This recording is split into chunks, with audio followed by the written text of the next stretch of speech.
"Dad, wake up." Long Gua and Long Fu climbed onto the bed under the instructions of their mother and woke up their father. After his daughter woke up, Long Fei looked at the clock. It was already 9 o'clock in the morning. He got up and touched the tops of the two daughters' heads and said with a smile, "Okay, Dad woke up." Long Fei looked at the dressing table. Tao Xiang put on light makeup. Tao Xiang is naturally beautiful. Even after giving birth, she still looks the same as she did back then. She cannot be seen as a woman who gave birth, and Tao Xiang has always disliked wearing heavy makeup. Long Fei got up and went to the bathroom to freshen up, while Tao Xiang tidied the sheets. After Long Fei and his wife and children had breakfast, they were busy with work for the rest of the day. Apart from taking care of the children, Tao Xiang also took care of some work matters for her husband. While working in Long Fei, he enjoys family happiness at the same time. At about the same time, the colonies in the 4th District continued to fight fiercely, and the United Army fought against the Royal Dian Army. The number of the combined army is more than 6 times that of the Dian Imperial Army. In this battle, even the warships and mobile suits of the coalition army were uneven, some advanced and some backward, which made the commander of the coalition army feel a little headache. Although the number is 6 times that of the enemy, it is difficult to win this battle by quantity. The Scorpion and Wingbird automatic MIS group can easily tear open a hole in the enemy formation. If not for the Apollo, Flying Thunder and Storm, the latest MS of the Garth Empire, and the GM2 and various series of shorts in the center of the formation, the sword resists. Otherwise, the 2 automatic mobile suits of Scorpion Tiger and Wingbird will easily break through the formation of enemy mobile suits and attack the battleship group. 2 mass-produced holy machines, Azure and Blood Red, have also begun to enter the battlefield. Apollo, Pele, and Storm cannot fight alone, especially Blood Red, which can easily suppress these 3 MS. In the end, the Danyang Empire dispatched Ms. Black Prajna and Ms. Evil Ghost, which could barely cope with the Blue and Blood Red. The Black Prajna MS held a giant beam knife, and a Blood Red MS engaged in a beam saber fight. The alarm sounded from the cockpit of the Black Prajna, and the beam output was not as powerful as the Blood Red. When Hei Prajna retreated, Shuehong easily caught up. Black Wisdom turned on the synergistic mode, and Blood Red also turned on the synergistic mode. The result was the same. The latter suppressed the former. Another Black Prajna was against Azure, but the result was the opposite. It was Black Prajna that suppressed Azure. The performance of Black Wisdom MS is only better than that of Blue and not as good as Blood Red. The warships of the Royal Dian Army launched beam missiles. The beam missile is a kind of energy weapon.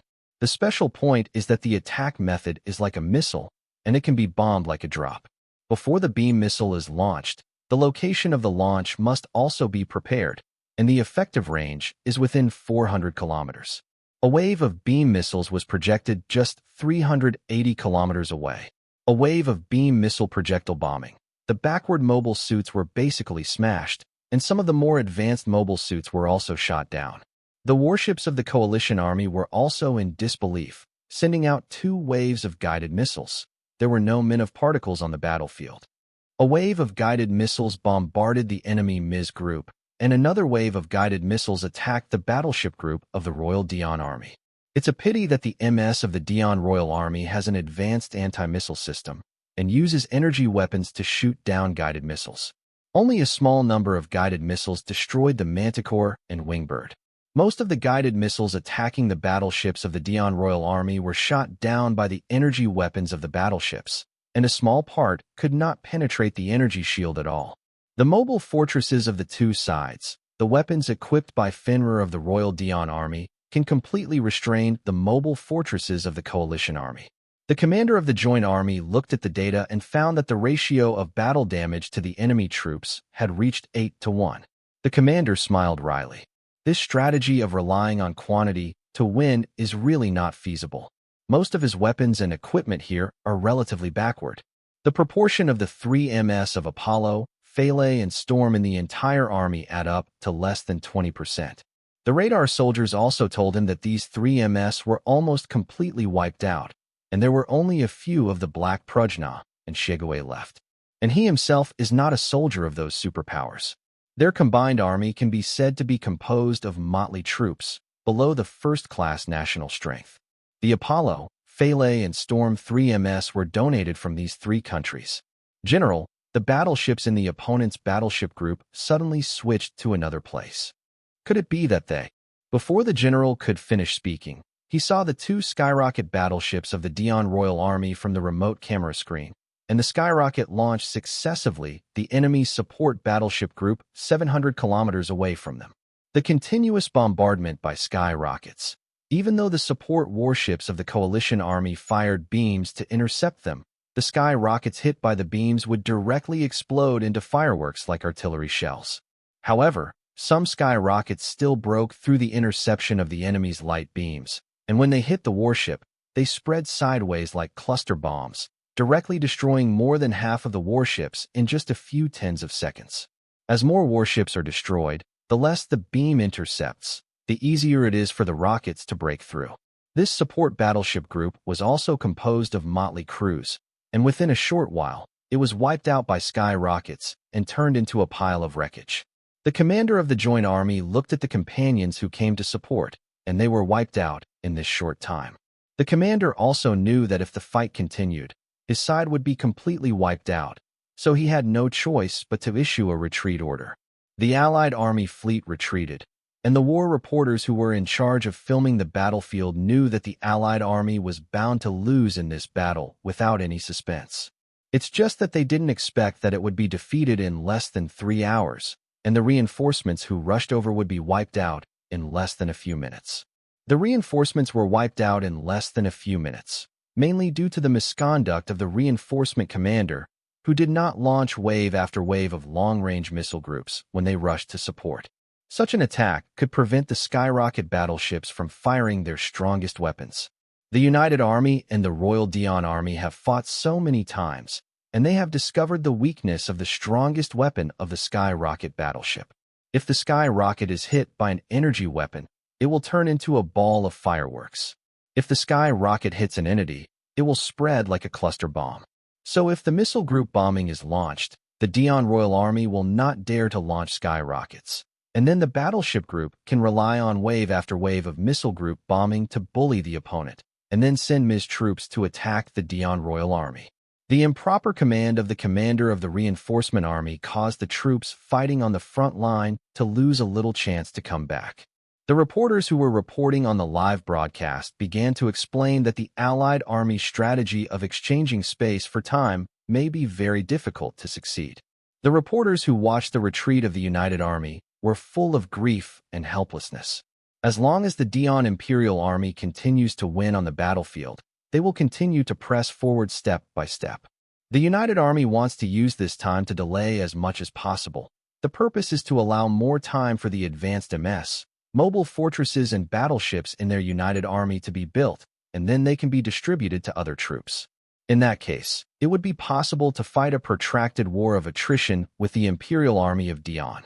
In terms of economy, resources, and scale, the colonial circle is bigger and bigger. As long as the war of attrition lasts longer, the strength of the Dion Imperial Army will begin to weaken, and the balance of victory will lead to them. Countless media in the world are paying attention to the battle between the United Army and the Dion Imperial Army. Both sides have their own winners and losers in the battle, but the Dion Imperial Army has won most of the victories, and many media have also paid attention to the Tianyi mercenaries. Movement of the group. The Tianyi mercenary group only accepts the entrustment of the United Army and is responsible for transportation and protection of logistics, and basically does not accept the entrustment of fighting with the Dion Imperial Army. When the Tianyi mercenary fleet is escorting resources, it will send an advance troop to carry out long-range reconnaissance. What's more, the war reporters who were taking pictures once discovered that when the advanced troops of the Tianyi Mercenary Corps discovered the battleship group of the Royal Dion Army, they would immediately prepare for battle at the first level. The advanced troops also took out some unseen weapons and prepared for battle.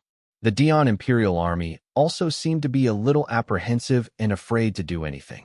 The troops escorting the resources went to the destination for delivery under the cover of the advanced troops. This kind of situation has happened several times, and many people analyzed that maybe it was because the Dion Empire had some concerns about the Tianyi mercenary group. The Tianyi mercenary group is unwilling to accept the entrustment of the United Army to fight against the Dian Imperial Army, and they probably have the same concerns. Some reporters also discovered that when the Tianyi mercenary group was engaged in a simulated battle between the Red and Blue armies, they discovered that their Blue army was using the Imperial Dian army as their imaginary enemy. It seems that the Tianyi mercenary group wants to prepare well for the future battlefield. Then, the intelligence departments of several superpowers discovered that the Tianyi mercenary group had developed a giant battleship similar to that of the Dian Imperial Army. The electromagnetic accelerator cannon of the shield-breaking destroyer can attack the target with complete accuracy at a distance of 900 kilometers, and the target hit is also protected by an energy shield, which can still be penetrated by a single shot. Then the shield-breaking destroyer also has a plasma cannon with more advanced energy weapons. The tested plasma cannon can easily burn through the most advanced A-level composite titanium steel alloy armor with the highest defense. This picture shocked the authorities of several superpowers. After that, the intelligence department received information from the Tianyi Mercenary Corps that they were developing several giant warships, that their current Lokhai Lum and the Archangel had undergone new design improvements, increased their size, and so on. Moreover, the media also discovered that the elite special forces of the Tianyi Mercenary Corps have been updated with new types of MS. Jiegong and Murasame are still serving in the regular army. The leaders of the authorities of various countries estimate that once the Tianyi mercenary group is able to use the newly developed weapons freely, the Tianyi mercenary group will definitely join this war. In July 122, the first year of the universe, a fleet of transport ships with the size of a brigade-level fleet, escorted by a brigade-level fleet of Tianyi mercenary fleets, went to the 42nd Colonial Satellite of the United States of Anglo-Safari. Colonial Satellite number 42 has become one of the front lines of the battlefield as the war progresses. The advanced troop of the Tianyi mercenaries of another regiment-level fleet discovered a Dian Royal Army fleet with a number of regiment-level fleets while conducting scouting in the distance. The advanced troops immediately notified the troops behind, ready to fight at any time. The advanced troops are also ready for all battles. The distance between the two fleets is almost 1,000 kilometers. The Dian Imperial Fleet didn't stay in place to monitor the advanced troops as usual, but rushed directly to the advanced troops. The advanced troops immediately notified the troops behind to be alert and ready for battle. The Dian Royal Army Fleet does not have skyrocket battleships, so it can only rush to the effective range. The Royal Dian Fleet attacked the advanced team with beam cannons. The advanced troops also launch a wave of missiles before the opponent launches an attack. The moment the beam cannon hit the missile, the beam exploded like a water polo and scattered around, turning into a harmless beam. The strong anti-beam particles made it impossible for the Dian Royal Army Fleet to fire energy weapons at the target. The advance force then fired another wave of missiles to retaliate. The Dian Royal Army Fleet decided to launch the missile beam, but the premise must be within the range. First, they launched the anti-missile system and used energy weapons to shoot down the missile group that passed through the anti-beam particles. The missile launched by the advanced Tianyi mercenary fleet is a newly developed mobile drill missile.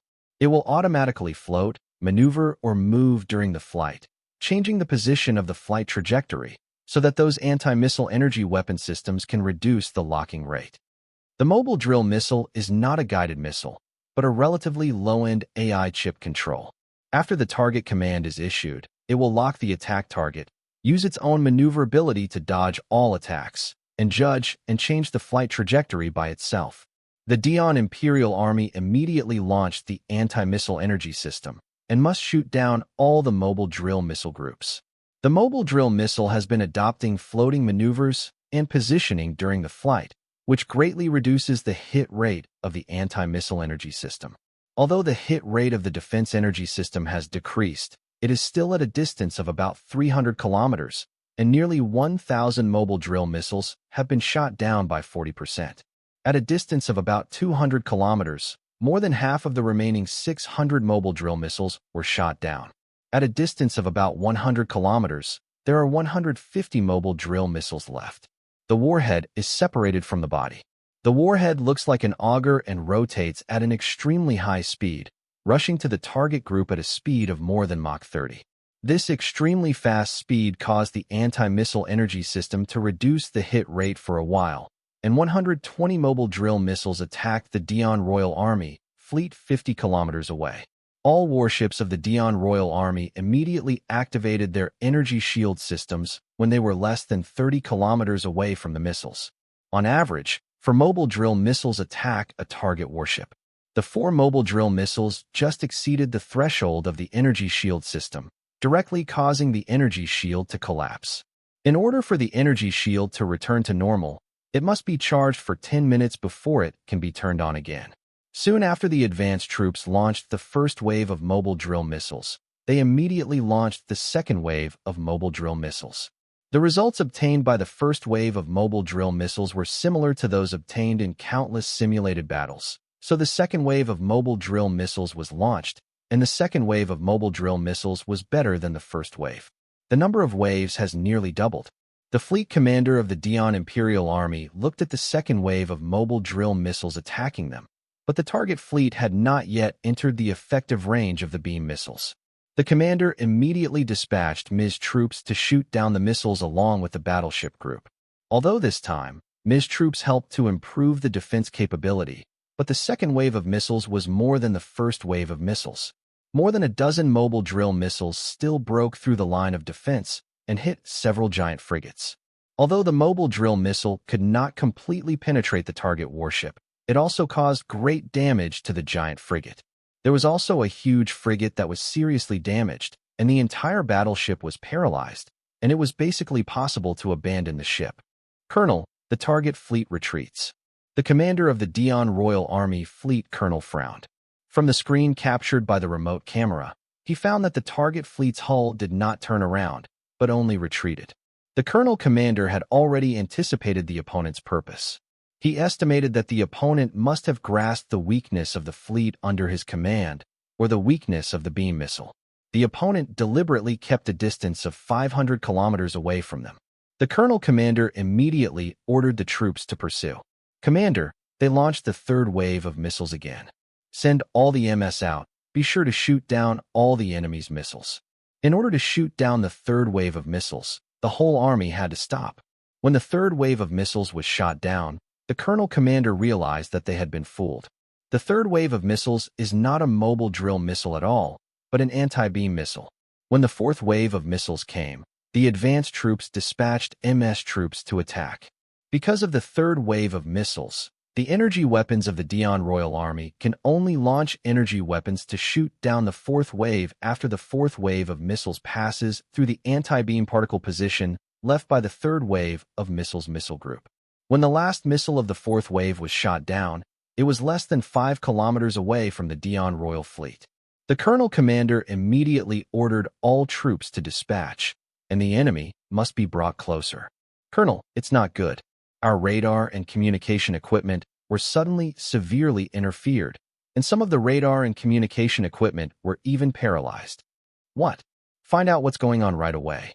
The colonel really didn't understand why this kind of thing happened at this time.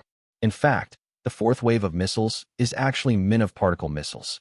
The shot-down missiles will diffuse strong min of particles, which interfered or paralyzed the radar and communication equipment of the Dion Imperial Army fleet. Of course, not just the fleet, but all MS as well. In particular, the Mangalore and Wingbird are completely handled by the automatic control system under unmanned control. The interference of the min of particles caused the automatic control system to be unable to communicate with the mothership. Fortunately, the scientists who wrote the automatic control system left a few emergency instructions during the writing process. Once the mother cannot be contacted, the first instruction will follow the manned MS, mainly the Holy Machine. That is also the mother's ship. The Captain Machine acts together. Secondary commands. If there is no Holy Machine to follow, it is also a mother ship. It will first protect the safety of the mother ship. The third important instruction is that the mothership will return to the mothership when it is safe, and then hand it over to the logistics personnel for maintenance. The Scorpion Tiger and the Winged Bird followed the captain of the mothership, Shungji, to dispatch. The regiment-level fleets on both sides have the same number of battleships, but in terms of the size of the battleships, the battleships of the Royal Dion Army are much larger, and they can carry more MS. In terms of quantity, the number of the Dion Imperial Army is more than 3 times that of the Tianyi mercenaries. However, due to the influence of the Min of Particles, the Scorpion Tiger and the Winged Bird could not communicate with the mothership, which led to a considerable drop in combat capability, and the combat was very single and unable to cooperate in combat. On the contrary, the weapons of the Tianyi mercenary group have undergone a series of upgrades or replacements in the past few years. The specifications used by Jie Gang and Murasame are already the specifications used by the elite troops and special forces a few years ago. Gang and Murasame are powerful. Murasame's engine uses a new type of Minov super energy thermonuclear reactor, which not only improves its battery life and combat radius, but also can use some powerful energy weapons. 3 Malawian Quatches and Delta Plus have become the mass-produced Gundam dedicated to the leader machine. And more importantly, now Long Fei has designed a new function for all MS. As long as there is a crisis in the battle, it can be activated. The battle between the Scorpion Tiger and the Winged Bird was very monotonous, and they were no match for experienced pilots like Jie Gang and Murasame. One driver, Jie Gang, with a shoulder-mounted laser cannon, shot down 4 Scorpions and 2 Winged Birds with the beam gun in his right hand.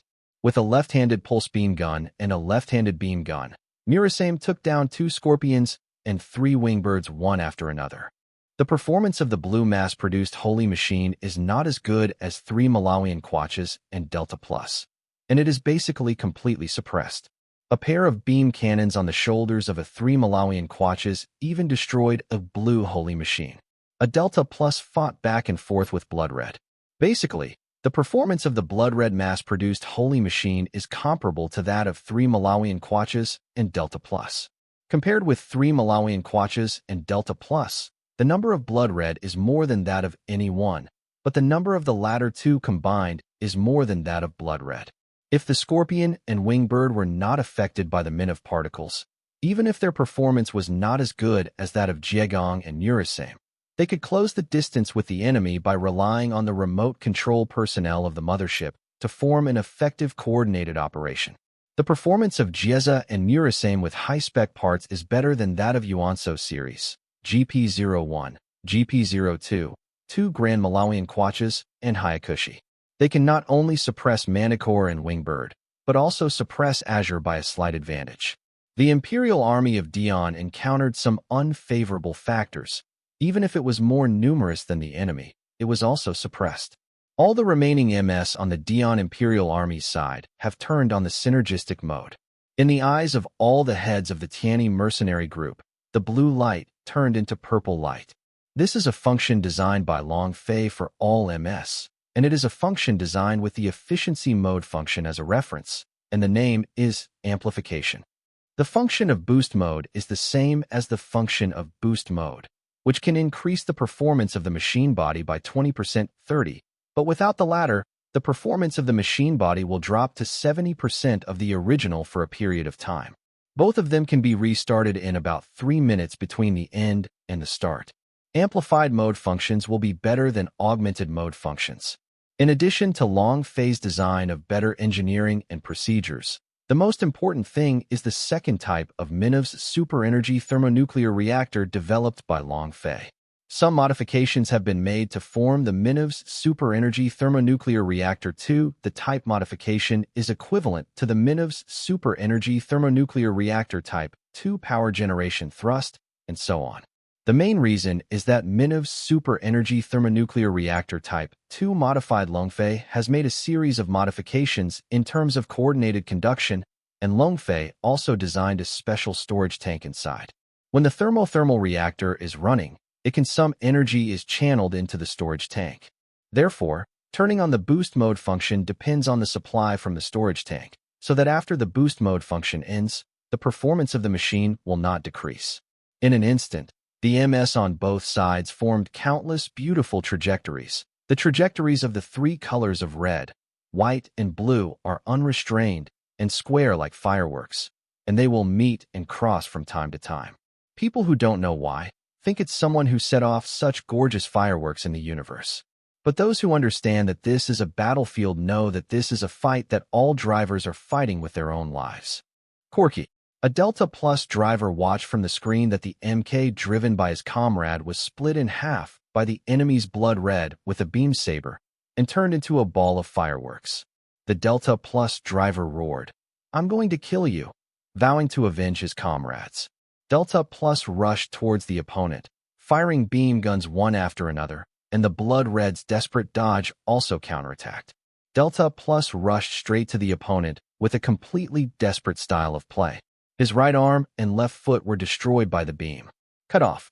Then the other Blood Red with its right hand still fired a beam saber and rushed towards the Delta Plus with a broken leg and few arms, and the two mobile suits pierced through each other's cockpits at the same time. The battle between MK and Delta Plus and Blood Red is basically a one-for-one situation. You kill my one, and I kill yours. However, Delta Plus and MKII still gained a bit of an advantage, mainly because they outnumbered Blood Red in numbers, which resulted in 1 minute and 1.5 seconds damage, and gradually gained the next advantage. The battle between Jiegong and Murasame was the same as before without the boost mode function enabled, and they still easily suppressed Scorpion Tiger and Murasame.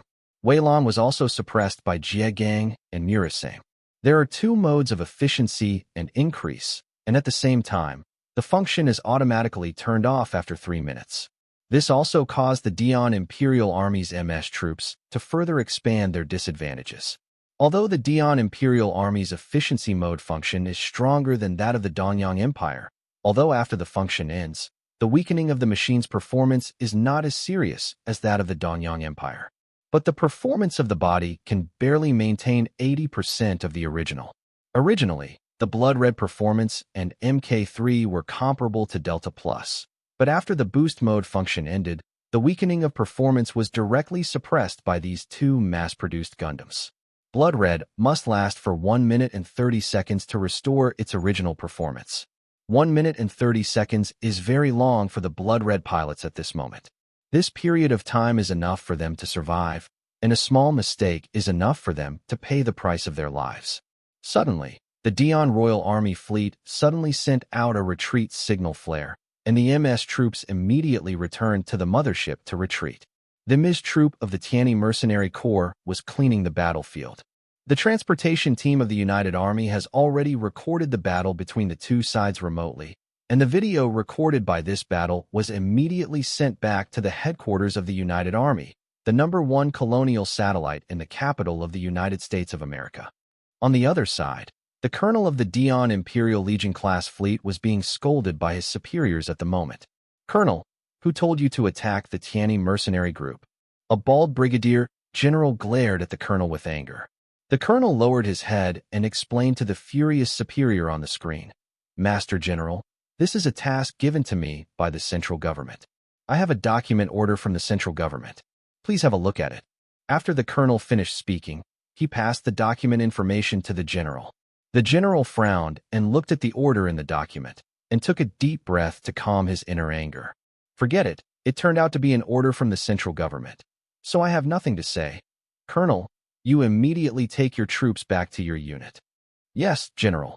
The colonel immediately saluted the brigadier general. After hanging up the communication, the bald brigadier touched his forehead, really wondering why the central government would directly pass him over to order his subordinates to do things. The bald brigadier really couldn't figure it out, so he could only contact the central government, hoping that the central government could give him a reason. As a result, the reason given by the bald brigadier made him both funny and angry.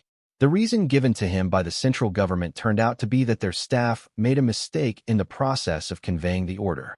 The bald brigadier general felt a little angry and protested to his superior lieutenant general in the central department. "Sir, the mistakes made by the central government made my brother's sacrifice in vain. How can I explain this to their families? Brigadier General, I also deeply regret this matter."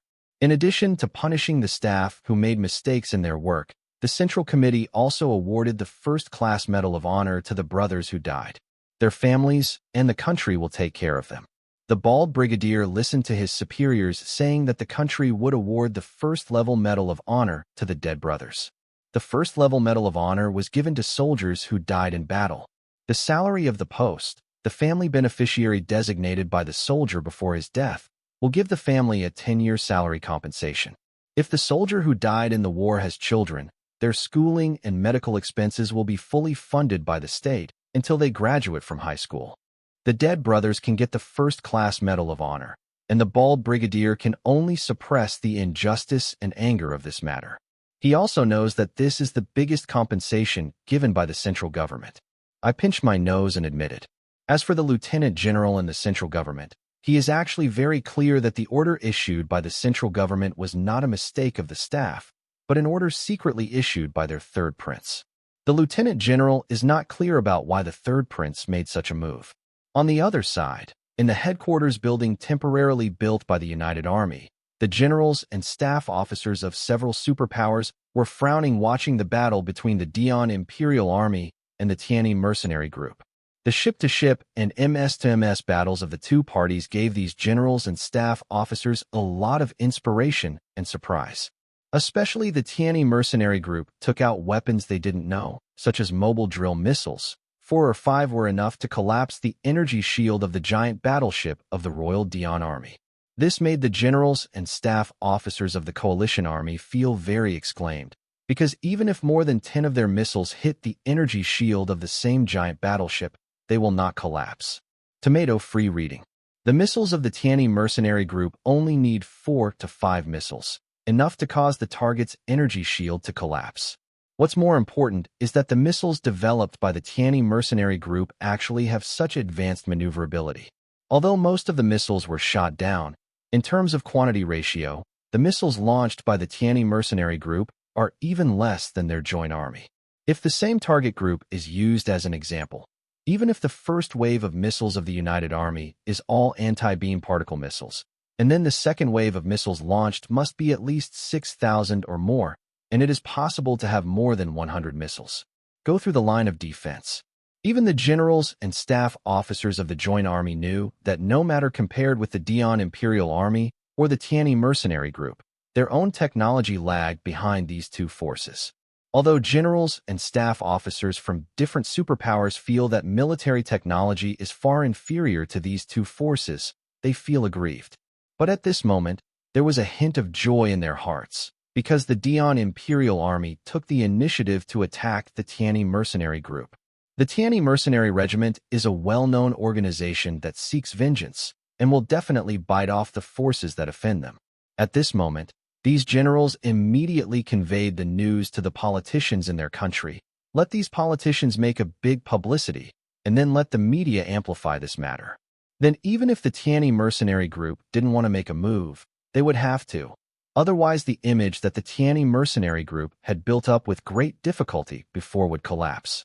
Soon, this incident spread throughout the world, and the media began to incite it.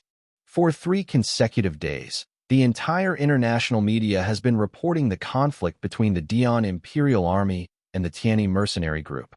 The bigger news was that the Imperial Army of Dion took the lead, and the whole process of the battle between the two sides was broadcast on the news. The media and authorities of various countries are all staring at what the Tianyi Mercenary Group will do. On the 5th day of the news, a war reporter somewhere photographed the Tianyi mercenaries attacking the regiment-level fleet of the Dion Imperial Army. The reporter used an electronic long-range camera to capture the troops directly under Long Fei, the boss of the Tianyi Mercenary Corps, the Crusaders, and the Shadow Mad Dogs attacking the target. The war correspondents were very excited and quickly started live broadcasting important events. Several White Knights held composite special armor and fired mega particle beam cannons from a long distance, piercing through more than a dozen scorpions and winged birds with one shot. Under Long Fei's improved design, the White Knight has been replaced with new parts and the Miniv's Super Energy Thermonuclear Reactor 3, which generates more than 3,000 kW, and can also be mounted on other energy weapons. A White Knight holds a beam shotgun in his left hand and shoots a blue shot that is riddled with holes and turns into a ball of fireworks. Then, the composite special armor of several White Knights switched to the Gatling machine gun mode and killed the scorpions and winged birds that were attacking them. When a Blood Red was dealing with a Pale Knight of cosmic specification, Suddenly a hole was opened from the back to the chest of the machine, and the bright eyes suddenly dimmed. What's going on? My body's arm is separated. A blood-red pilot was in his cockpit, watching the screen showing that the right arm of the body was chopped off by an unknown attack. Suddenly, a red dot appeared on the radar next to his body. Although the pilot did not see the body next to him, the sense of crisis of the new human made him know that a crisis had come to him. The pilot wanted to back away quickly, but was always a step too slow. A huge blade directly penetrated his cockpit, splitting his body in two. The pilot didn't realize until he was about to die that an invisible MS had already come to his body. After the Black Knight is also replaced with new parts and the Minev's Super Energy Thermonuclear Reactor Type 3, not only the overall performance has greatly increased, but the prototype tactical unit Steelyard, shaped like a scale on the back, is equipped to improve the tactical and optical camouflage of the electronic warfare battlefield. The system is more advanced than before, and even added device technologies such as jamming and jamming, thereby improving the stealth capability and reducing the opponent's scanning and detection radar and other search capabilities. Moreover, in order to further enhance the stealth of the optical camouflage system, the body is also coated with wave-absorbing radar coatings and anti-radar coatings. Moreover, the improved Black Knight can also be equipped with energy weapons and can carry out long-range sneak attacks. Long Fei even designed a long-range stealth sniper rifle for the Black Knight. This invisible sniper rifle will become invisible when the Black Knight activates the optical camouflage system. The stealth sniper rifle is not an energy weapon, but a live ammunition gun. The main reason is that the beam emitted by the energy weapon will expose the position of the invisible Black Knight. The caliber of the stealth sniper rifle reaches 135 millimeters, and it has special depleted uranium armor-piercing bullets, serrated spiral bullets, pulse-connected shells, and so on. A Black Knight held an invisible sniper rifle in the distance and fired a depleted uranium armor-piercing bullet. Without anyone noticing, one shot penetrated the chest of the blood-red holy machine in the boost mode. The Black Knight is like an invisible caller, taking the life of the target in an unseen place. The Black Knight will only use energy weapons when showing up, and only use physical weapons to carry out assassinations when optically invisible. A Pale Knight held an improved version of a large beam saber in both hands. For example, the blade of the shield has an advanced heat sink, so it will not fail to activate due to overheating, and slashed at a blood red, holding a beam saber to block the knife. There are small propellers, which press against the blood red together with the output of the body. The blood red's output was overwhelmed, and the light beam saber and the right arm of the output couldn't bear it, so they exploded and were cut in two by the large beam saber in an instant. Then there are two Pale Knights equipped with the Ancestor Gundam No. 4 and No. 5 equipped with giant Gatling machine guns and super beam rifles. The Pale Knight equipped with a super beam rifle fires a beam of light to sweep down countless MS in front of him, and the Pale Knight equipped with a Gatling machine gun shoots down those MS that have not been shot down by the super beam rifle.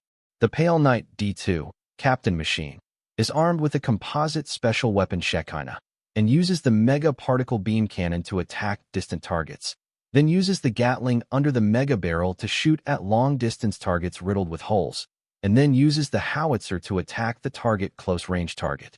Pale Knight D2 then let go of the compound special weapon Shekinah, pulled out the beam saber from his backpack, and blocked the blue holy machine attacking from behind with a beam saber. Pale Knight D2 used the propeller to make a magnificent turn.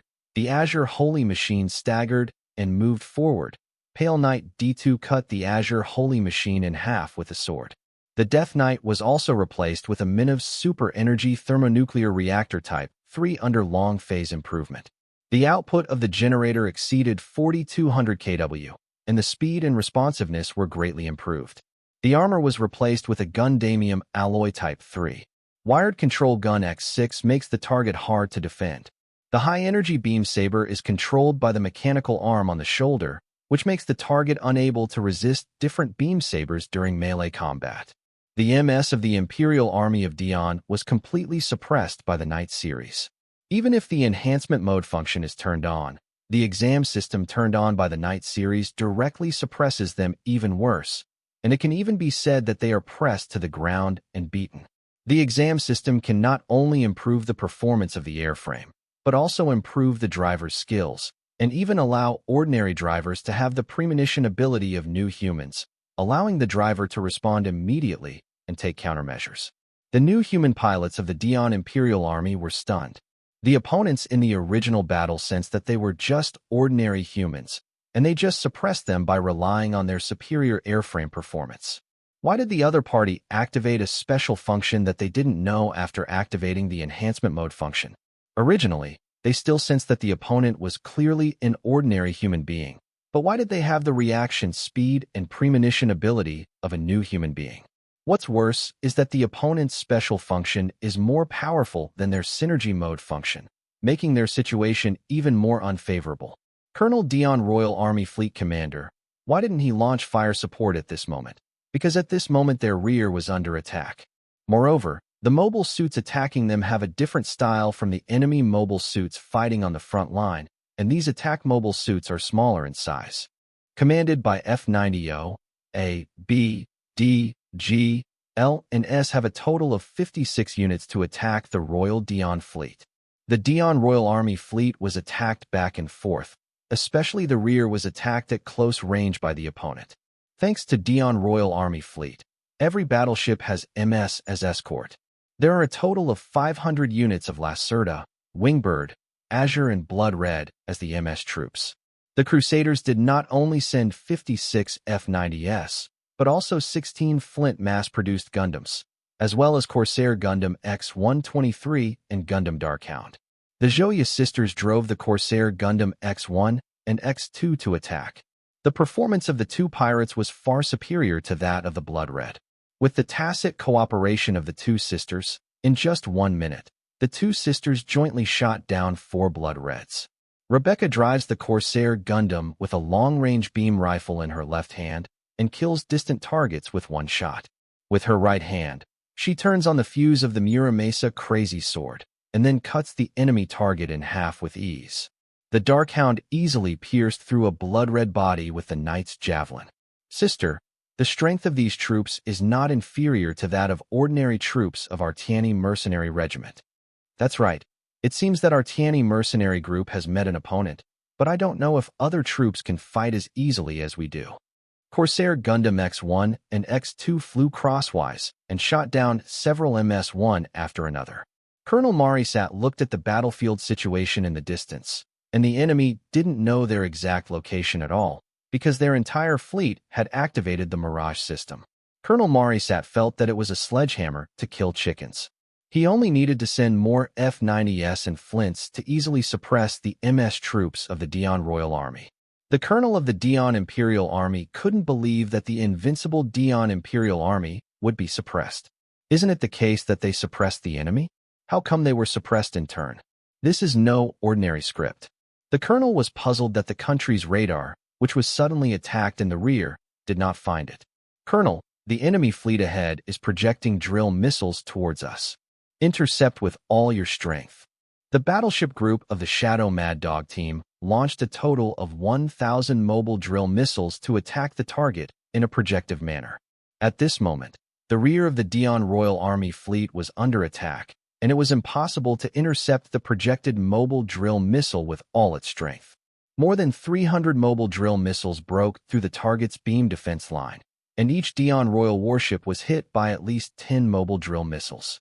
The energy shield can only reach the limit of 4 mobile drill missiles at most, let alone more than 10 mobile drill missiles. Each Dion Empire warship was hit with more than 6 mobile drill missiles, all of which directly penetrated the hull. The bow command sounded an emergency siren. Engine room damaged.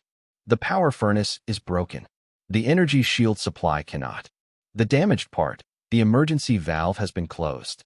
The colonel struggled to get up from the ground, and the attack just now had a strong impact, causing him to fall off the chair. Report the current situation immediately. Colonel, most of the warships have lost more than 50% of their combat capabilities, and a small number of warships are already in a state of being unable to fight. Hateful. Colonel, it's not good.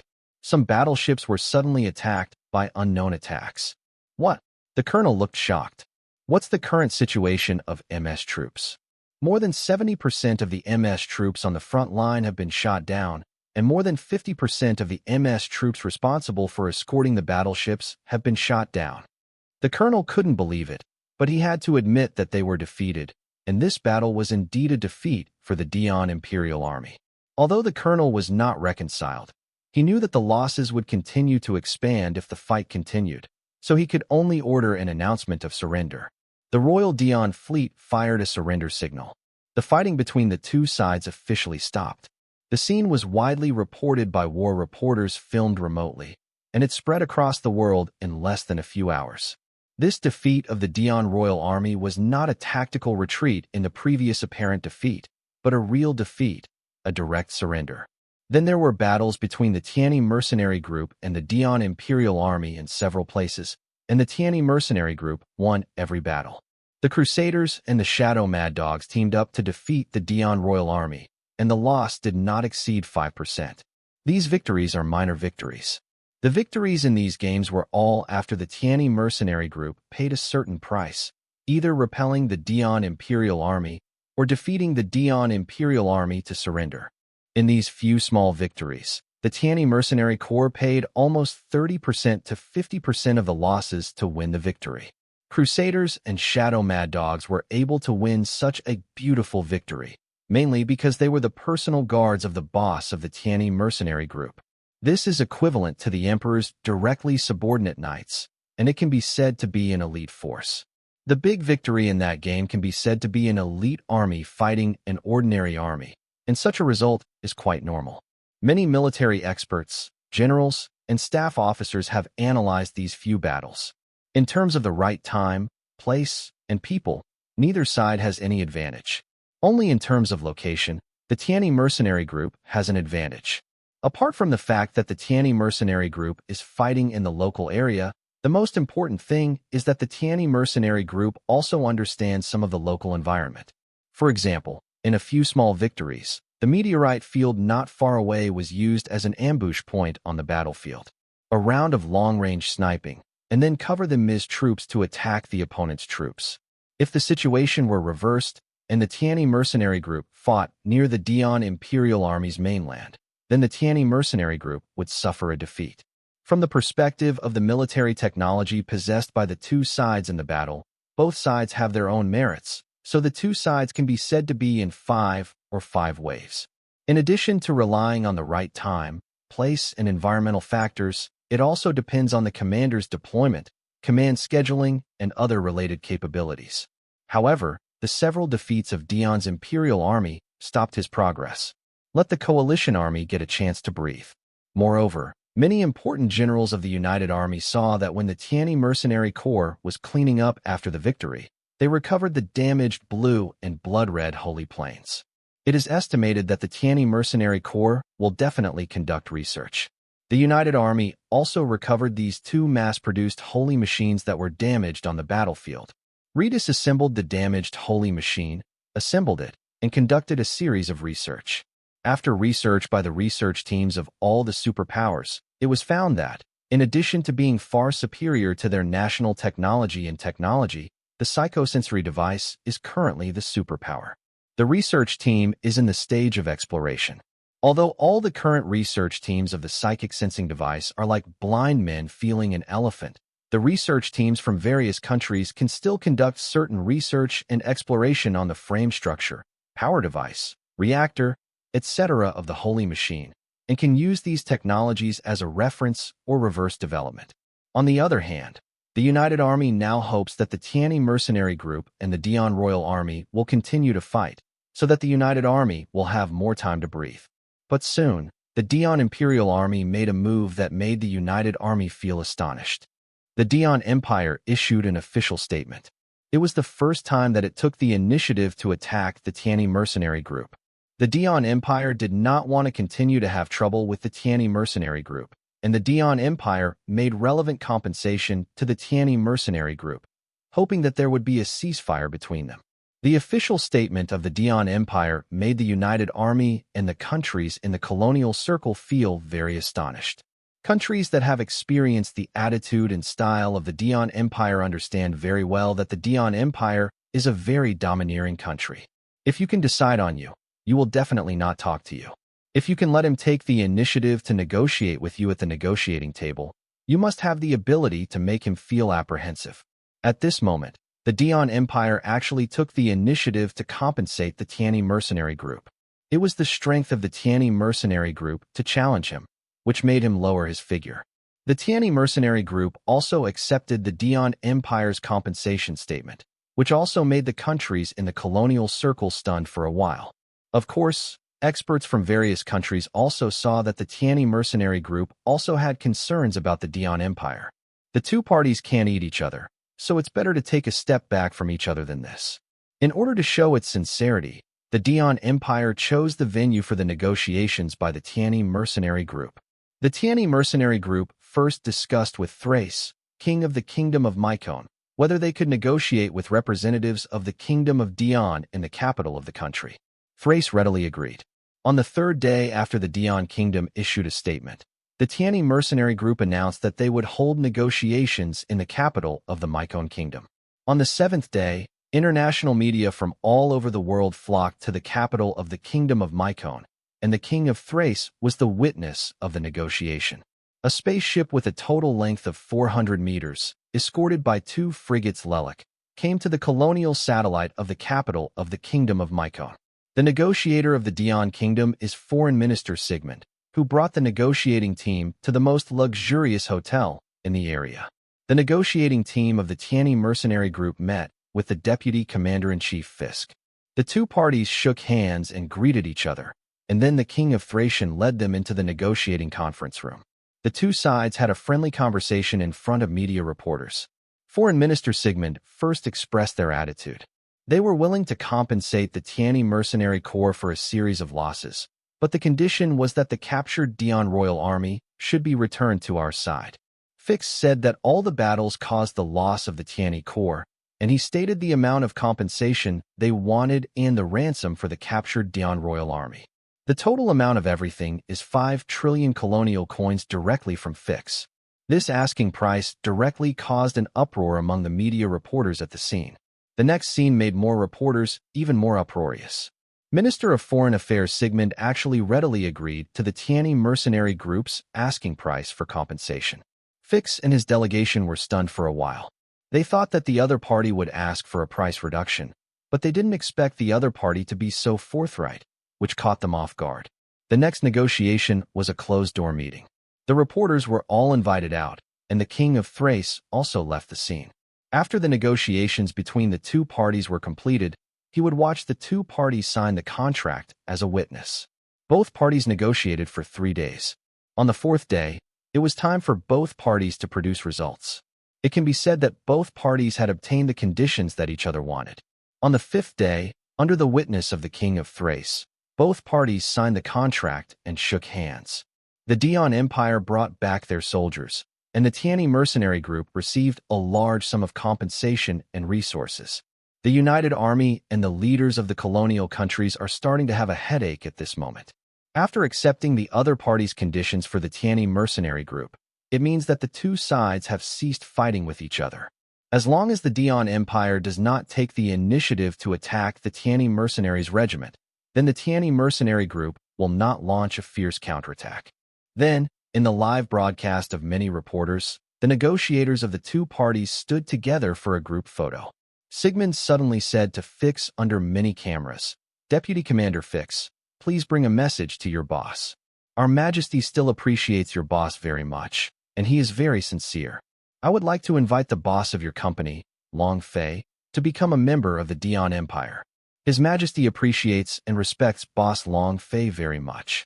His Majesty even said that Boss Long Fei is the only man who can share rights with him.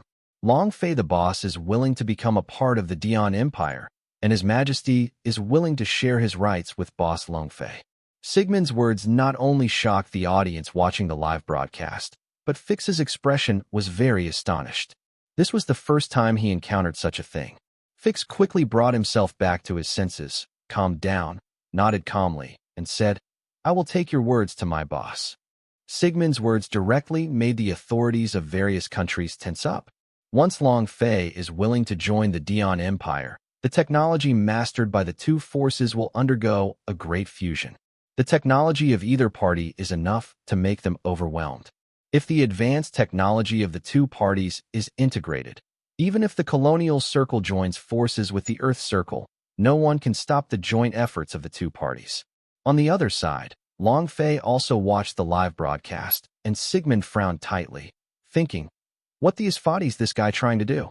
What kind of medicine is he selling in his gourd? Just because I am a newcomer? Human beings, the advanced technologies I have mastered make him very coveted? Or is this guy trying to bring disaster to me and make me a target of international criticism? At this time, the touch panel on the desktop made a beep sound. Long Fei directly connected to the communication request. The three-dimensional screen popped up on the tablet on the desktop, and Li Jiaming contacted Long Fei. Boss, did you watch the live broadcast? I read it. What are your plans? Or do you need a response? Li Jiaming asked worriedly.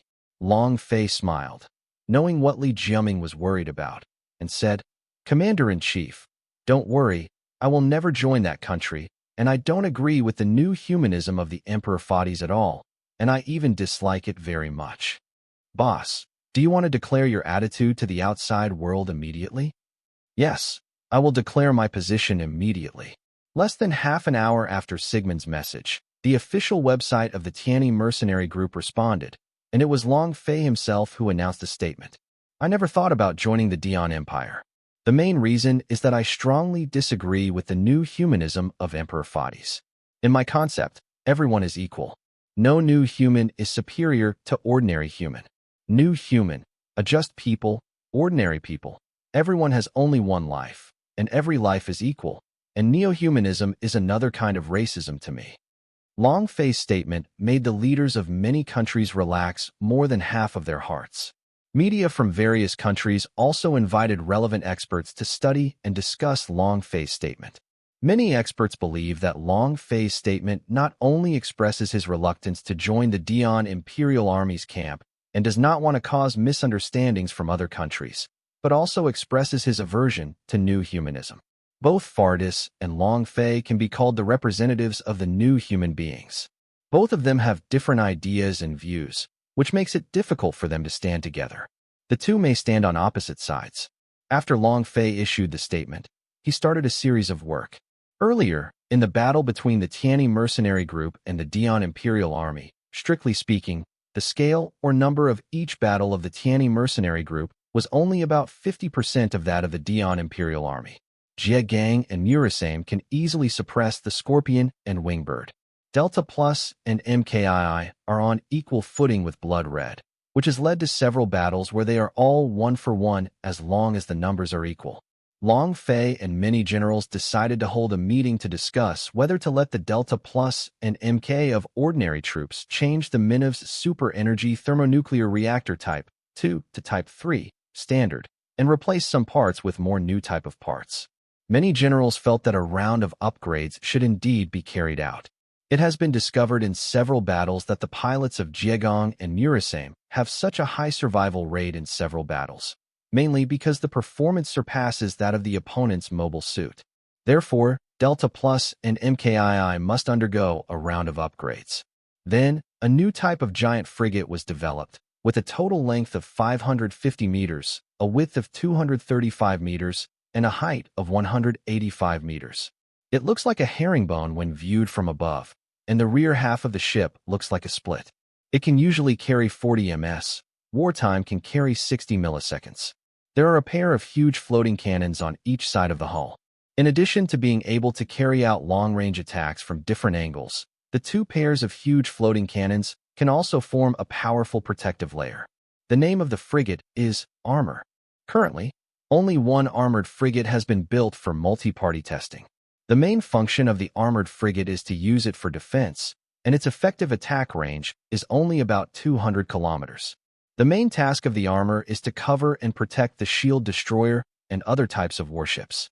In addition to the giant floating cannon, the armored frigate also has an advanced induced plasma cannon, which can make the attacking MS hard to defend. If the armored frigate performs well in tests and mock battles, the official production of the armored frigate will begin. Gesta and Ritual gave extremely high evaluations in the elite forces and special forces, much better than Jie Gang and Murasame with special specifications. On the other hand, the mass production of the F-91 has already started mass production. The mass production of the F-91 was established by Long Fei, another directly subordinate unit, Bloodthirsty Wolf Regiment, as the exclusive aircraft of the leader is the F-91. The Bloodthirsty Wolf, the leader of the Cutting Regiment, is Lieutenant Colonel Rammer, appeared in Chapter 156. All the Ms. drivers of the Bloodthirsty Wolf Squad are new humans, and the Bloodthirsty Wolf Squad is dedicated to attacking the targets designated by Long Fei. The combat method is different from that of the Shadow Mad Dogs and Dire Hounds. The Shadow Mad Dogs fight like mad dogs, and the Dire Hounds fight like hunting or capturing targets. The Bloodthirsty Wolf Squad is fighting like wolves. It is good at tracking targets, guerrilla warfare, and even psychological tactics to make the target fall into the pressure or fear of being tracked. When the target makes a mistake or loses most of its resistance, like a pack of wolves, they pounce on the target and bite. Lieutenant Colonel Ramir was once one of the ace pilots of Gundam, and he also made a lot of contributions. In order to improve his ability or gain more skills, he went to study tactical command and so on. Lieutenant Colonel Ramir is good at capturing and tracking guerrilla warfare, and her guerrilla tactics are different from the general guerrilla tactics. That is, she is good at chasing targets and attacking them separately, disrupting the target's steps, and then seizing the opportunity to take down the target in one fell swoop. After Long Fei planned to set up the Bloodthirsty Wolf hunting group, he found Lieutenant Colonel Ramir in the search for the talents he needed, which happened to be the talents he wanted. Long Fei transferred Lieutenant Colonel Ramir over and handed over the Bloodthirsty Wolf Squad to Lieutenant Colonel Ramir. Lieutenant Colonel Ramir's comprehensive aptitude for new humans is B-, and among the many new humans in the Tianyi Mercenary Corps, his overall aptitude is above average. And Long Fei has developed and upgraded the abilities of the new humans a lot during the many battles, and his comprehensive qualifications have reached the S rating. Lieutenant Colonel Ramir, as the head of the Bloodthirsty Wolf Regiment, is not based on her overall aptitude for new humans, but on her ability to dispatch and command operations. Lieutenant Colonel, the Bloodthirsty Wolf Regiment has been handed over to you to command. I hope the Lieutenant Colonel will not let me down. Yes. Lieutenant Colonel Ramir saluted standardly. The epaulette on his right arm was a blood-red wolf's head. After Lieutenant Colonel Ramir finished saluting, he left Long Fei's office. In the entire Tianyi Mercenary Corps, everyone knows that the boss has 5 troops directly under him: the Shadow Mad Dog Team, the Dire Hound Team, the Crusaders, the Sword and Shield Troops, and the newly established Bloodthirsty Wolf Squad. Among the 5 directly subordinate troops, the Sword and Shield Troops have the greatest power and have the right to dispatch and command the general troops and elite troops of the Tianyi Mercenary Corps, mainly related to combat, to serve the Sword and Shield Troops. The most free and unrestrained is the Crusaders, who can rob like pirates or bandits. The other 3 troops are bound by the relevant rules like regular troops. Among the 3 troops, the Shadow Mad Dogs is the craziest army. They have fought with the Shadow Mad Dogs before, but they are very afraid of this army. The few soldiers who escaped from the pursuit of the Shadow Mad Dog Team fearfully said that the Shadow Mad Dog Team is like a mad dog. Once it finds the target, it will bite until it kills the target. The Dire Hounds are a unit that will fight with other units, sometimes fighting like hounds, helping hunters capture and destroy targets. The Bloodthirsty Wolf Squad has just been established and depends on its performance in the future. The Black Rabbit Troop under Long Fei's dark side. Many people in the Tianyi Mercenary Corps know that there is this troop, but no one knows who the members of these Black Rabbit troops are, and no one knows their true colors. Because each member of these Black Rabbit troops wears a Black Rabbit mask that is a transforming device. Although the members of the Tianyi Mercenary Group don't know who is in command of this troop, every member has a deep feeling for this troop, a fear. Because there is a rumor among the members of the Tianyi Mercenary Corps in the Black Rabbit Army that maybe all your comrades or subordinates are members of the Black Rabbit Army, and your every move is under the nose of the boss. Apart from the Black Rabbit Troop, Long Fei also had many other troops under the dark side that no one knew about, or only a few people had heard of their names, but they didn't know the nature of these troops and what their missions were.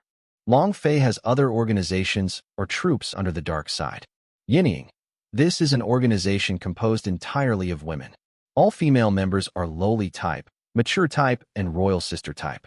The first condition for all female members to join is that they must be beautiful.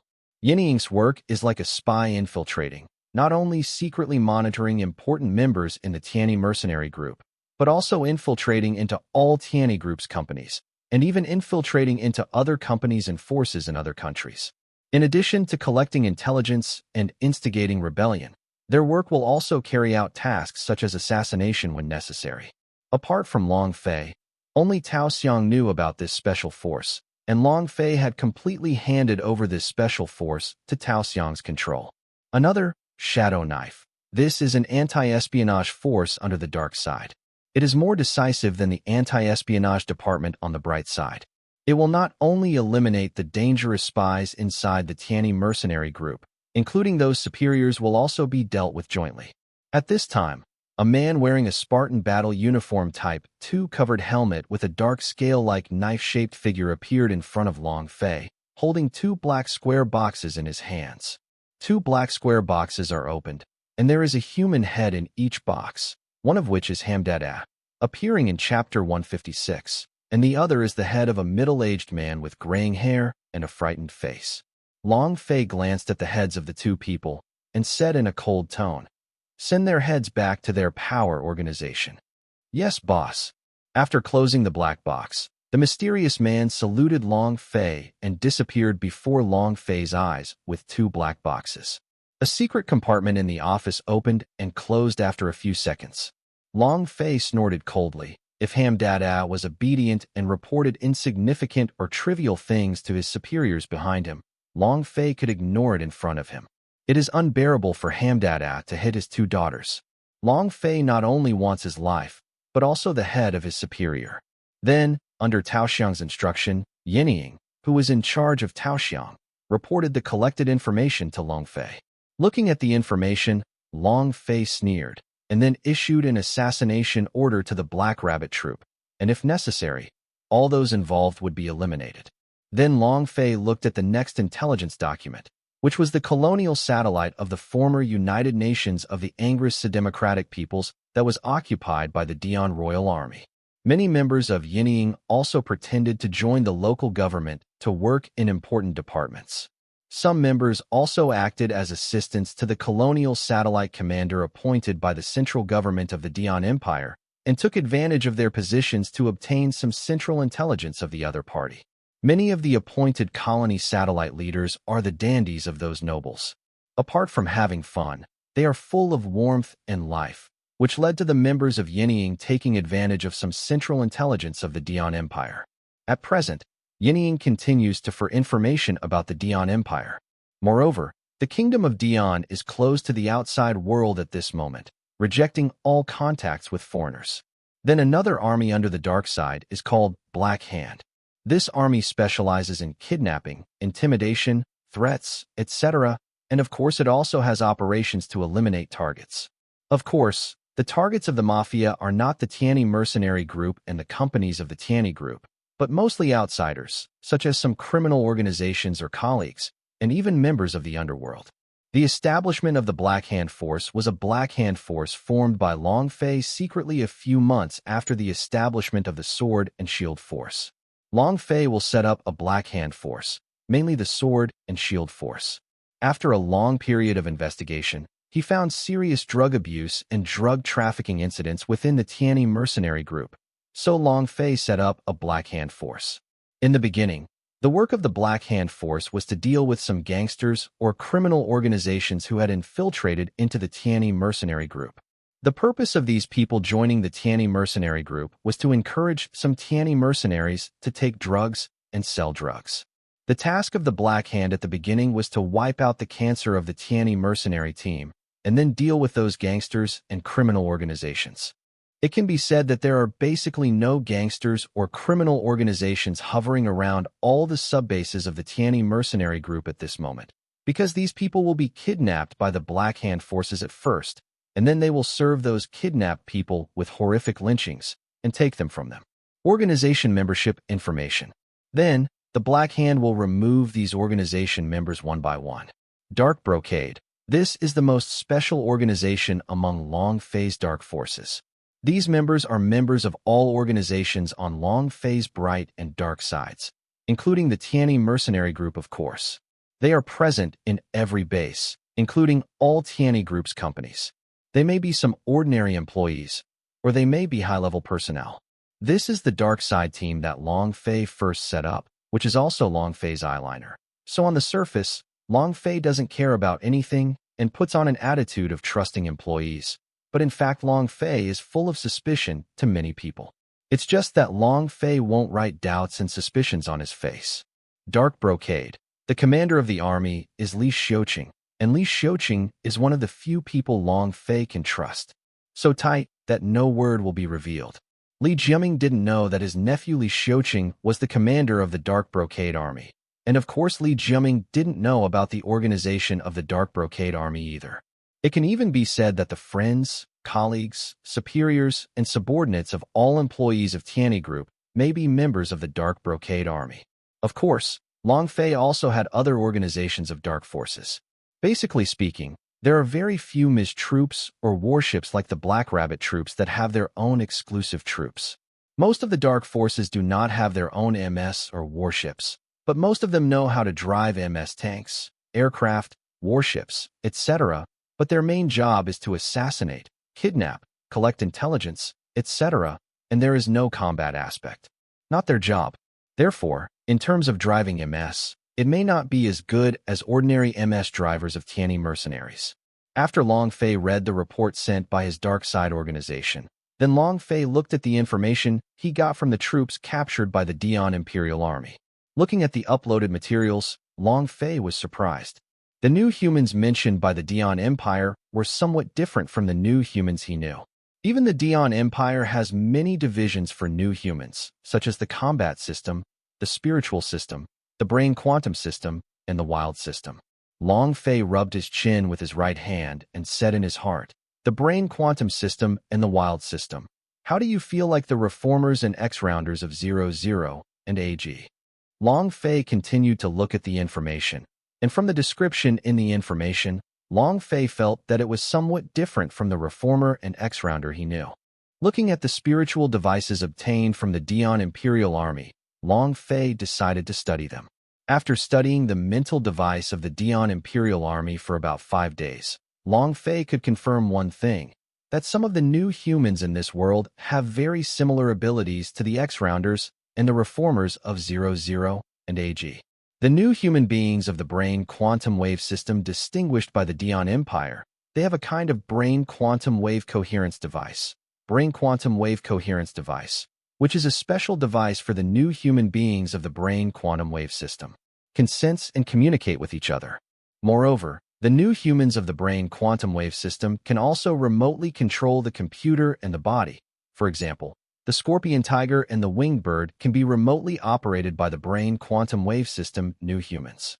The new humans of the brain quantum wave system can sense each other with other colleagues on the original mothership and cooperate with each other in combat. This is also the reason why the Tianyi mercenary group lost nearly 50% of their battle damage in several conflicts between the Tianyi mercenary group and the Dian Empire. However, men of particles can indeed paralyze or even destroy the interference of devices controlled by quantum waves in their brains, communications, connections, etc. The new humans of the brain quantum wave system are not only remote controlled on battleships, but also in charge of driving mobile suits in battle. Wingbird. The new humans of the wild type are indeed equivalent to the X-rounders of the AG that Long Fei knows. Although it does not have the powerful spiritual power of the new human beings of the spiritual system, nor does it have the powerful brain quantum waves of the human beings of the brain quantum wave system.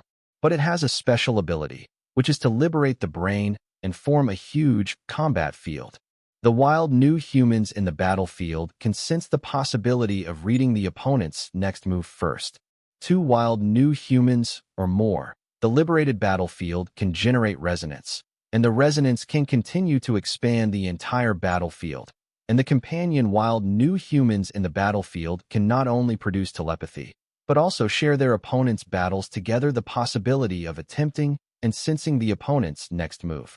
In addition to the above abilities, the wild new human has a special ability called liberation.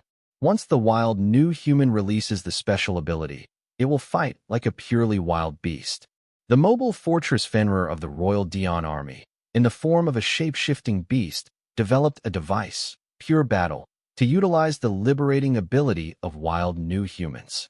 The wild new human will form a completely pure fighting beast during this period of time, and the sensitivity and perception of movement has also been improved to an extreme. But there is also a weakness that after the liberation ability is activated, the combat field cannot be generated, because it will be completely devoted to it. During the battle, the wild new human beings in the liberated state have the fighting instinct. Long Fei began to think that the wild new humans were like Age's X-Rounder description. People returned to irrational beasts. However, after some in-depth research, Long Fei found something different. The so-called wild new humans in this world, their liberation ability is not so much returning to irrational beasts. It is better to say that they have become pure beasts during this period of time. Fighting instinct. The ability to liberate wild new humans also has a time limit, and if it exceeds a period of time, it will appear in a state of rampage. As for the new human beings of the spiritual system and combat system, they were similar to what Long Fei knew. These two new human beings were common new human beings in the Dion Empire. In addition to these new human beings, among the information about the adjusters of the Dion Empire, Long Fei got a piece of information that surprised Long Fei. That is, 50 years ago, the Dion Empire and the Mita-Dingligian Kingdom had secretly created adjusters together. It's just that after the Mars Circle was closed to the country more than 30 years ago, the two countries independently researched adjusters, and the adjusters created are similar, but the difference is that the adjusters created by the Kingdom of Dion were successful 10 years earlier than those created by the United Kingdom. The adjusters of the two countries also have a special ability called Explosive Seed, which is to instantly improve reaction power, operational ability, etc. Similarly, only high-level adjusters have this special ability. Long Fei also studied the control systems and devices of the Dion Imperial Army's MS and the Mobile Fortress, and found that in addition to manual operation, it can also switch to mental control, mainly controlled by new humans of the spiritual system. The above things gave Long Fei a great reference value. Long Fei also discovered in some researches that even wild new humans and brain quantum wave new humans can still control the Sekima system. The pure purpose of the devices and operating systems developed by the Dion Empire for the wild new humans and the brain quantum wave new humans is to allow these two types of new humans to better exert their abilities. Moreover, even the devices and operating systems developed for these two types of new humans can still be controlled by new humans of the spiritual system and fighters, but they are not as ideal as the above two. But in the final analysis, any device and technology developed by the Dion Empire can still be used by any series of new humans. Long Fei also decided to take out the brain quantum wave and X-Rounder technology of 00 and AG to try. However, Long Fei also decided that regardless of these technologies, the premise is that all new humans in this world can control them. Just like the technologies developed by the Dion Empire, they must have the same effect. Therefore, when Long Fei was researching, in addition to making modifications, he also had to use the technology of the Dion Empire as a reference for technology integration. The Tianyi mercenary group clashed with the Dion Empire and captured the Dion Empire's warships and MS, etc. After the two parties negotiated, the Dion Empire's judge did not ask for these things back after paying compensation. This is because Minister of Foreign Affairs Sigmund did not ask to take back these weapons during the negotiations. Fix and the negotiating team felt very strange. Logically speaking, it is impossible for them to let the Tianyi mercenary group obtain their technology, study their technology, and defeat them. Sigmund, the foreign minister, directly told Fix that His Majesty the Emperor would not take these things back, and that Boss Long Fei could even study them to his heart's content. This was His Majesty's gesture of favor to Boss Long Fei. Fadis always hoped that Long Fei could work hand in hand with him. Moreover, among the negotiated treaties, There is one item that the Dion Empire is in the process of compensating the Tianyi mercenary group, and will even take some Mars resources to compensate. It can be said that Fardis showed his favor to Long Fei whether it was on the surface or secretly. On the contrary, for Long Fei, if the Dion Empire doesn't take back these things, then he can use these technologies for related research. No matter how Fardis showed his favor to Long Fei would never believe him. Although both of them are new human beings, even if new human beings can communicate with each other through telepathy, no matter what, everyone has their own views and attitudes. The important thing is that there will be mutual barriers between people. Moreover, Long Fei did not agree with Fadi's new humanism very much. And Long Fei knew a little better. Long Fei also knew that Fadi showed his favor to him. It was because Long Fei was very important to him at the moment and needed his strength. Although you are not joking, even if Fardis is sincerely willing to share the rights with Long Fei knows a little bit more. No matter what he said in this advance or the previous emperor in the history of the world, he cannot believe it at all. If I need you today, I put my right hand around your shoulders and share the world with you. When I don't need you tomorrow, the knife held in my left hand will stab your chest mercilessly. This is the ruthlessness of being an emperor. Long Fei also knew that it wasn't just the emperor. Everyone who was a superior had such a mentality. Long Fei himself is also a high-ranking person. It is impossible to sincerely share everything about him with others. Moreover, Long Fei knew better that he and Fardis would go to opposite sides because of their different ideas. The confrontation between the Tianyi mercenary group and the Dion Empire is only a matter of sooner or later. At this moment, Long Fei would definitely not let the Tianyi mercenary group fight against the Dion Empire. The few conflicts had already made them discover some shortcomings of the Tianyi mercenary group. Using brain quantum waves to control unmanned MS, this technology does not exist in Long Fei, but there is something similar. For example, using part of the technology of the Type 0 system allows operators to control MD Taurus and Virgo, and has superconducting communication technology that is not affected by Minov's particles. This technology can be operated without new humans. But the premise is that the operator's emotions, consciousness, and spirit must have a strong endurance, because even if the Type 0 system uses part of the technology to perform calculations, the tactical suggestions given to the operator, powerful calculations, and numerous tactical suggestions can be collected in one brain. Into the operator's mind. This may make the operator overwhelmed. Therefore, Long Fei must also make some improvements, or weaken some of the technologies extracted from the Type 0 system, so that the operators will not be unable to bear the powerful calculation capabilities.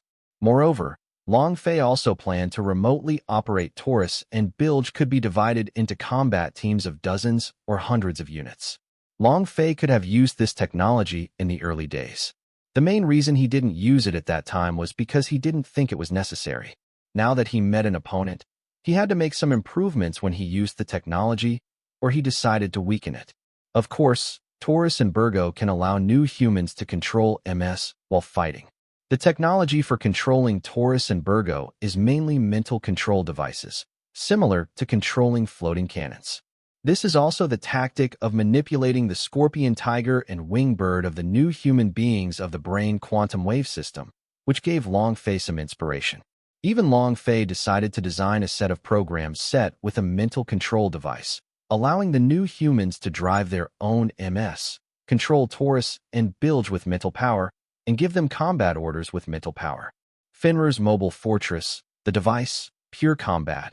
Long Fei also needs to disassemble and break down the technology in it, so as to understand the particularity of the wild new humans.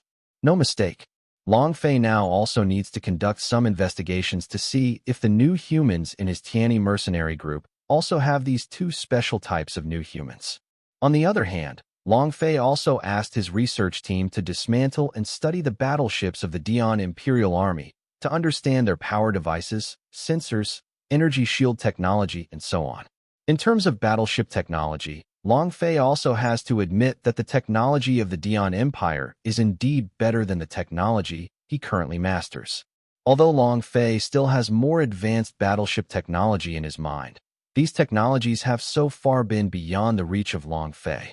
Master, not to mention anything else, Just talk about the sublight speed navigation technology that is 1 or 2 levels lower than the jump technology. Even though Long Fei has these technical theories in his mind, but to analyze, disassemble, and master these technical theories, Long Fei currently, it is also only half knowledgeable, and it must take a long time to study. Of course, Long Fei doesn't have the time to study it at present, because even if he wants to study it, he has to study lower-level technology first. At present, Long Fei has no way to reach the sky in one step, and Long Fei has to do it step by step. Long Fei once had an idea. If he could really master space jump or artificial wormhole technology, would he use Gundam to occupy other planets? Long Fei suddenly smiled, shook his head, and said in his heart, "This kind of thing should wait until one day comes, and then think about what it will be like. The most important task now is how to let the Tianyi mercenary group master it. The technology and military strength must be improved to a higher level, which is to prepare for the next war." At this time, Xiaohe sent a notification. "Boss, Cordelia, an A-level researcher, is asking to see you. Let her in." Cordelia has become more and more mature and beautiful in recent years. She entered Long Fei's office and took a catwalk with the documents, came to Long Fei's desk, and put the tablet document on Long Fei's desk. Long Fei looked at the information with the flat file. Cordelia's current A-level researcher status has mastered several research teams by herself.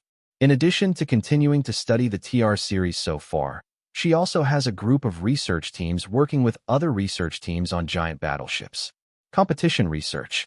Cordelia's beautiful and charming face was looking at Long Fei, and Cordelia still had a deep love for Long Fei.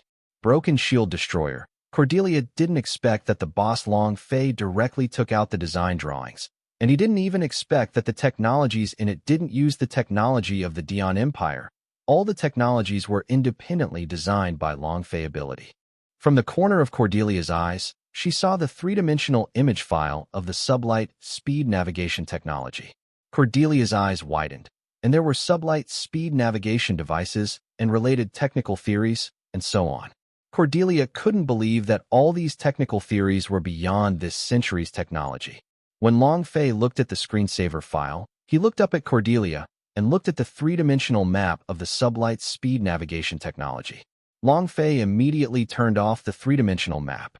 Cordelia immediately came back to her senses, looked at Long Fei with a face full of shock and admiration, and asked, "Boss, are all the technical theories of sublight speed navigation designed and written by you? Then who else do you think can design it and write it besides me? Boss, you are really amazing."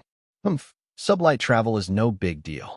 Cordelia was taken aback for a moment, and then asked, "Boss, why is it not a big deal? This is a technology beyond this century. How many generations will it take to travel from our galaxy to another galaxy at sublight speed to reach the destination?" Cordelia's brain worked quickly, and then she replied, "If 200 years are considered as one generation, it will take about 3 generations. Only at this speed can we reach the destination. And can you guarantee that there will be no problems with the navigation of these generations? Even if it is a higher level of light speed navigation, even if the time can be shortened, it will take at least 1 generation. In this way, wouldn't it be better for me to think of a way to develop a more advanced space jumping technology? The boss has to eat 1 bite at a time and can't reach the sky in 1 step. I don't need you to teach me this kind of thing, and you handed in these documents. The technique of Li Jiaoqi cannon still needs to be modified. Just wait a moment." Long Fei made some technical and theoretical revisions, and then handed it to Cordelia and said, "Take it back and continue to study it. Let's get busy." "Yes, boss." Cordelia still wanted to find some topics to spend some time with Long Fei. Long Fei had already seen Cordelia's purpose and drove her out directly. When Cordelia just walked out of the office gate, the 2 sisters Long Gua and Long Fu chased each other and came to Long Fei's office. Cordelia looked at the boss daughter, and then at Tao Xiang, who was walking slowly. Tao Xiang showed a polite smile to Cordelia, and Cordelia knew that she could not fight the woman in front of her at all, so she could only nod with a polite smile, and then left the scene. In July 122, the first year of the universe, the Dian Imperial Army and the United Army continued to fight. The United Army belongs to the suppressed side. In addition to the international media continuing to report on the current war, Another incident was picked up, which shocked the entire world. A few years ago, the wars that took place in several areas of the space colony circle were gradually picked up by some reporters and media. The war at that time was secretly played by the Kingdom of Dion. Those countries participating in the battle, whether they were imperial systems or not, had the Empire of Dion secretly helping them. The purpose was to keep the local colonial areas from winning and keep the war going on. Then, more and more countries in the colonial circle joined that war, which led to the loss of national power of all countries in the entire colonial circle. This allowed the Dion Empire to seize the opportunity to sneak in.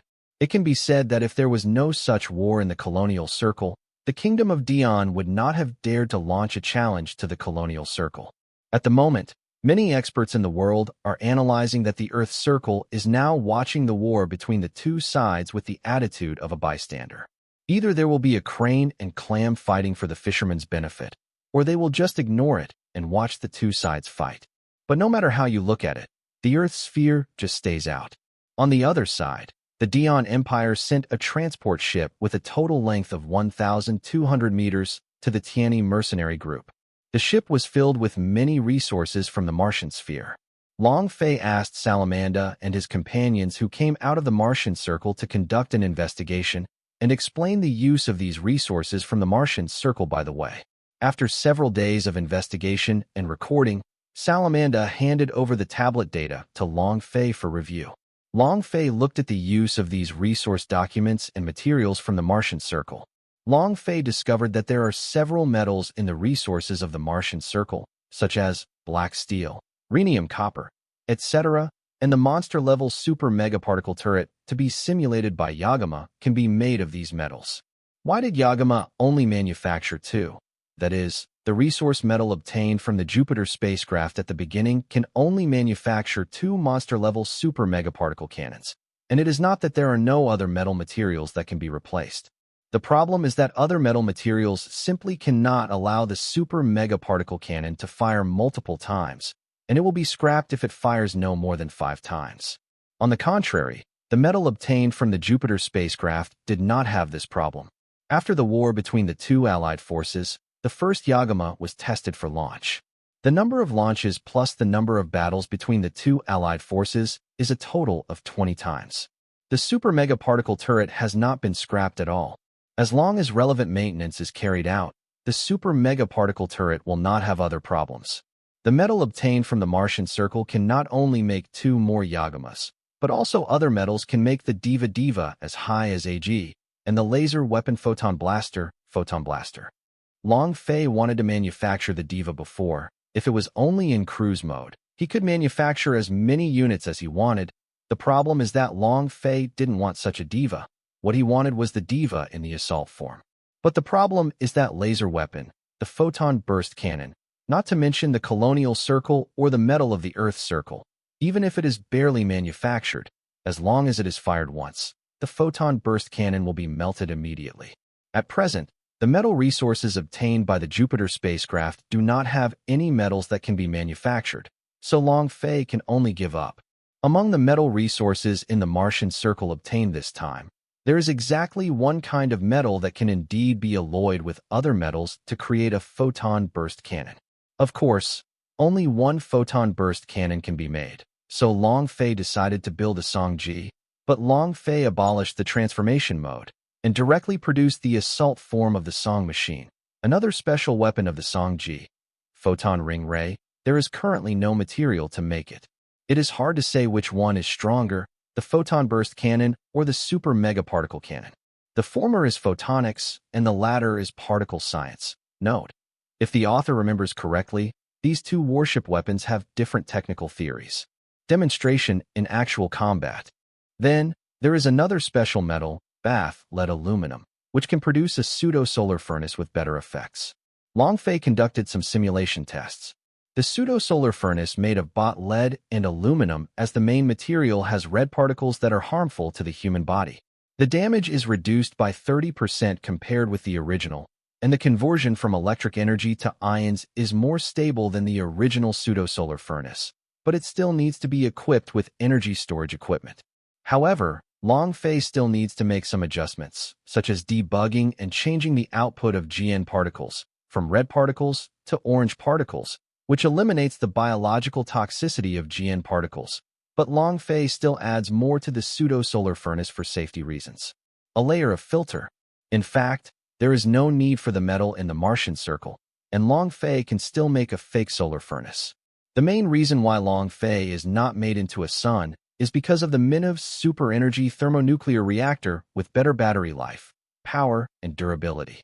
Manhwa's super-energy thermonuclear reactor Long Fei has developed Gundam, mass-produced Gundam, standard type, and mass-produced machines, especially Manhwa's super-energy thermonuclear reactor 3 for Gundam, and there are several types different models. Now why Long Fei wants to make a fake solar furnace is mainly because of the metal resource bought lead and aluminum in the Martian circle, especially the onboard storage equipment made of bought lead and aluminum, which can store more electric energy and convert ions, output, power generation, and the original is no different, and outperforms the original pseudo-sun in terms of battery life and staying power. Moreover, the battery life and endurance are also better than the mass-produced model of the Manhwa's super-energy thermonuclear reactor 3, and the output power generation is even better than the latter. Long Fei decided not only to make the number 1, number 2, and number 3 angels, but also the Doom formula. Deducting the pseudo-solar furnaces needed for 3 angels, the pseudo-solar furnaces made of bought, lead, and aluminum can produce 100 Doom types. However, it is impossible to hand over the Doom-style Long Fei to other troops. Long Fei decided to set up another troop on the surface. Long Fei decided to name this troop Misfortune, which belonged to Long Fei's guards. Of course, this army will not be formally established until the fake solar furnace and Doom formula are completed. Then there are other kinds of metals. What are their uses? Long Fei still needs to do some research to see if he can make something else. The transport ships loaded with various Martian metal resources sent by the Dion Empire, including the transport ships, were given to the Tianyi mercenary group. Long Fei also understands that this is Fadi showing his favor to him, but Long Fei doesn't care how Fadi shows him. Long Fei just won't cooperate with him, let alone trust him. If Fardis stood in front of Long Fei now, Long Fei would tell him directly, "I accept the things, but I will not stand with you, let alone believe you. Don't even think about me cooperating with you. You should give up your heart, leave things behind, and you will immediately leave my sight."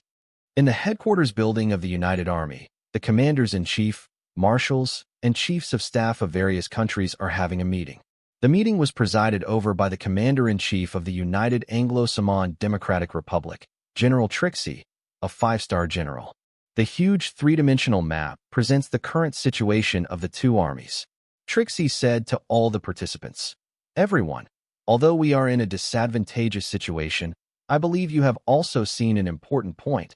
That is, the progress of the Dion Royal Army has begun to slow down. I believe everyone is aware that the population of the Dion Empire is about 500 million people. Of course, this is their Mars circle. At the moment, their progress is slow. That is, they have no more soldiers to occupy more colonial satellites. Even some soldiers still came from the side of the captives. The field marshals, commanders-in-chief, and chiefs of staff all nodded. The 5-star General Trixie went on to say, "Although our military technology is not as good as that of the Dion Empire, they are far inferior to us in terms of numbers, and we also have many tactics and strategies to fight more with less."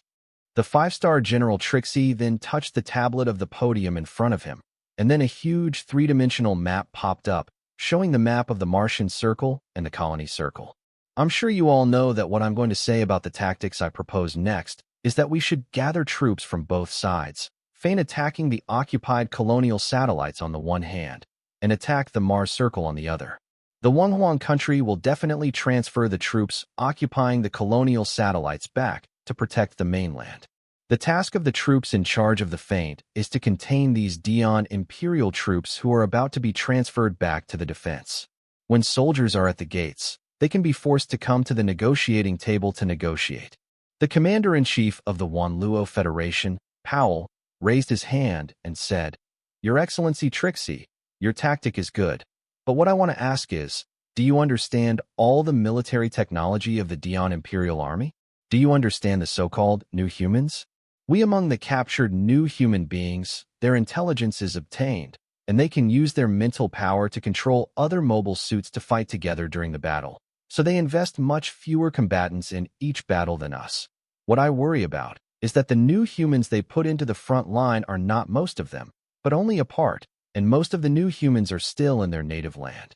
What Powell said also caused many national marshals, commander-in-chief, and general staff to fall into deep thought. Trixie nodded and said, "Your Excellency, Powell's worry is not unreasonable. Apart from the Dion Empire, who understands the new humans, which other force also understands the new humans?" "Your Excellency Trixie, do you mean that your country sent someone to ask for advice from the Tiani mercenary group?" "Indeed, our country did send people to the Tiani mercenary group for advice, from which they learned some characteristics of the new human beings. The new human beings drive their own mobile suits, and then use their own mental power to control other mobile suits to fight. Generally speaking, about 6 units. The information given by the Tiani mercenary group has been withheld." Many people at the scene bowed their heads in deep thought. Powell also sat down to think about it. The biggest weakness of the Royal Dion Army is that its strength is far inferior to their joint army. If it weren't for the war in the colonial circle, the national strength of the colonial countries would have been depleted. Now they will not be beaten back by the opponent. They can use a larger volume to cover the opponent. The marshal of another country raised his hand and asked, "Then, Your Excellency Trish, can you explain your tactics?" "First of all, everyone, please see where Mars is at this moment." The three-dimensional stereogram shows that, at this moment, Mars is in front of the corresponding junction of the 6th area and the 7th area colonization. As you can see, if we fight longer at this moment, the revolution of Mars will come to the colony in the 7th area and even the colony in the 8th area. Powell raised his hand and asked, "Your Excellency Trixie, let me guess your tactics." "The troops responsible for the feint attack will be restrained for a long time, and the troops responsible for the main attack will make all preparations, gather a large number of troops, and wait until the revolution of Mars is about the same. When you come to the colony in the 8th district, the main attacking force will immediately attack the Mars circle, and the feint attacking force will contain the main force of the Dion Imperial Army, so that these main forces cannot return to the Mars circle where the supply line has been stretched. This is the tactic you proposed." "Yes, this is the tactic I propose." "The wishful thinking is really loud. Let the flames of war burn directly to my country." "How come?" "It's the best tactic we can win in one fell swoop." Powell said, "It's better to wait for Mars to transfer to the first colony. The supply line will be longer by then, and the time will be longer. It is estimated that the Dion Royal Army will not have many soldiers." Marshal Nicholas of the Garth Empire glanced at Powell and said in his heart, "You want to lead the disaster to my country." Nicholas stood up and said, "Your Excellency Trixie, I think your tactics can actually be better. Why don't I raise your tactics to a better level?" "Your Excellency Nicholas, please speak." "Add one more main attacking force. This main attacking force will be prepared by the Garth Empire. Mars orbits and comes to the opposite side of the Wanluo Federation. Once you dare to fight on 2 fronts, your country's main attacking force will immediately attack Mars. Then Diwang Huanghua absolutely does not have any extra troops to open up the 3rd front. Maybe it will be difficult for their troops to defend the mainland and resist the huge number of our 3rd main attacking troops." Powell raised his hand and asked, "What if the enemy empire didn't start a 2-front war?" Nicholas said with bright eyes, "That's even better. Wait until Mars Revolution arrives at the colony in District 9, and then the Wanluo Federation, which is in charge of the main attacking force, and the main attacking force of our country can launch a 2-sided attack."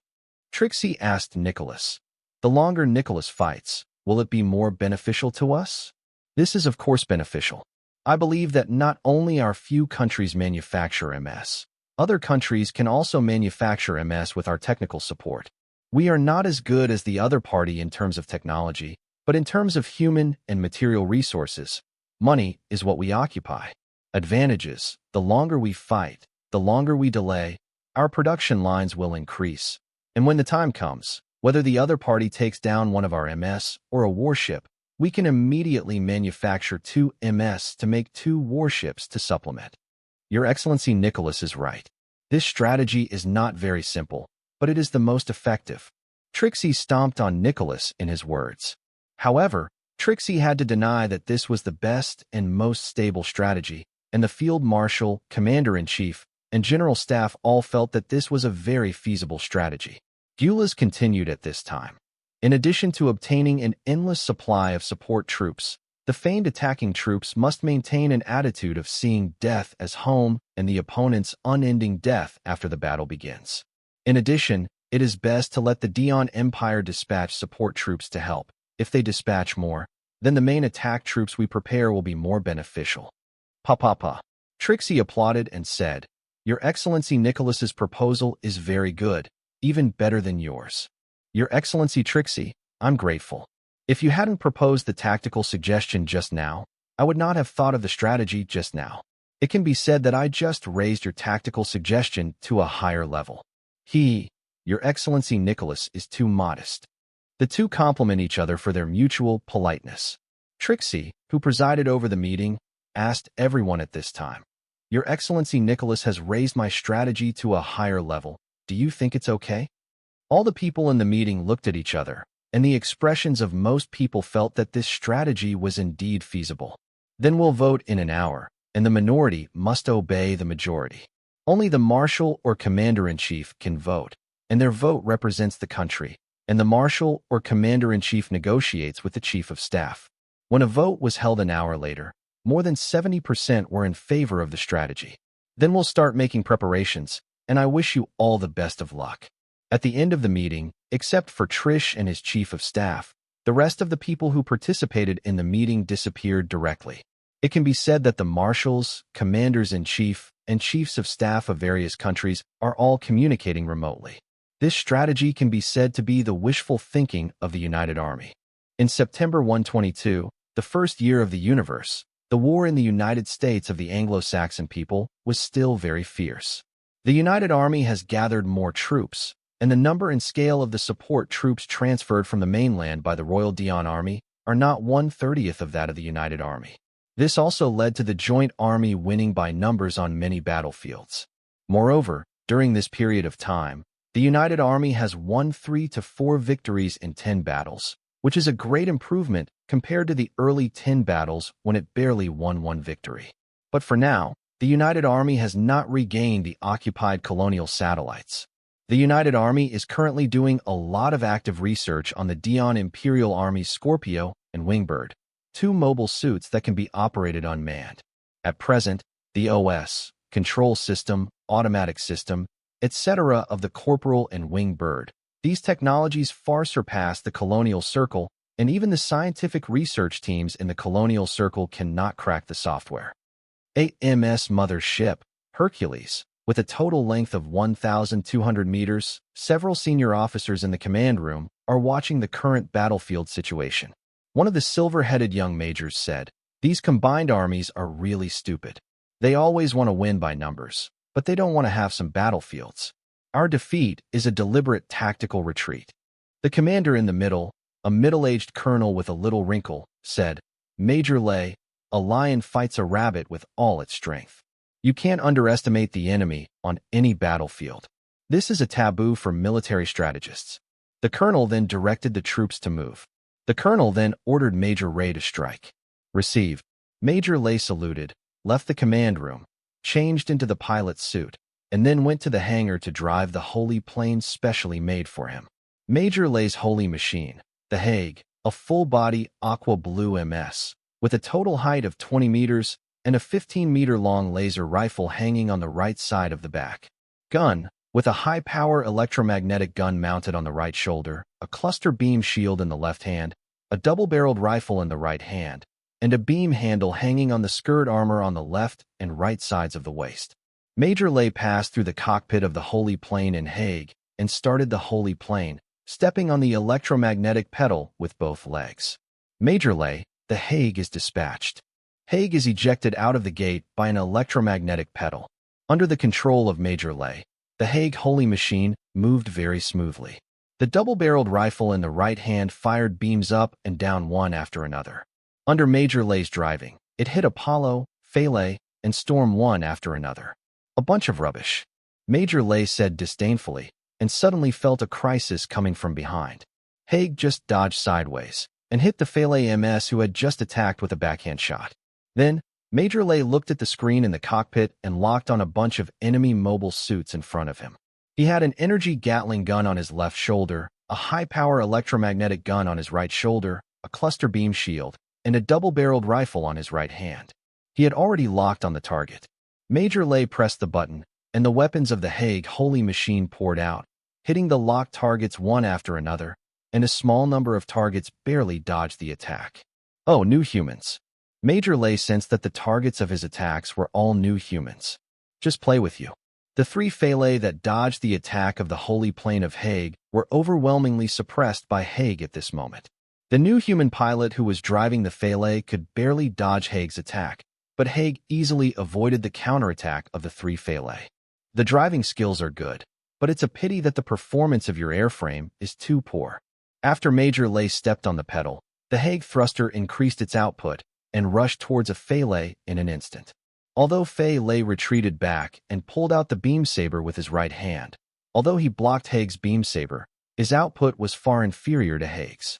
Haig's beam saber pierced through the target beam saber in less than 3 seconds, splitting the Flying Thunder in half with one blow. My Bingshan beauty wife. The pilots of the other two Fele knew that they couldn't beat the opponent in front of them, so they could only turn around and turn the thrusters to the maximum, and fled the scene. Major Lay originally wanted to pursue him, but there were other mobile suits attacking him. Lucky you two guys. Haig uses the beam shield with his left hand and the double-barreled rifle with his right hand up and down. With his superb speed and maneuverability, he forms a fast orbital trace. Wherever the orbital trace passes, countless beams of light shoot out concurrently. Wherever the beam passes, there must be fireworks everywhere. Major Lay fought for about 5 minutes and shot down more than 60 enemy MSs. Sure enough, it's really a bunch of useless garbage. Major Lay looked at the MS that he shot down and said disdainfully. Then, Major Lay looked at many corporals and winged birds not far away. Judging from the combat trajectories of these two mobile suits, some of the battles of corporals and winged birds are not like the usual coordinated battles, but more like a few individuals' team fight. These useless low-class people are still useful. What Major Lay was talking about was the combined army that surrendered to them. Most of them came from the Angruso army.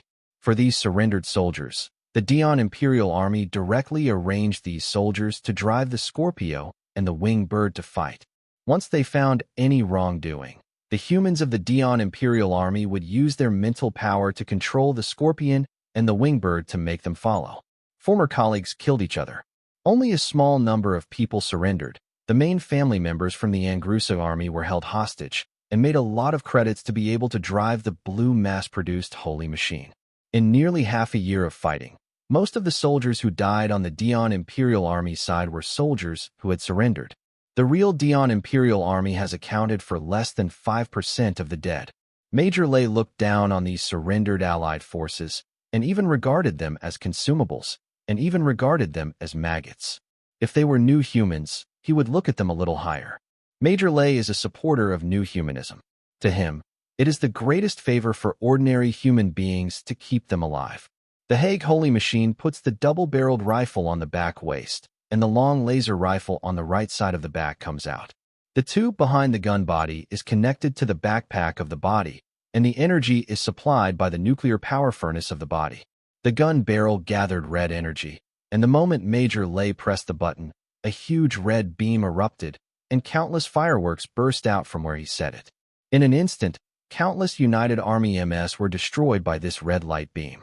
The fleet commander of the United Army looked at the current situation on the battlefield, and his subordinates reported that there was an unknown holy plane that shot down more than 100 of our troops in less than 15 minutes.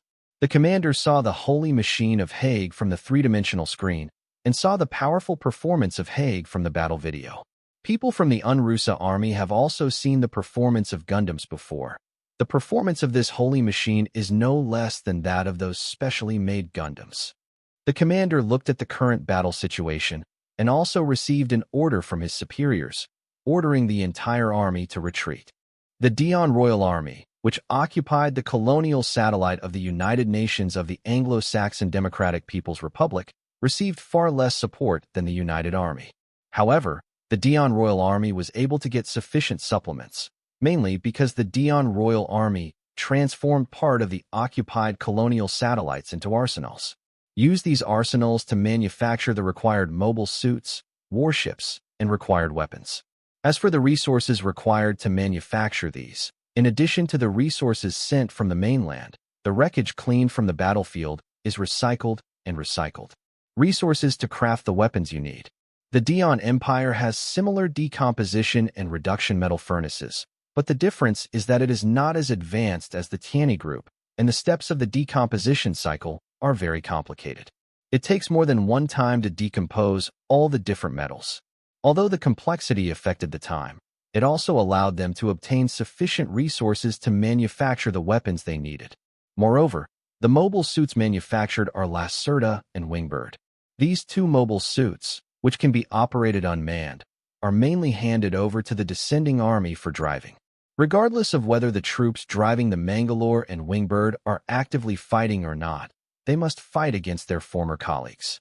If they dare to surrender without being serious or actively fighting, there will be new humans manipulating these MS to kill enemy MS. And then the Dion Imperial Army will send some specially organized people to deliberately send these things to the media or the self-media that they bought to broadcast them. Deliberately spreading these surrendered troops who surrendered to the Dion Empire to fight with their former colleagues. They are very loyal to the surrendered Dion Empire, thus attacking the United Army and their country. These surrendered troops can basically be said to have jumped into the Yellow River and could not be cleaned up. They could only face each other with their former colleagues on the battlefield. Even some captured coalition forces who would rather die than surrender were also put into the cockpits of the Scorpion Tiger and Wingbird, and then put into the battlefield under some remote operations or computer control. And more deliberately, in the identification codes of both the enemy and the enemy, it is shown that there are people driving, and they are notified as surrendered troops, and their military numbers are placed in the identification codes. The new humans of the brain quantum wave system will deliberately manipulate the Scorpion Tiger and Wingbird to attack the MS of the coalition army. This made many coalition troops misunderstand that they had surrendered to the Dion Imperial Army and stood on the opposite side of them. After completing these actions, the new humans of the brain quantum wave system deliberately handed over the control of these MS to these captives. At this time, the captives were speechless. Seeing that their former colleagues had fired back at them, they could only fight with their former colleagues in order to survive, and even had to kill their former colleagues to survive. This vicious method of the Dion Empire also hit the United Army, and it also caused some United Army to be unable to shoot at their former colleagues, but were killed instead. Then it eventually turned into killing each other. Therefore, the High Command of the United Army issued an order that once a former colleague driving the MS of the Dion Empire appeared on the battlefield, he must be regarded as an enemy and a traitor, and he must open fire without hesitation. Originally, the captives who would rather die than surrender are now inhumane inside and out. After many prisoners came back alive from the battle, they would kill their former colleagues because of their previous survival, causing guilt and self-blame. Many captives would commit suicide soon after because they couldn't bear the condemnation of their conscience. These captives were usually like tissues to the Dion Imperial Army. They were thrown away after one use. Only a few captives surrendered to the Dion Empire when they had no choice in the end. If these captives perform well in the future, they can also have the opportunity to drive the mass-produced Azure Holy Machine like the United Army, who surrendered earlier. The United Army didn't know about these things, and just regarded them as being captured and surrendered to the Dion Empire. The United Army really didn't understand why the captured United Army surrendered to the Dion Empire in a short period of time. In October 122, the first year of the universe, an event that shocked the world occurred. The content of the incident was that the former coalition soldiers who had surrendered to the Dion Empire appeared in front of the screen, and each of them held a pistol and shot the captive who refused to submit to the back of the head. Then, the surrendered soldiers who shot and killed their former colleagues immediately declared their allegiance to the flag of the Dion Empire. Then there are some battle scenes. These surrendered soldiers, driving their own MS, go to the battlefield to fight with their former colleagues. There are also some scenes where the generals, school officers, and officers captured by the surrendered army are fighting in front of the camera. Even if some generals, school officers, and military officers questioned these descendants before they were shot, why did they betray their own country, and why did they act so unhesitatingly against their former colleagues? The descendants didn't take the questioning seriously, or just turned a blind eye to it, and some directly stated that the Dion Empire is a real superpower worthy of the name, and technology is not comparable to the colonial circle at all. Even being an inferior citizen of the Dion Empire is more noble than the people of those superpowers in the colonial circle. Some Jianjun even said, "It's better to be a fly on that pulled by the people of the Dion Empire than to be the people of your country who think you are strong." Then there are countless pictures. Jiang Jun is very proud of the expression on receiving the medal, and at the ceremony of receiving the medal, he expresses that he will continue to make greater contributions to the country and wipe out all enemies for the beloved country. These pictures can be said to disgust the people of the countries in the colonial circle, and the countries in the colonial circle immediately judged these surrendered troops as traitors. The information about Jiang Jun was quickly picked up. In addition to being bullied by netizens on the internet, Jiang Jun's family members were actually rejected and bullied by other people. They would even go out on the street for no reason. Some were beaten by strangers. Even former friends and relatives severed ties and were fired from the company. The behavior of surrendering the army can be said to be a drag on the family. Dion Empire deliberately released these videos, the purpose of which is to let all the surrendered troops not think about going back to their own country one day, and now they can only work for the Dion Empire. On the other hand, by doing so, the Dion Empire can also continue to reduce the casualties of its own local soldiers. Let the descending army fight the front line, and only after the descending army is dead, let the local soldiers of the Dion Empire play. However, with more and more conflicts on the battlefield, the Kingdom of Dion has been continuously capturing many prisoners, and then used the above methods, so that the prisoners can only choose to commit suicide in shame or submit to the Kingdom of Dion. This also allowed the Dion Imperial Army, which originally had a small force, to obtain an endless supply of troops, which can hit the morale of the enemy, and can borrow a knife to kill without costing a single soldier from the local area, and the borrowed knife is still the enemy's. Knife. Use the enemy's knife to stab the enemy. This strategy of the Dion Empire not only reduced the losses of its own soldiers, but also increased the damage of the enemy soldiers. This trick of the Dion Empire is really vicious. In the number 46 colonial satellite area of the United States of Anglo-Sodomocracy, a defeated coalition fleet is heading to the number 46 colonial satellite for rest. Two beautiful officers, one with long pink hair and the other with short purple hair, sat on the sofa in the lounge with their heads downcast. Because of the previous battle, their other companion, Ellie, died at the hands of the holy machine Hague. Second Lieutenant Zenani with pink long hair asked Second Lieutenant Rogova with short purple hair, "Rogova, how long will we have to fight this war to end?" Rogova shook her head and said, "I don't know. Too many of our comrades in arms have died." In the entire colonial circle, it is rare for different systems in different countries to put aside their respective ideologies and jointly deal with the new humanism of the Dion Kingdom. It is a pity that our military strength is not as good as the difference is too far. We have been relying on numbers to fight. Even if we can win the battlefield, at least we can win with more than 5 times the casualties. For the people above, they are just consumables in the quantity. After the battle, they will only become one of those numbers. The people above just want to fight a war of attrition to bring down the Dion Empire. The words of the two female officers made the other colleagues next to them deeply feel the same. This war has caused them serious casualties.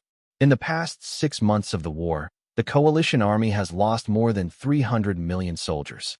Such casualties will increase as the war progresses. This does not count the civilian casualties affected. An officer said with a conspiracy theory tone, "Actually, I have heard that why did the superiors fight a war of attrition in this war, saying that the government in power wants to reduce the population, reduce food consumption and some welfare consumption. Regardless of whether it is us soldiers or ordinary people, it can reduce the burden on the country." Many officers at the scene were perplexed by such conspiracy theories. Zenani and Rogova scoffed when they heard such conspiracy theories before, but the current situation made them believe it a little bit. The defeated coalition fleet came to Colonial Satellite number 46. Most are repaired at temporary repair yard bases outside the colony.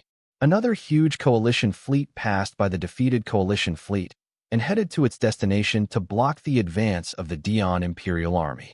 The battleship Zenani and Rogova were on was the flagship of the fleet and entered the Colonial Satellite. Some of the civilians in the Colonial Satellite had already left the local area to seek refuge in a safer place, while the other civilians who did not leave stayed in the local area and continued to live their lives. Most of the people who stayed were either unwilling to leave their original places or they didn't have the money to allow them to escape to a safe place. Some people felt that it would be better to change the system, and it would be fine for the people to continue to live their lives. As long as you submit to the Dion Empire, life will continue as usual. After Zenani and Rogova finished their work, they got a few days of rest, and they could leave the base temporarily to get some fresh air elsewhere. Zenani and Rogova looked not far away, and the fleet of the Tiani mercenary group was being repaired. What surprised the two girls even more was that they met 6 Crusaders' warships, one of which was the Crusaders. Zenani and Rogova heard the people behind them complaining. If the Tiani mercenary group is willing to accept the entrustment, the United Army will not have to fight so embarrassingly. Isn't it? The holy machine that can stop the Dion Imperial Army is the only Gundam. That is, if the Gundam can't reach it, who will compete with it? I've also heard that some people feel that Long Fei, the leader of the Tiani mercenary group, is unwilling to continue the joint army commissions because he and the Emperor of the Dion Empire are both new humans, and they don't want to point their guns at their own kind. I've even heard that Long Fei is going to join forces with the Emperor. After our coalition army's vitality is seriously injured, we will join hands with the Emperor to kill us and share the colony together. I've also heard another rumor that Long Fei wants to take advantage of the fact that our joint army has lost both sides in the battle with the Dion Empire, so that a fisherman can take advantage of it and take over the colony's circle and Mars circle in one go. Zenani and Rogova looked at each other, shook their heads, walked out of the base, and called a taxi to the city. After fighting for a long time, the two girls gradually felt that they had awakened a certain ability, just like the rumored ability of the new human beings. Relying on their keen sense of foreseeing danger, they were able to dodge deadly attacks one step earlier in many battles. It wasn't until they sensed the driver's powerful mental power during the battle with the Hague Holy Machine that their usual keen sense of crisis prediction was useless, and it made them feel the invisible pressure, especially in the battle. It made them feel the terrible spiritual power, which made them fall into fear. AI Lee's death raised their sense of fear to a higher level, making them unable to face the Hague Holy Plane pilot, and could only choose to flee the scene. The two girls are still very scared in retrospect. The two girls looked at the Cross Pioneer in the distance in the taxi, and the two girls also thought about it. If the Tiani mercenary group would like to join this battlefield, the coalition army would not suffer heavy casualties, and perhaps this war could end sooner. The two girls wanted to take advantage of the rare vacation. Apart from relaxing and having a big meal, they also wanted to go to a beauty salon to take care of their skin like other girls. After more than a month of fighting, they all felt that the skin is a bit dry. The two girls came to a more famous local restaurant for dinner. After entering the restaurant, when the two girls saw 4 girls at a table ordering food, one of the girls made Zenani and Rogova widen their eyes. Rebecca was eating and ordering food with Joya, Jonah, and Brittany when she suddenly felt a pair of eyes looking at her. Rebecca followed her gaze. She didn't expect to meet her former colleagues Zenani and Rogova.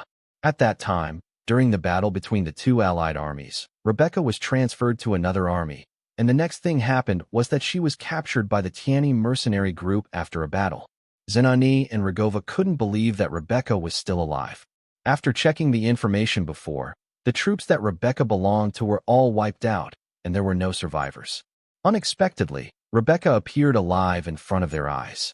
Joya and the others followed Rebecca's gaze and saw Zenani and Rogova. Joya asked, "Do you know each other?" "Well, former comrades in arms." Joya waved to Zenani and Rogova, motioning for the two girls to come over. Zenani and Rogova came to the fore of Joya, and they sensed that among the four girls, except for Brittany, Rebecca, and Joya made them feel an inexplicable feeling. Joya smiled and said, "It seems that you are also new humans." Zenani and Rogova looked at Joya in shock. Brittany said, "You too. It seems that you are also here for dinner. Why don't you go together?" After Zenani and Rogova glanced at each other, they decided to sit down and have a meal with the person in front of them. They also wanted to ask Rebecca where she had been in the past few years. Zenani and Rogova also ordered. After the waiter left, Zenani asked Rebecca, "Rebecca, do you know that something happened to your family? Do you know that your brother was sent to prison? Disappeared shortly after the orphanage?" "Of course I know what happened at home. My brother lives with me," Rebecca said in a cold tone. Zenani and Rogova couldn't believe that when Rebecca's younger brother was sent to the orphanage, they and their former comrades in arms, now killed in battle, still visited her younger brother. Not long afterward, after receiving a notice from the orphanage that Rebecca's younger brother was missing, they tried all their connections to find out, but there was no news. Unexpectedly, the child was already living with his sister. Rogova asked, "Rebecca, where have you been these past few years?" "I have joined the Tiani mercenary group." Zenani and Rogova looked at Rebecca in shock. "When did you join the Tiani mercenary group?" "After the war between the two allied forces." "Why did you join the Tiani mercenary group?" Rebecca told the whole story. Zenani and Rogova lowered their heads at this moment. None of them thought that the United Anglo-Saxon Democratic People's Republic, which they are loyal to, would do such a chilling thing and keep loyal soldiers away. Joya asked at this time, "What are you two going to do next? Are you going to continue fighting?" "We are soldiers. Of course we must continue to fight." "Then I can only say one thing to you. I wish you good luck. If your Tiani mercenary group accepts the entrustment of our joint army, you don't need to come and wish us good luck."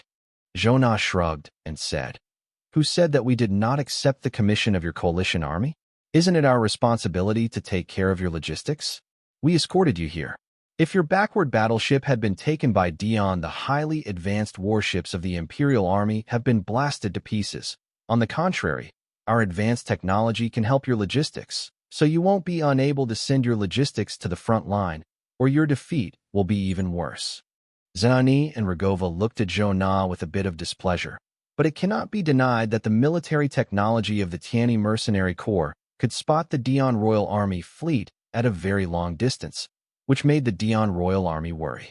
Even after the negotiation between the two parties, both parties signed a non-aggression treaty, and the Dion Imperial Army would not take the initiative to attack any logistics fleet escorted by the fleet of the Tiani Mercenary Corps, and would even attack on its own. Leave the scene. As a result, those troops in charge of transportation of the United Army would never go to the front line to deliver supplies without the troops of the Tiani Mercenary Group. "Not to be outdone," Rogova said. "However, I just heard that the warships of the Royal Dion Army are very advanced and superb. The Tiani Mercenary Group, which is arrogant and domineering, would say such a thing," Brittany said in a flat tone. "Although our Tiani Mercenary Group is powerful, we are not arrogant. We also attach great importance to our own shortcomings, and will improve our shortcomings. The battleships of the Dion Empire, we recognize them more advanced than ours." Zenani and Rogova really didn't believe it. There were rumors in the army that the Tiani Mercenary Group was very arrogant and domineering, and they looked down on everything. However, what the woman in front of them said and his attitude made them a little unbelievable. Whether it was just what he said personally, or whether it was really the Tiani Mercenary Group, was not as simple as it seemed on the surface. Jonah, who spoke harshly, went on to say, "But you are different. You are basically useless except for numbers. Your military technology is rubbish. MS, mobile fortresses, battleships, ground weapons, whether they are the same as us or compared with the Dion Empire, you are all inferior by more than one level. It can only be said that your joint army is really overconfident." Zenani said unconvinced, "Since you are so powerful, why don't you dare to accept our commission? I see that your Tiani mercenary group, including your boss Long Fei, is simply afraid of the Dion Empire. Your Tiani mercenary group is simply out of name." When Jonah was about to refute, Rebecca patted the back of Jonah's hand and said to her former colleagues Zenani and Rogova, "It's not so much that we are afraid. It's better to say that we are concerned about you. The United Army wants to hire you. The purpose of our war with the Dion Imperial Army is self-evident. After we lose both sides, your joint army will be able to reap the benefits. Just take us and the Dion Imperial Army in one go. Our two advanced technology, you can get it. Zenani and Rogova frowned. They had indeed thought about this matter. They had heard some superiors analyze that the two parties have their own advantages and disadvantages in terms of technology, and the fight was 50-50. The Tiani mercenary group has always been a sharp sword hanging over the heads of many countries in the world, especially the superpowers. Before the Dion Empire appeared, the authorities of many superpowers were very worried, especially those in the democratic camp who have a problem with the Tiani mercenary group are even more panicked. The kingdom of Dion appeared. Looking at the advanced technology of the two forces, all countries were itchy. They wished that the two parties would fight so that they could take advantage of it. Jonah said, "So to talk about such a simple thing, don't say that our godlike boss has seen through your purpose. All our employees have also seen through your purpose. So we want to fight your joint army to fight against Dion Empire in military fights. Whoever wins and who loses is none of our business. Anyway, we just continue to do our business." Zenani and Rogova were silent. Zhoya continued, "By the way, your battle, our tactics and strategy experts, discovered that the superiors of your coalition army are planning to fight a long-term war of attrition, and you frontline fighters are consumables. Even if it really allows you to stand firm and rely on powerful human and material resources to fight the war of attrition, can't the Dion Empire see it?" The two had nothing to say. Zhoya said, "I think the wishful thinking of the superiors of your joint army may not work out. The Dion Empire can unify the entire Mars Circle. Naturally, there are no idiots in it. The strategic war of attrition you want to fight, I am afraid they have already seen it. Come out. Maybe they have some powerful military weapons, and they are going to give you a warm welcome after you make a big move." Zenani and Rogova remained silent, but their eyes showed shock. If what Zhoya said was true, then the Dion Imperial Army was simply playing tricks on their joint army. Zenani and Rogova were really speechless. "Guests, the food you ordered is here. Please take it slowly." After the 6 women were full, Rebecca asked Zenani and Rogova, "Where are you going next?" "Go for a beauty treatment." Rebecca looked at Captain Zhoya. Zhoya shrugged and said, "We are also going to have a beauty treatment. Let's go together." "Okay." Sometimes after tit for tat, women will suddenly become good friends and girlfriends as long as they meet the same hobbies or do the same things. 6 people can also go to the beauty salon together, go shopping together, and buy clothes and bags together. Finally, when it was dinner time, we were able to eat together. At the end of dinner, just when it was time to part ways, suddenly there was an explosion in the distance. All the 6 women were startled by this, and ghostly howls could be heard from a distance, and many even escaped from the direction of the previous explosion, crying for their fathers and mothers. Could it be a Dion Believer organization? The Dion Believers organization is an underground organization that has recently set off.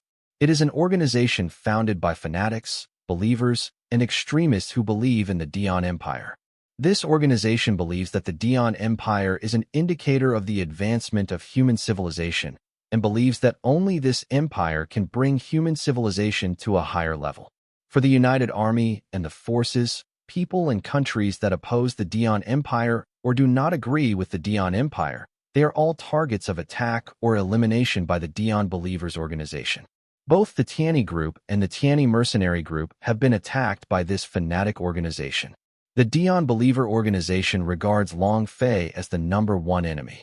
Long Fei is a figure who does not agree with the new humanism of the Dion Empire and has become the most important target of these fanatics. What the Dion Believer organization did, the Dion Empire categorically denied that it had anything to do with them. The Dion Empire declared that it was not a religious country and that it did not believe in any religion in the country. Therefore, everything done by the Dion Believers organization is just the actions of these people and has nothing to do with the Dion Empire. The reason why the Dion Empire declared to the outside world was because they didn't want the Tiani mercenaries to have an excuse to deal with them. Then there were explosions in several places. These fanatics are no different from religious extremists, and they are almost exactly the same as terrorists. Then gunfire erupted at the scene, and someone shouted, "Kill all these stumbling blocks that hinder human progress." There is no need for these unprogressive wastes to stay in this world. The resources are only reserved for those who follow the Dion Empire. Those who do not follow the teachings of the Dion Empire are not qualified to live in this world. "No, don't hurt my child," a mother yelled hysterically. Joya and the others looked not far away. A woman hijacked a little girl, and the other held a pistol against the little girl's head. "You disobedience, all of you deserve to die." The crazy woman was about to pull the trigger. With a gunshot, a hole was opened in the woman's temple, and she collapsed on the ground with a terrified expression. The little girl fell directly to the ground, crying loudly in fright. The mother rushed over and hugged her daughter. It was Joya who just shot, pulling a small pistol out of her skirt. Joya gestured immediately, and Liebeck pulled Zenani and Rogova to leave the scene with Joya and the women. Jona immediately contacted her companions with a headset and asked for support. Brittany kept calm and said, "The Dion believers really don't know how they got into the colonial satellite, or there are these believers in the colonial satellite. I really doubt their guns and weapons. Could it be the local military police? The department also has these believers, so it is reasonable to cooperate and plan these terrorist attacks." Zenani and Rogova listened to Brittany's analysis, although they didn't want to admit it in their hearts. But what happened around them forced them to think about some things that happened recently. There are rumors within the United Army that many soldiers killed their colleagues. These soldiers who killed their colleagues were all members of the Dion Believers organization. Then, a car exploded nearby. The impact of the explosion sent people flying nearby. In addition to the damaged vehicles burning and emitting thick black smoke at the scene, there are also countless corpses left nearby. Zenani and Rogova couldn't help but feel nauseated and vomited. There were continuous explosions, screams, and wailing at the scene. In some places, people suddenly drew guns and shot innocent people. Joya also encountered the Dion Believers organization. Members of these organizations either took out submachine guns from their jackets or took out rifles from their bags. Joya only had a pistol here, and what was even worse was that neither Zenani nor Rogova had a gun, because according to the rules of their regular army, they were not allowed to carry a gun when they were on vacation. Innocent people can only wail and run away. This is the only thing they can do and the only way they can save their lives. Bang, bang, bang. The gunshots continued, and the bodies of countless innocent people were lying around on the ground. Joya gestured to the girls, and the girls took advantage of the cover to ambush in several places. Jona used the headset to communicate, and the 4 girls were behind the bunker, shooting at the believers who turned their backs. After shooting these believers, Joya and others immediately went to the next location, and on the way they picked up the firearms in the hands of the believers who had just been shot. The 6 people were on guard as they walked. Apart from corpses on the ground, there were bloodstains, and there was even blood sticking to the walls. At this time, a group of believers found Joya and her party. Thanks to Joya's and her new human's keen sense of crisis, they reacted immediately and immediately hid behind the bunker. Although Joya and the others have received professional training, their combat capabilities must be stronger than these believers, but they can't stand up to the opponent's large number of people, and they are not wearing Spartan uniforms. Although some believers were killed, they were also forced into a building by the following believers. "Damn it, I only have 3 bullets left. I only have 1 left. Joya is running out of ammunition left." There were 20 or 30 people on the believers' side, and they kept shooting at the building where Joya and the others hid. "Help! Help! Our side has been violently attacked by believers. Please help." Joya asked the headquarters for help. "Received. We have sent rescuers to rush there. You must hold on for 30 seconds. 30 seconds at this moment is extremely long for them, until they heard the screams of believers outside the building. Jona looked out of the building with the help of the cover, and found that the believers were beaten to the ground by the drone swarm above and fled. Then, several drones carrying briefcases flew into the building of Joya and others, put the briefcases on the ground, and the drones flew out of the building. Joya could only open the briefcase. In addition to 4 sets of Spartan Battlesuit Type 2, there were also rifles, submachine guns, sniper rifles, pistols, crossbows, grenades, cassettes, short knives, and therapeutic gel liquid syringes in the box. In terms of firearms, In addition to the live ammunition system, there is also an energy system. Rebecca said to Zenani and Rogova, I can't give you Spartan uniforms. After speaking, I gave Zenani and Rogova 2 live-loaded submachine guns. After Zenani and Rogova handed over the live ammunition submachine guns, they looked at the energy-based firearms. These are individual weapons that are currently not available in the entire world. Zenani and Rogova also understood that as outsiders, they would never provide them with advanced Spartan battle uniforms and energy-based weapons. Joya said at this time, Everyone, our Gundam is still being repaired, and it will take 15 minutes for the Gundam to move. Now we have to wait in a safer place, and we must pay attention. These believers have already driven Ms. Sabotage somewhere in the colony. An arrow shot through the target's head, killing him on the spot, and collapsed on the ground. When the companion next to him saw this and was about to take cover, blood mist suddenly spewed out from his temple. It turned out that Brittany in the distance was armed with a rifle and equipped with a silencer, and used the cover to shoot. Several girls gestured to each other, covering each other and moving forward, and there were some drones above them to investigate in the sky to find out whether there was an ambush for them. Brittany, there is an ambush on the 7th floor to the left, shoot him out. Receive. Brittany used a sniper rifle equipped with a silencer, relied on the stealth function, sniped from above, killed the target with one shot, and then flew to another building with the small propeller behind her. Brittany watched the fight between the believers and the military police who came from above, and also saw several fights between MS by borrowing the camera of the drone. Zenani asked Rebecca next to her, When will your troops pass? Rebecca raised her hand to stop and said after a few seconds, Our situation has changed. We have to save people. Very important person? No. It's an employee of one of our Tiani Group companies who came here to bring their children to visit their parents. They encountered these terrorist attacks and asked for help right now. We happen to be nearby. Zhona is in charge of commanding part of the drones to investigate the destination. Zhoya, Rebecca, Zenani, and Rogova moved forward under Zhona's instructions. Brittany was on guard from above, always ready to snipe for cover if necessary. A group of people from Zhoya came to the underground parking lot of a square, and some damaged vehicles had bullet holes, and some of the vehicles were found to have dead bodies inside. There was a lot of blood on the ground. Zhoya looked at the screen display. The signal of the target was still there, and everyone could only move forward according to the signal. Suddenly, shouting and gunshots were heard. The 4 of Zhoya immediately took cover. Zhoya borrowed the cover and saw several believers. After Zhoya gestured to Rebecca, she turned on the invisible function. Zhoya came quietly behind those believers, drew out the saber from her waist, and killed them silently. It's settled, it's safe. The 4 people came to a storage room from the underground parking lot, and the door was closed. Zhoya tried to knock on the door and said, Ms. Lana, I am Lieutenant Zhou Yate of the Tiani Mercenary Corps.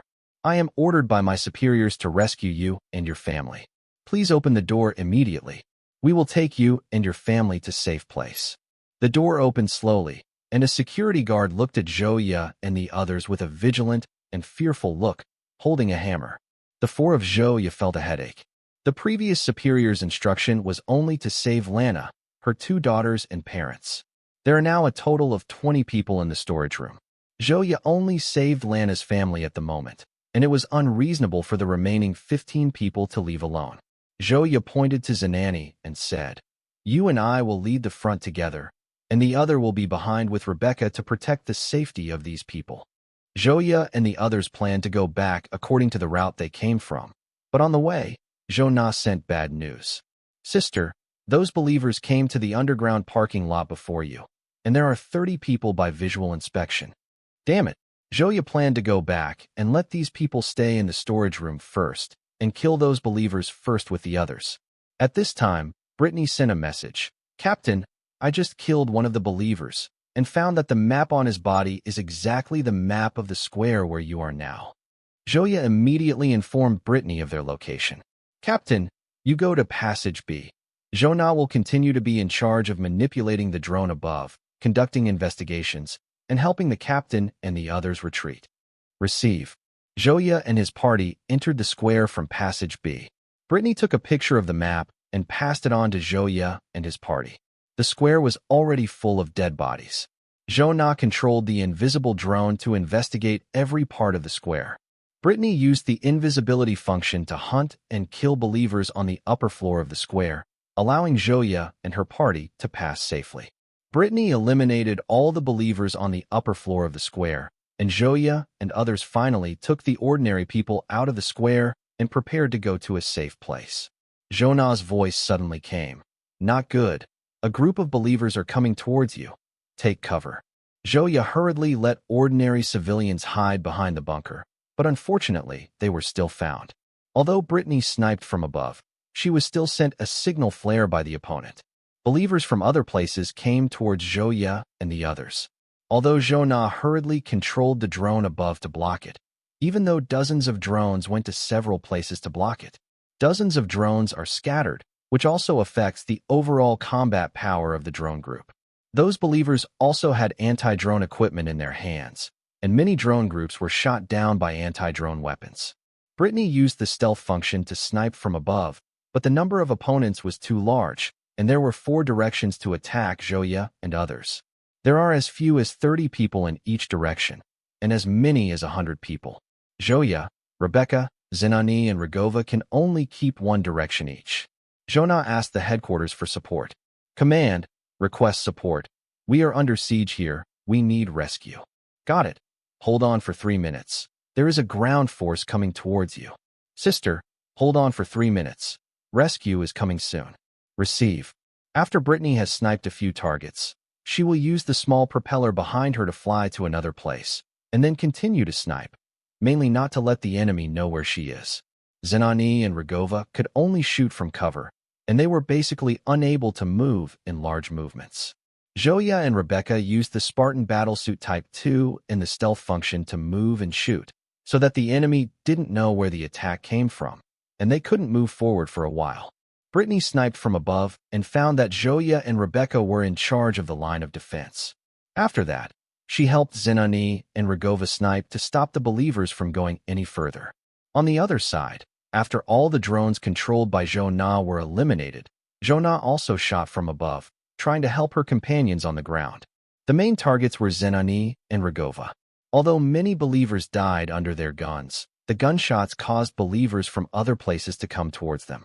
Joya almost finished firing all the bullets, just in time to eliminate the believers here, but in less than 10 seconds, another convoy got off dozens of believers. As whole, Joya was a little annoyed. The firearms they equipped were developed by their own company. Once the stealth function was turned on, they would be invisible together with the Spartan suit. But if it is a weapon not developed by our company, it cannot be invisible at all. Joya only had a saber on her waist left, and could only use the stealth function to attack and kill these believers in close quarters. Damn it, where did the attack come from? Has the United Army already developed an invisible suit? Use the acid grenade quickly. Joya was a little annoyed. Although the sulfuric acid grenade couldn't damage the Spartan Battlesuit Type 2, it would affect the stealth function and reveal their positions. Joya looked at the firearms on the ground and picked them up, then released her invisibility, and used the cover to shoot at the believers not far away. It's the Tiani mercenary group. Kill these filthy people who don't follow the teachings of the Dion Empire. After the believers saw the Spartan uniform, their eyes seemed to be bloodied and their eyes were filled with incomparable anger, as if there was a deep hatred and they wanted to get rid of it quickly. After a round of shooting, Joya threw the firearm aside and turned on the stealth function to switch positions. The believers threw sulfuric acid grenades towards Joya's previous position. After the sulfuric acid grenade exploded, the violent sulfuric acid liquid emitted bursts of harsh sounds and unpleasant smells. Those damaged buildings made of lime or steel were destroyed. The violent sulfuric acid erosion left many gaps and teeth. Joya went around to the back of the target, killed a few believers at the back with a sneak attack, and immediately moved to another location. On the other side, Rebecca also ran out of bullets. Zenani and Rigova didn't have many bullets left, and Brittany's sniper bullets were 0. Brittany and Jona can only switch to energy-type rifles, but when energy-type weapons are fired, beams will emerge to expose their positions. The two girls unlocked the stealth function and turned on the super energy shield, transferring the energy of the stealth function to the shield energy. thereby improving the shield's defensibility. The appearance of the two girls, who were shooting from above, attracted the enemy's attention and directed most of the firepower to them. Reduced the pressure on Zenani and Rogova. The bullet hit Jonah and Brittany, and a yellow energy shield appeared. The yellow energy shield caused a burst of ripples at the hit position, and the bullet fell to the ground as if it had been squashed. After the two watched from the covered helmet display that the super energy shield was about to reach its limit, the two immediately found cover to release the super energy shield. The believers are also planning to send a team to enter the building where the two girls are located to kill the target. Joya and Rebecca received instructions from the headquarters and quickly left the location to find cover. There was a sharp piercing in the sky, and dozens of small missiles bombarded the 4 places of believers. A ground force of the Tiani mercenary group, Cross Vanguard, came to the direction of Zenani and Rogova from a bombing location. The gate of the troop carrier armored vehicle opened, and countless Tiani mercenaries in Spartan uniforms got out of the vehicle one after another. Then, 2 F-90s fell to the ground, and another F-90 was suspended in midair to guard. Ground troops are responsible for guarding the surrounding area. Joya and the others came to the scene immediately. The ground force commander asked Joya about the current situation. The purpose and mission of the ground troops here is to rescue their companions and Lana's family. But the current situation has changed, and some more people have come out. Fortunately, the armored vehicles of the ground troops are enough to carry these people away, so they have to be sent to the base of the joint army and let the local responsible person deal with it. Lieutenant Zhou Yate, your Gundam will arrive here in 3 minutes. We will cover your Gundam, and then you and our side will people to the base. Okay, no problem. Lieutenant, I would like to ask, how is the situation inside the satellite? It can be said that it is terrible. Those believers popped up in many places, shot at innocent people, and even detonated bombs, which made the local soldiers and police exhausted. What's worse, these believers dared to attack our side. These people are really fanatical. I really don't know who gave them so much courage to die. Indeed, although some brothers were injured, fortunately no one died, and most of the believers who attacked us were killed by us, and some were captured by us. Suddenly, a member of the ground called out, "The enemy is coming." The F-90 in the sky is holding a 120mm live ammunition machine gun, and a beam gun is hung on the back waist, and the 2 F-90s on the ground are equipped with the same equipment. The F-90 in the sky shoots at the MS not far from the ground and dodges the oncoming attack. One F-90 on the ground flew into the sky to help his colleagues, while the other F-90 covered the ground. After replenishing their equipment, Joya and the others followed the ground members to fight against the oncoming believers. After Zenani and Rogova reported their identities like the ground troops, they got ammunition supplements and also fought against the fanatical believers with the ground troops. The Lana family and the people entered the armored vehicle under the arrangement of the ground forces. There are 2 F-90s in the sky dodging the bullets coming towards them, and from time to time they counterattack towards the ground in the distance. The F-90 on the ground took out a live ammunition 105 pulsation sniper rifle from a transport truck, aimed at the oncoming Phantom MS, and shot through the cockpit with one shot. The ground troops have 2 electromagnetic gun tanks with a caliber of 185mm, which can penetrate composite armor with one shot. If it is in a wide area, if the electromagnetic gun tank encounters a mobile MS, it is basically difficult to hit, but at the moment it is in the streets and squares. For MS, it can be said that it is a small environment, and MS with less mobility, it is difficult to dodge some attacks. This environment is favorable for railgun tanks. A relatively cumbersome MS was directly shot through the chest of the machine by the electromagnetic shell of the electromagnetic gun tank, and then turned into a ball of fireworks. The other Phantom was more maneuverable. It jumped up and dodged the electromagnetic bomb with the propeller on its back, but it was able to dodge the first day of the junior high school, but not the 15th day. The F-90 pulse sniper rifle on the ground directly killed Huanfeng with one shot. Not far away at this time, Corsair Gundams X-1, X-2, X-3, and Darkhound all landed on the ground troops, and the 4 Gundams each fell on one knee in front of the driver. Zenani and Rogova were so shocked that they couldn't speak at this time. because they didn't expect that their former colleague Rebecca was actually the pilot of these special Gundams. It turned out that she was the ace pilot of the Tianyi Mercenary Corps. Rebecca jumped up using the small propeller on her back and landed on the cockpit. The yellow light in her eyes turned into a blue light shortly after the driver entered the cockpit. 4 pirate Gundam pilots start their mission. Under the cover of Gundam, members of the ground troops boarded the vehicle one after another, released drones to explore the way, and then began to return to their base. The pirate Gundam took advantage of their superb mobility to easily cut the MS blocking the way in half with the beam saber in the narrow street. Fanatical believers drive their mobile suits and feel troublesome about these small and very flexible Gundam MS. These Gundam mobile suits are very flexible, and they can easily dodge their attacks in narrow streets, and even instantly the ones who bully them in front of them and finish them off with one blow. Pirate Gundam X1 and X2 are responsible for opening the way. In addition to using their beam slashers to cut through the MS blocking in front of them, they will also use their destruction guns to shoot targets at medium distances. From time to time, the beam shield will be used to resist the attack of the enemy. The corners of the beam shield generator form 4 short beam blades to form a branding iron marker. Sometimes when bullying the enemy MS, the branding iron marker will be used as a fighting tool. One punch penetrates the target MS. X2 uses the scissor claw anchor to hook a MS and pull it to one place and hit another MS of the enemy. X1 cooperates with the beam slasher to pierce through the 2 MSs. Suddenly, there was a tall building, and countless rockets were launched towards the ground convoy. X1 blocked all the rockets with the beam shield. X2 countered with the Vulcan cannon, and then prepared to attack the tall building that had just fired the rocket with the destroyer gun. Captain Zhou, you can't attack.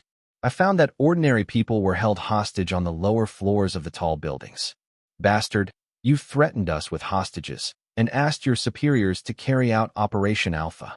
I'm sorry, Captain Zhou. The superior vetoed it and ordered us to complete the task at hand. Then it touched a tall building and fired rockets at the ground convoy. Corsair Gundam X1 can only be blocked with a beam shield. The ground convoy can only speed up and leave the scene. The F-90 can only counterattack with the Vulcan cannon. The convoy on the ground can only carry out limited counterattacks with machine guns.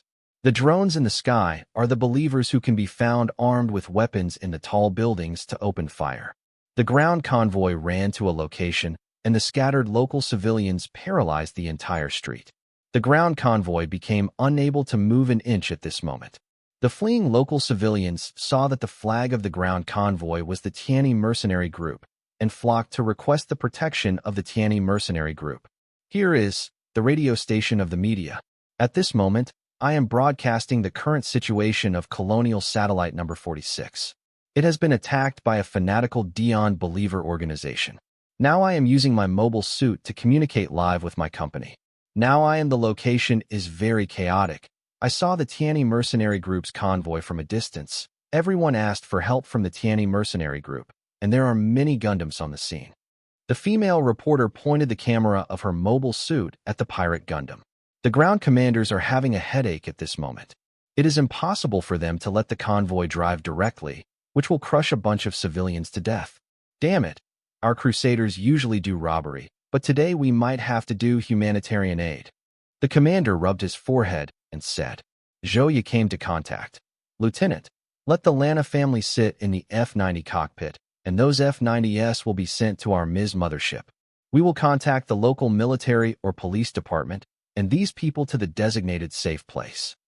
That's the only way to go, but Special Lieutenant, before that we have to. The commander said his suggestion. The 2 police departments are extremely busy at the moment. What's worse is that when they were protecting the people, they mixed in those fanatical believers, and then hid in the crowd and attacked them. This made the casualties of members of the military and police departments more and more serious. What's worse, there were fanatical believers among them who shot and killed their colleagues without hesitation. The current desperation made them jump even more. It can be said that they are in a mess at the moment, and now they don't know who the enemy is hiding in the dark, or even who the ghost inside is, let alone who they are. The chief sheriff of Colonial Satellite number 46 received a contact from the Crusader army, asking them to arrange a safe place and hand over the local civilians to them. The chief sheriff immediately asked his subordinates to make arrangements. Everyone, you see, there are 2 children, a lady, and 2 other elderly people who got into 2 mass-produced Gundams of the Crusader army. And then the 3 mass-produced Gundams of the same model flew away. Many people asked the Tianyi mercenary group to take them away in the same way, but the Tianyi mercenary group refused because the family they took away was their employees and family members of the Tianyi group.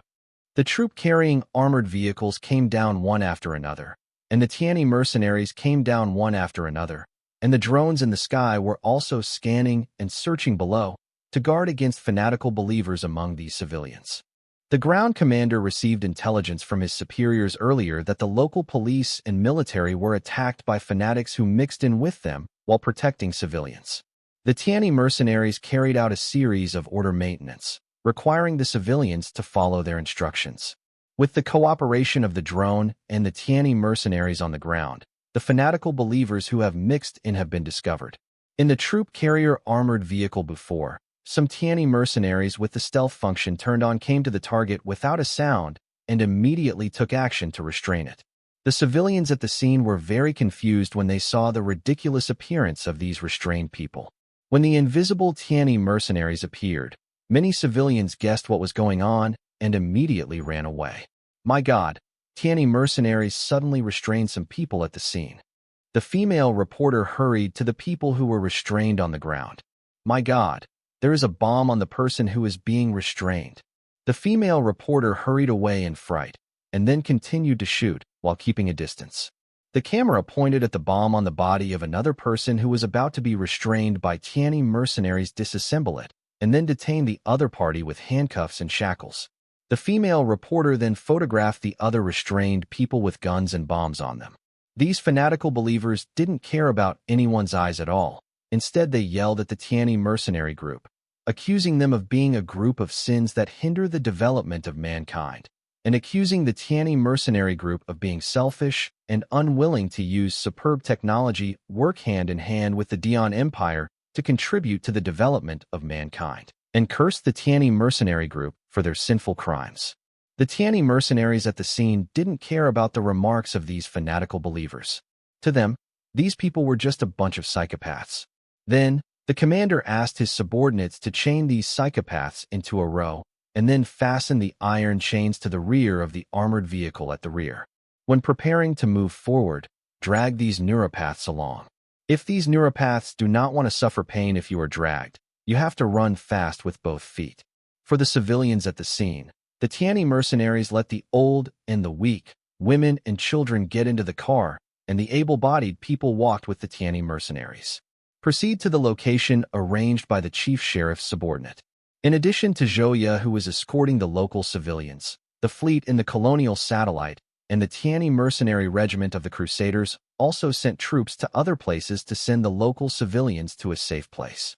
Of course, this is not because the Tianyi mercenary corps has turned to charity. It is because they have received money from the local government. Zhouya's advance was slow, and the main task was to send a vanguard team and drones to carry out some investigations before taking these civilians forward. Otherwise, if they were caught in an ambush, many people would be killed or injured. Everyone, we are staying here now. It seems that the vanguard team of the forward investigation has discovered those fanatical believers, and they are dealing with them at the moment. The female reporter broadcast the report while filming, and then the camera pointed at the pirates fighting in the distance up to X3. The pirate Gundam X3 holds the Muramasa knife in one hand and the destruction gun in the other, fighting in the sky from time to time and swooping down from time to time. The Corsair Gundam X3 resisted the Ms team coming towards them with a single attack. At this time, the ground commander began to direct the troops and civilians to continue to the destination. Zanani and Rogova walked like other mercenaries, watching their former colleagues fighting alone in the distance. In their hearts, they lamented that their former colleagues were more powerful than before and envied her for driving the Gundam that the Ms drivers sang to. The other 3 Gundams followed the ground convoy on guard. The female reporter's camera was on the believers who were and dragged away, and they were in a state of embarrassment at the moment. The believers were cursing at the Tianyi mercenary group as they were being dragged away. I really don't know that these people are obviously part of the colonial circle. I really don't know what kind of medicine they took. They directly pointed their guns at the compatriots in the colonial circle and even bowed their heads to the Dion Empire. Don't they feel ashamed at all? These believers cursed at the Tiani mercenary group and then cursed at the walking civilians. Surrender to the Dion Empire earlier, and the war would have ended long ago. We simply cannot defeat this great empire. Continue to fight. You are all just consumables launched by those government capitalists. They sent you to die as cannon fodder, and they continue to enjoy their scenery, drinking red wine and watching you die. They don't care at all. There will be no mercy for you.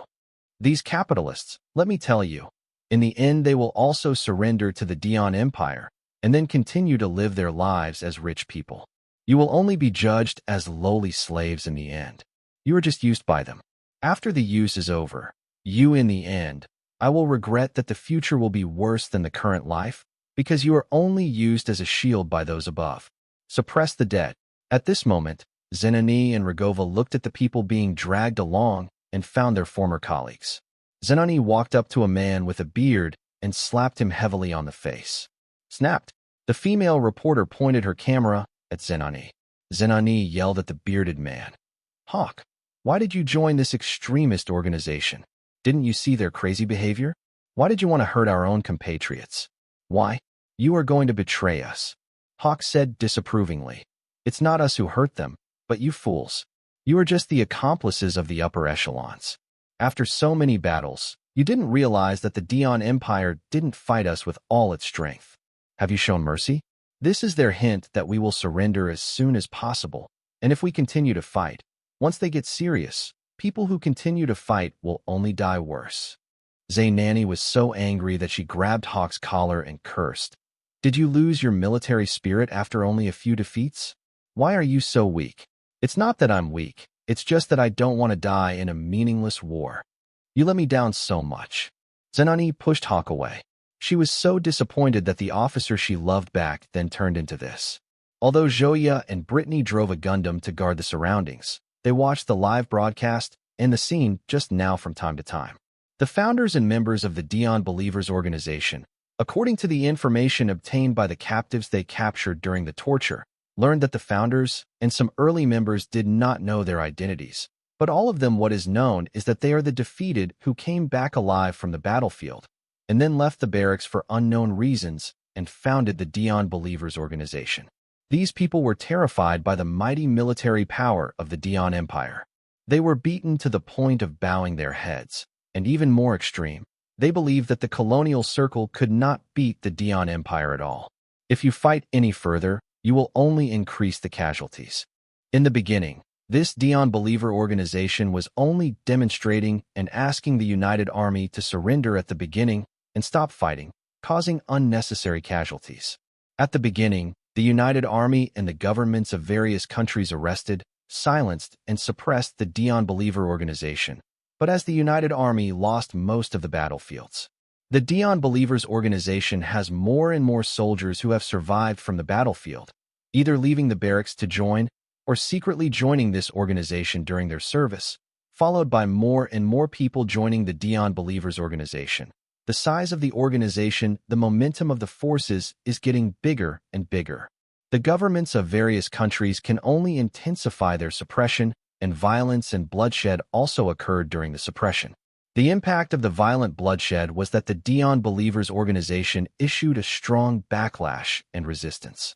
In some national government agencies or military and police departments, members of Dion Believers organized a series of internal and external cooperation for external Dion Believers and let Dion Believers take away internal guns, weapons, etc. After the Dion Believers got the guns and weapons, they fought fiercely, which also caused civil strife in the colonial countries.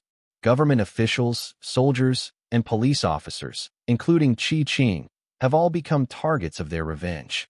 The Tiani mercenary group began to negotiate with the Dion Believer organization. The Dion Believer organization that was just established did not take any extreme actions. At the beginning, it advised the Tiani mercenary group to join forces with the Dion Empire. The Tiani mercenary group rejected it from the very beginning, expressing their disapproval of the new humanism of the Dion Empire. Originally, the two parties were in peace. However, when the Dion Believers organization was suppressed by the governments of various countries, the Dion Believers organization sought the protection of the Tianyi mercenary group, but the Tianyi mercenary group directly refused, saying that they had no interest in the politics of each country, let alone meddling in the affairs of each country. State internal affairs. After that, the Dion Believers organization suffered some violent shocks. The leadership and senior members believed that this was caused by the Tianyi mercenary group's refusal to protect them. Leader Chung and senior members began to put a bunch of hats on the Tianyi mercenary group, making their members resent the Tianyi mercenary group. Later, after the Dion Believers obtained the weapons, in addition to launching a series of revenge against the governments of various countries, the Tianyi mercenary group also became their main target of attack. The Tianyi mercenary group that was attacked immediately launched a series of counterattacks against the Dion Believer organization, and once they found members of the Dion Believer organization, the Tianyi mercenary group would immediately take action to capture or hunt them down. After the leaders of various countries learned that the Tianyi mercenary group launched an operation against the Dion Believer organization, they secretly handed over the information they had to a third party, and the third party sent the information to the Tianyi mercenary group. It took nearly 12 hours for Zhou Ye and his team and the ground troops to finally send the civilians to their destination. Lieutenant Zhou Ye, the intelligence department has heard the hidden headquarters of the local Dion Believer organization, and we are on a mission to destroy them. Where are the troops? After they stay here to complete their mission, they will also clean up the remaining Dion Believers. Learn. I really don't know where their hiding places have been wiped out. What good things can we get? That's right. I really forgot if you didn't tell me. We are the Crusaders, and we specialize in pirate work. The violent and fierce resistance organized by Dion Believers has caused all problems such as security turmoil in various countries. In addition to the country's economic downturn caused by the war, coupled with a series of problems caused by the Dion Believer organization, under the double blow, the economic loss was even more unimaginably damaged. The turmoil in law and order has also made the people of all countries panic. Although countries have launched a reward campaign for reporting Dion Believers, people in all countries dare not report because they are afraid of reprisals. Once some people made reports and the information was leaked, they were extremely retaliated by the Dion Believer organization.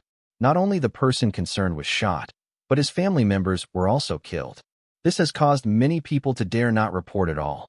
Even if they find out or learn that their relatives, friends, or neighbors are Dionist organizations, the people dare not report at all and try to distance themselves as much as possible in the face of complete ignorance.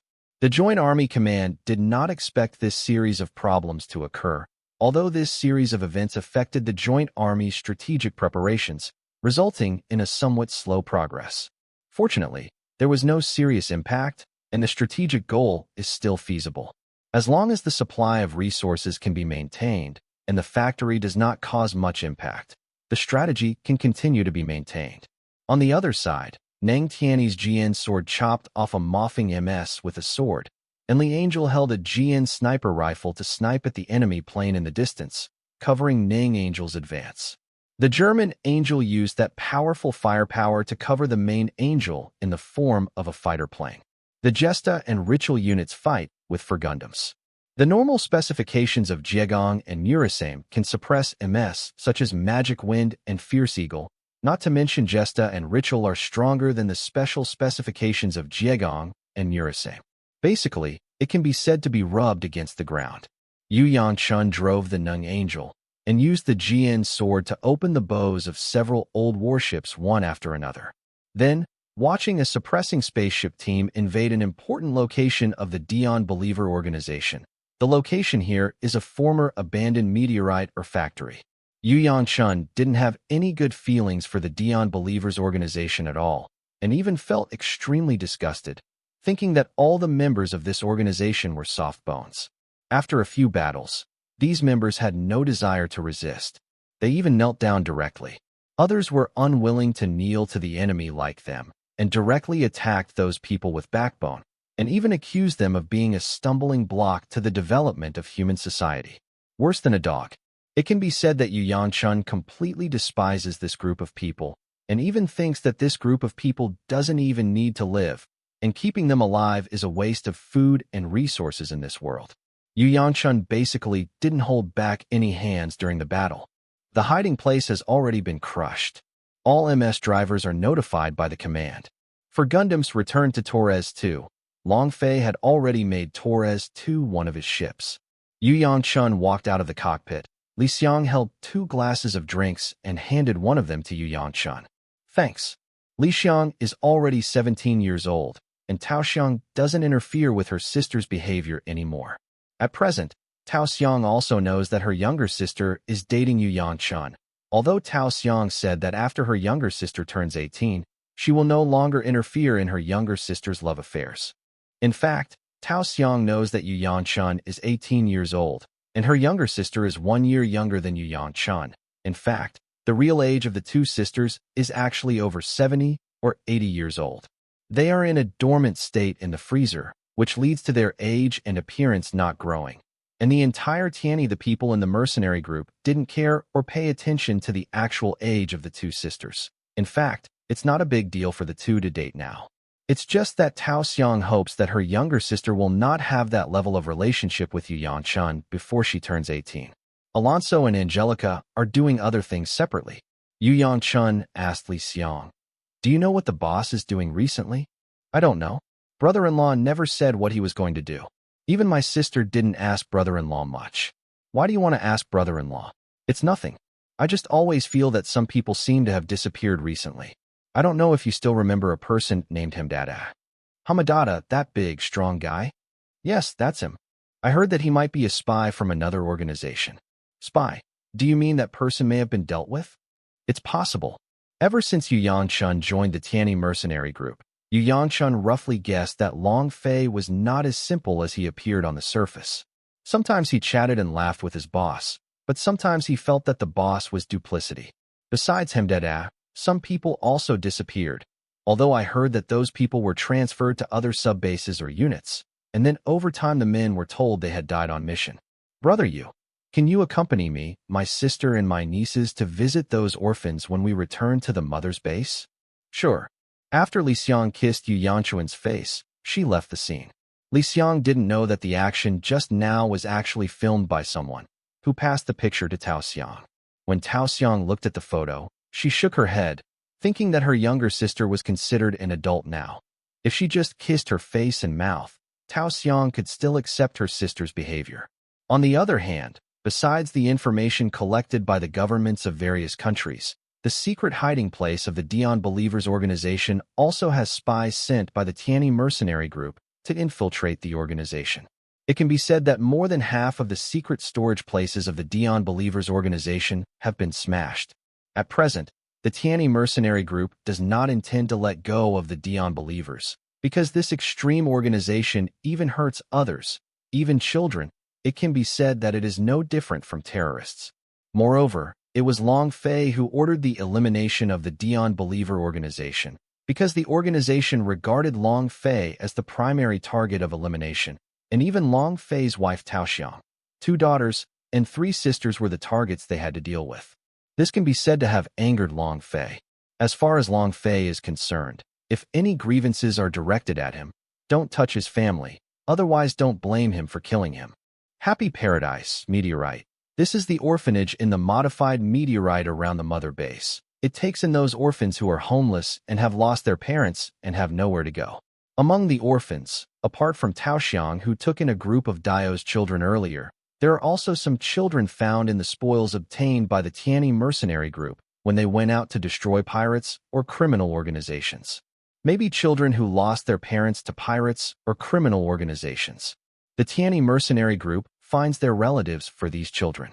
If no relatives come to claim them, or they cannot find a good-hearted person to adopt, they may be sent to some charities, orphanages, or to the Yueyuan meteorite orphanage in their mother base, or the orphanages opened by some sub-bases.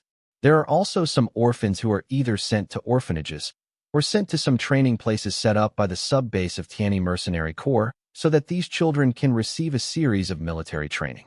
Of course, the premise is that these orphans join voluntarily. If they are not willing, they will be arranged for adopters or sent to an orphanage.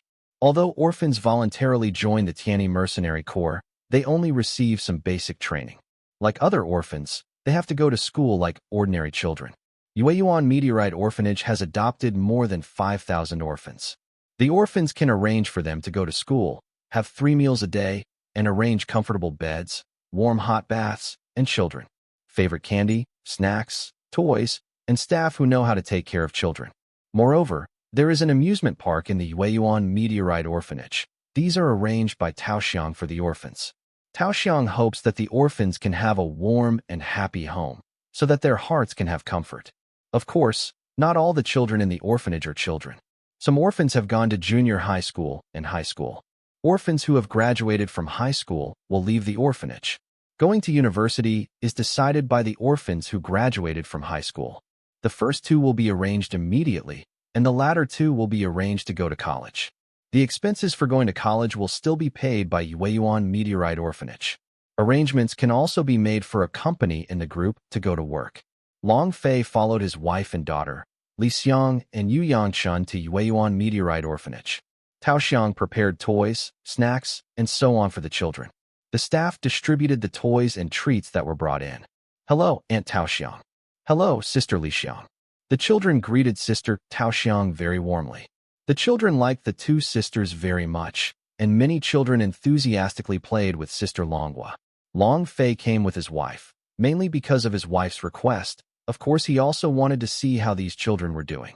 Long Fei saw the kid named Dayu. He was also smiling brightly among a group of children having fun, and Long Fei also found that many children regarded him as the boss, especially the children who came with him, but with him follow the lead.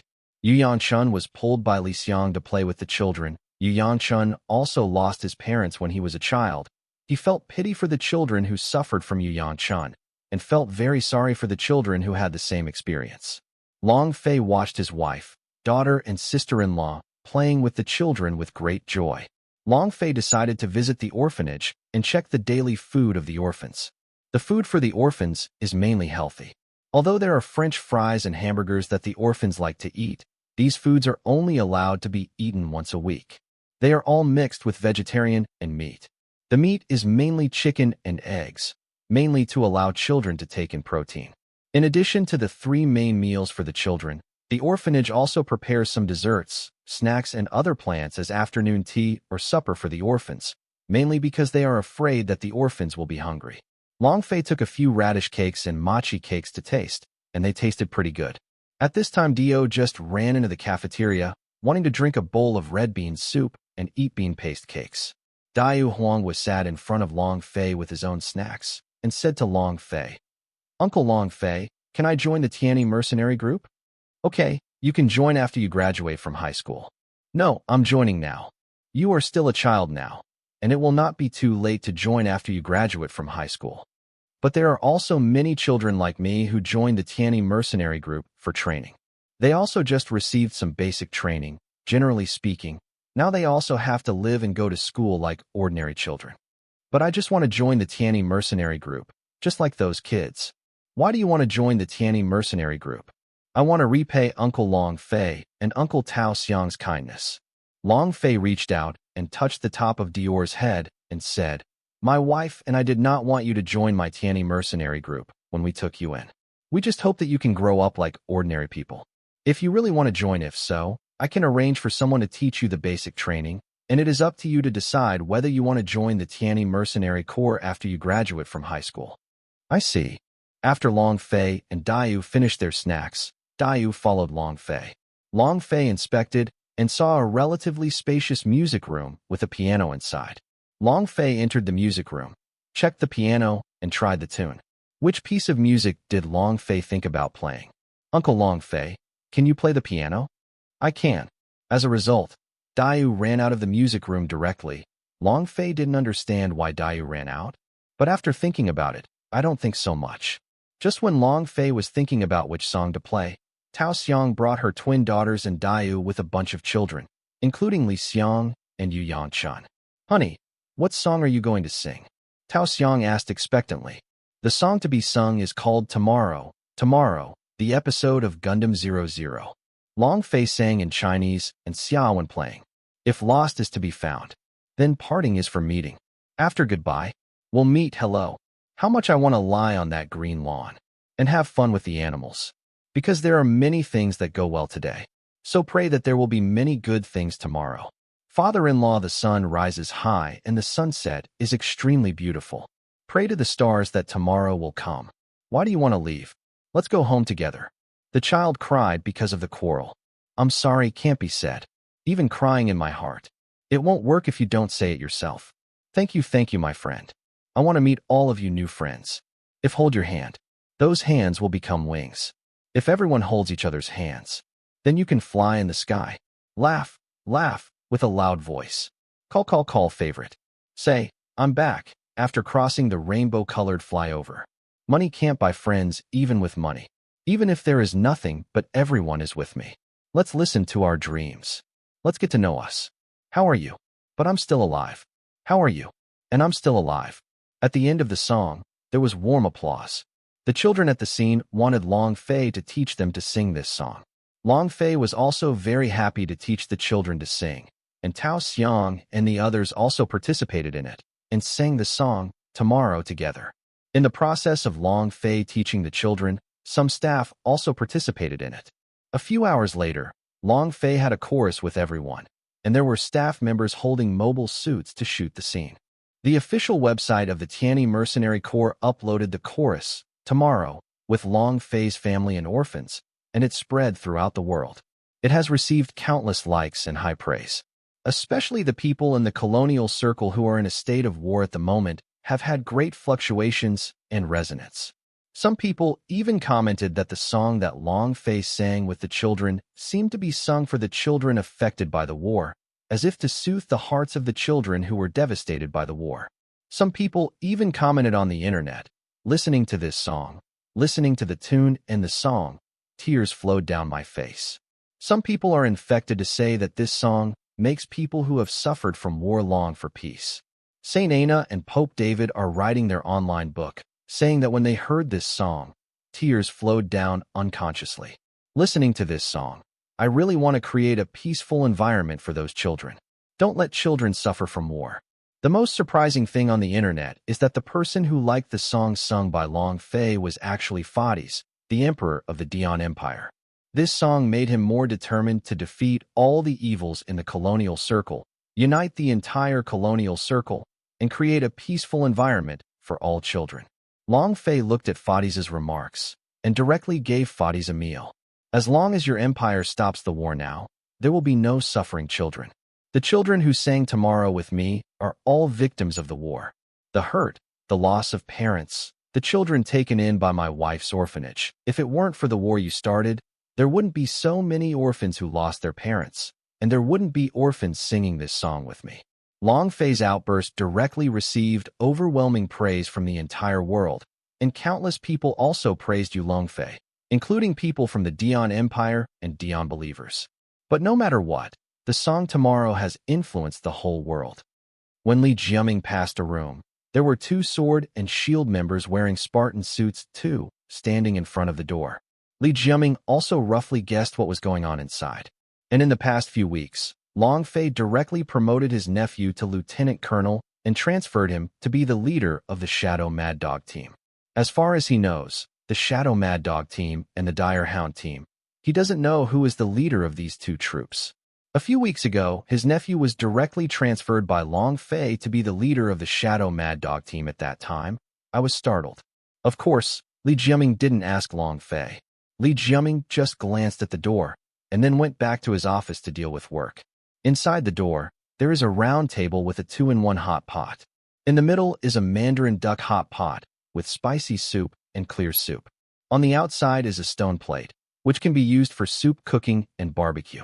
Raw meat, various hot pot ingredients. Long Fei, Salamanda, Li Xiuqing, and Marissa each sat on a small bench.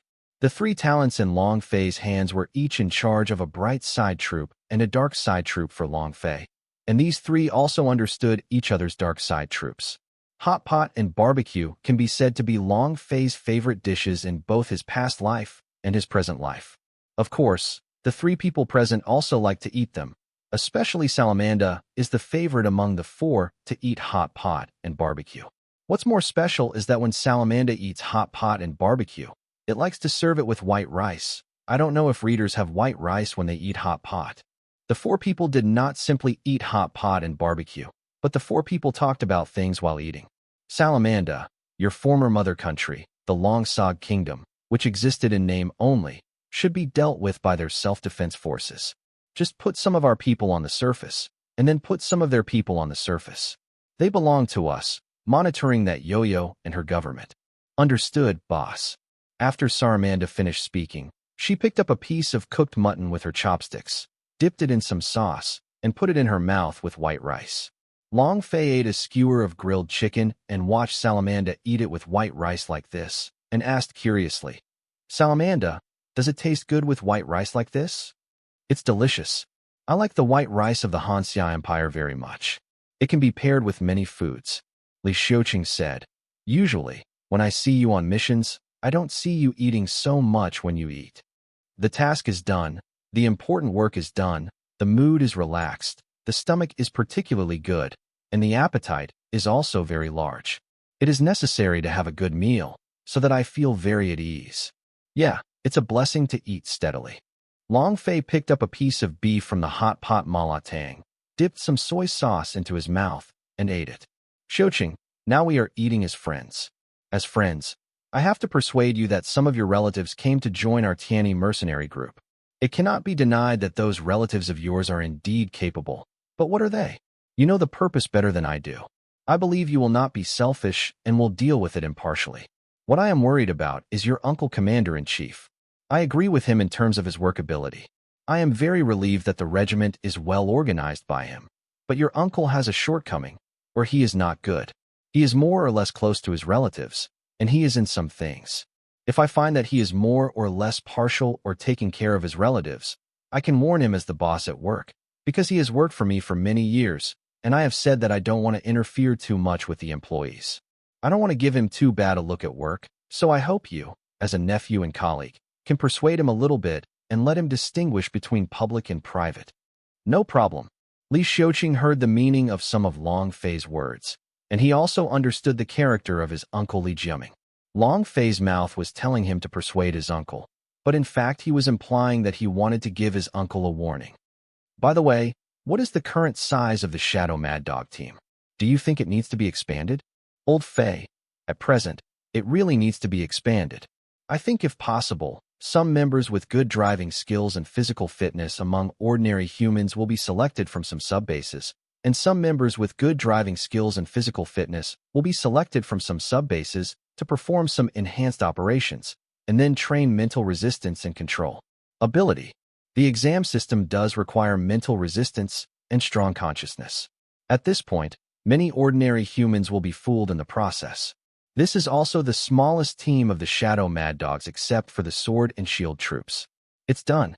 As soon as Long Fei finished speaking, he took the freshly grilled veal steak, put some cumin in it, and ate it in one bite, and continued, for the resources and money you need, make a budget and leave it to me. Okay. By the way, Lao Fei, have you ever thought about designing a new MS for the Shadow Mad Dogs? I have thought about it, but judging from the current specifications, it is not necessary for the time being. Long Fei asked Marissa, the undercover agent you sent to infiltrate the Dion Believer organization, what happened? The founder and leader, I can't find out his identity yet, but I have found the information of some high-level personnel. I am very concerned about one of the high-level people. Oh, let's hear it. This person's identity is the general rank of Lieutenant General of the United Anglo-Sabian People's Republic. His name is Michel. According to the information I have, he was killed in a battle, but for some unknown reason, he had turned out to be one of the important high-level personnel of this organization. In your opinion, could he be the one released by the Imperial Army of Dion? Intelligence analysis has a great possibility, and there is a great possibility that the Dion Believers organization is an organization secretly established by the Dion Empire, especially that Michel has surrendered to the Dion Empire, and he is very likely to be sent by the Dion Empire to monitor the organization's actions and development. Long Fei picked up a grilled oyster and ate it, then asked, then the information you received from other high-level personnel is the general who has surrendered? The high-level people who got the information, Most of them belonged to some school officials. After experiencing a few serious defeats, they secretly left the army. You can say that they are deserters. It can be said that they are already scared of being beaten. It can be said to be a faction of surrender. As for other high-level personnel, they are not from the military. They may be some rich people or scholars. These people have been to the Kingdom of Dion and were shocked by the powerful and advanced technology of the Kingdom of Dion. Basically, when the Dion Empire declared war, they had already surrendered, and it is not an exaggeration to call them the earliest surrender faction. It seems that no matter how strong and hard the iron wall is, the ruin starts from the inside. Long Fei picked up a piece of roasted beef and stuffed it into his mouth. At present, we will continue to observe and collect their more important intelligence. Li Xiuqing reported to Long Fei.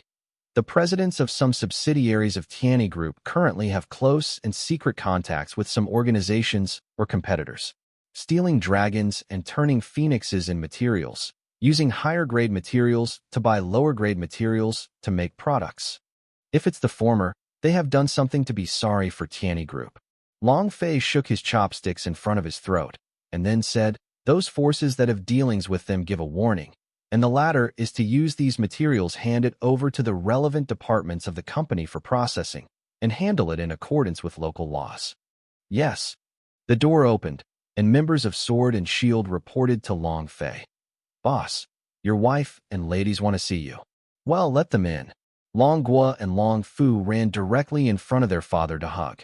Long Fei put the twin daughters on his left and right thighs, while Tao Xiang walked slowly to her husband and said, the two little ones are arguing and want to see you.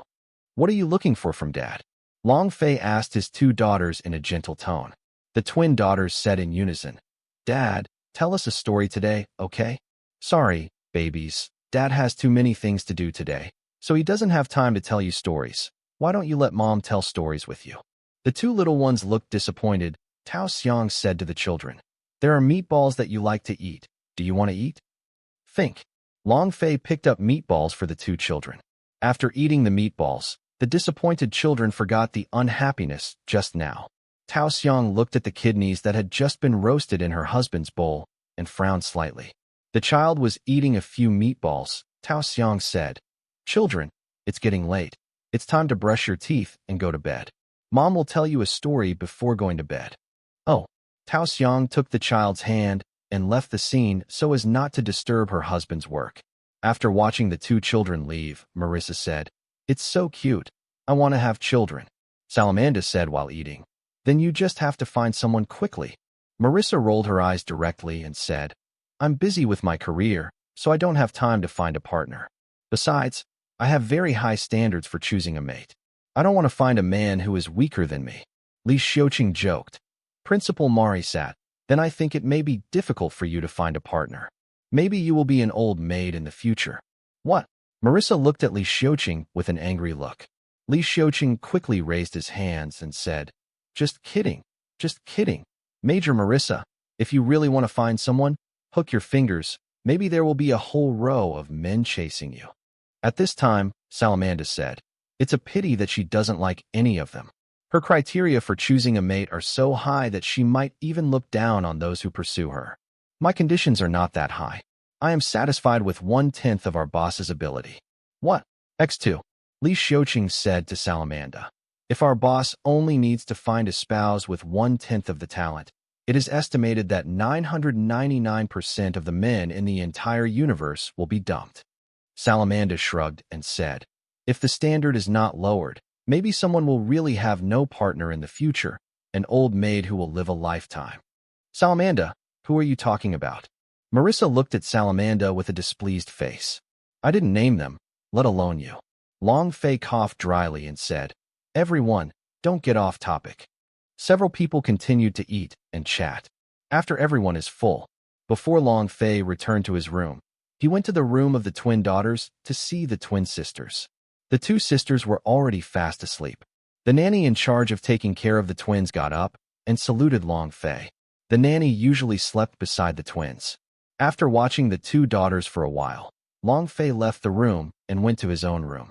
Tao Xiang was lying on his bed, reading a novel. Long Fei decided to go to freshen up first. After coming out of the bathroom, Tao Xiang had already changed into a light gauze pajamas and lay on her side on the bed. Long Fei lay directly on the bed and hugged his wife's small waist and said in his wife's ear, "I like the smell of perfume today, and you are also very active today. I didn't take the initiative, but you wanted it very much. When I saw you eating with your subordinates, there were kidneys, oysters, and leeks in your bowl. Do you think I don't know what you want? Don't you like it?" Tao Xiang turned around and hugged her husband, kissed him on the lips, and said, "I like it, but not for too long, let alone too many times. Tomorrow I have to take care of the two little ones, and I have to deal with work." Good. The next day, Tao Xiang was all smiles and took care of the children with a joyful smile.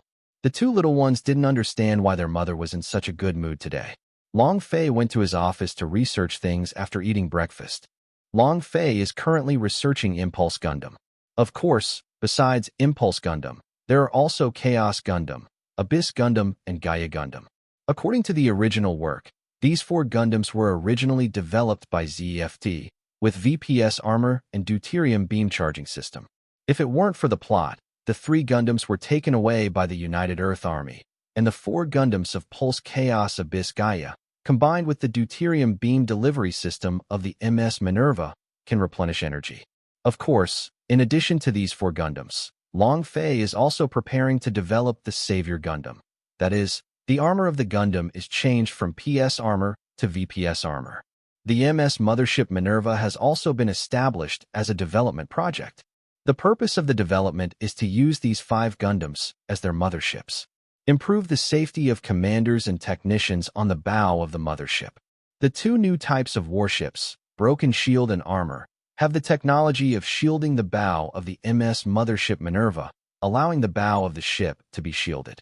At this time, Long Fei turned on the computer projection screen, and the screen showed that there were Flying Wing Type 0, EW Prototype, Liberty, Justice, Emperor of Heaven, GX9900X Gundam, AG-3, Bale, Dantelin, T-Thruster, Gomuri, Valor, Johanna, Stargazer. These Gundams were not put on the battlefield at all after they were manufactured, but were placed in the storage hangar instead. Li Xiuqing once complained about Long Fei. These new Gundams developed are simply dust in the storage hangar. GX9900X Gundam. 6 remote floating MSGX bits are placed on the left and right sides. GX9900X Gundam has a flash system and a satellite system. The former is a technology developed for new humans, allowing new humans to control remote floating MSGX bit to fight. The satellite cannon of the GX9900X Gundam needs to be powered by the satellite system, which once gave Long Fei some headaches. Later, Long Fei loaded the large version of Lock Hylam with the microwave transmitted by the satellite system's microwave launch facility, and then converted the electromagnetic wave into energy for the GX9900X Gundam to launch the satellite cannon. The G-Control Unit joystick Long Fei, which operates the GX, cancels it out. Of the Gundams in the storage hangar, only the GX9900X Gundam, 12 remote floating MSGX bit, Stargazer, and AG-3 have been tested. The Diva's laser weapon, the photon burst cannon, was also tested. However, in order not to let the news leak out, the 2 new main battleships, Broken Shield and Armor, were intentionally half-hidden in front of the world so that everyone could focus on these 2 new battleships. Then, MS such as the Diva, the large version of Lock Hylam, and the GX9900X Gundam are on the other side for hidden testing. GX9900X Gundam Long Fei personally tested, also tested the flash system, and mentally controlled the remote floating MSGX bit. After the tests, the Diva and the larger version of Lock Hylam entered the parking hangar. After the completion of development, the 5 models of the Minerva MS Mothership and Pulse will also be tested. After the deuterium beam charging system and the deuterium beam delivery system, they will also enter the storage hangar. In addition to the above, 00 Gundam, Seraphim, and other Gundams are also on the agenda. Those Gundams who can make angels are also preparing to retire. The rare metals needed for the original works of Heresy of Kings and Heresy of Gods. Originally Long Fei thought that these 2 Gundams might not appear in this world. Because the resources compensated by the Dion Empire did not include the legendary rare metals, Long Fei was disappointed at first, But after researching, he found that among these resources there is a metal called brazed uranium rhenium gold that can be compared with the Jupiter spacecraft bowl of silver to refine the alloy. The effect is exactly the same as the rare metal in the original book. And enough to build 3 sets. Long Fei decided to create King's Heresy, God's Heresy, and Dragon's Heresy. Dragon's Heresy is basically just the original manga, modified with a mass-produced heresy. Although it looks very domineering, there are a lot of problems, such as lack of coordination, poor stability, and so on. Decided to bring Dragon's Heresy to some modification and reinvention. It seems that the work has piled up like a mountain, and there are still a lot of things to do. I really hope that there will be more time so that I can prepare more. Long Fei stretched out his hand and rubbed his temples, thinking, in addition to these, 80 Doom MS are enough for my guards. In addition to number 1, 2, and 3, there are Quan Angel, Regeneration Gundam, and Soul Dog Gundam. It can also be developed. I really hope that the War of the Tianyi Mercenary Group will not come too early. In addition to these Gundams, active Gundam equipment is also under development, such as ZZ Gundam full armor equipment, red, blue, gold, and other Heresy new equipment, Red Dragon equipment, and so on. Long Fei was unwilling to take out these Gundams stored in the hangar because he was preparing for future wars.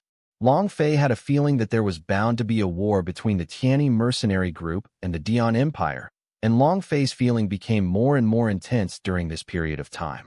Long Fei must be prepared for everything. These Gundams and battleships in the hangar should not be taken out too early to let the Dian Empire master the combat power. The best way is to make the Dian Empire unable to grasp the true strength of the mercenary group, so that they can gain a better advantage in battle. The Tianji Mercenary Group continued to observe the killing of the United Army and the Dian Imperial Army.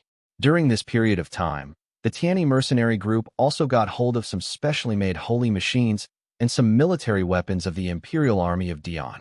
The Tianyi Mercenary Group also conducted an analysis and learned about their weaknesses and strengths.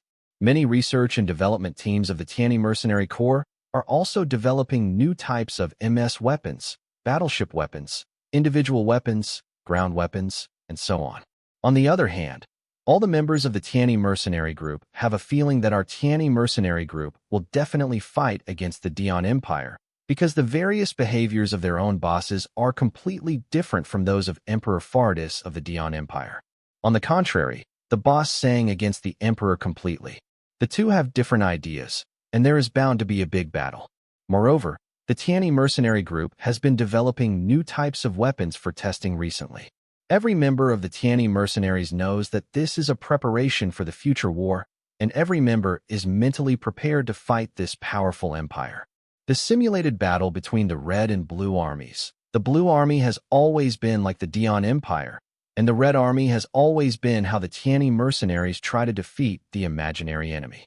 In addition to increasing the size of the Tianyi Mercenary Group, all members of the Tianyi Mercenary Group undergo relevant professional training from time to time, just to prepare for a big battle. This big battle must be prepared, otherwise serious damage will be caused when the big war comes. In January 123, the first year of the universe, in front of the number 47 colony satellite of the former United States of America, the United Army and the Royal Dian Army fought. This is the first time in nearly a year that the United Army has marched into the lost ground, and there is a high chance of regaining the lost ground. This incident greatly boosted the morale of the United Army.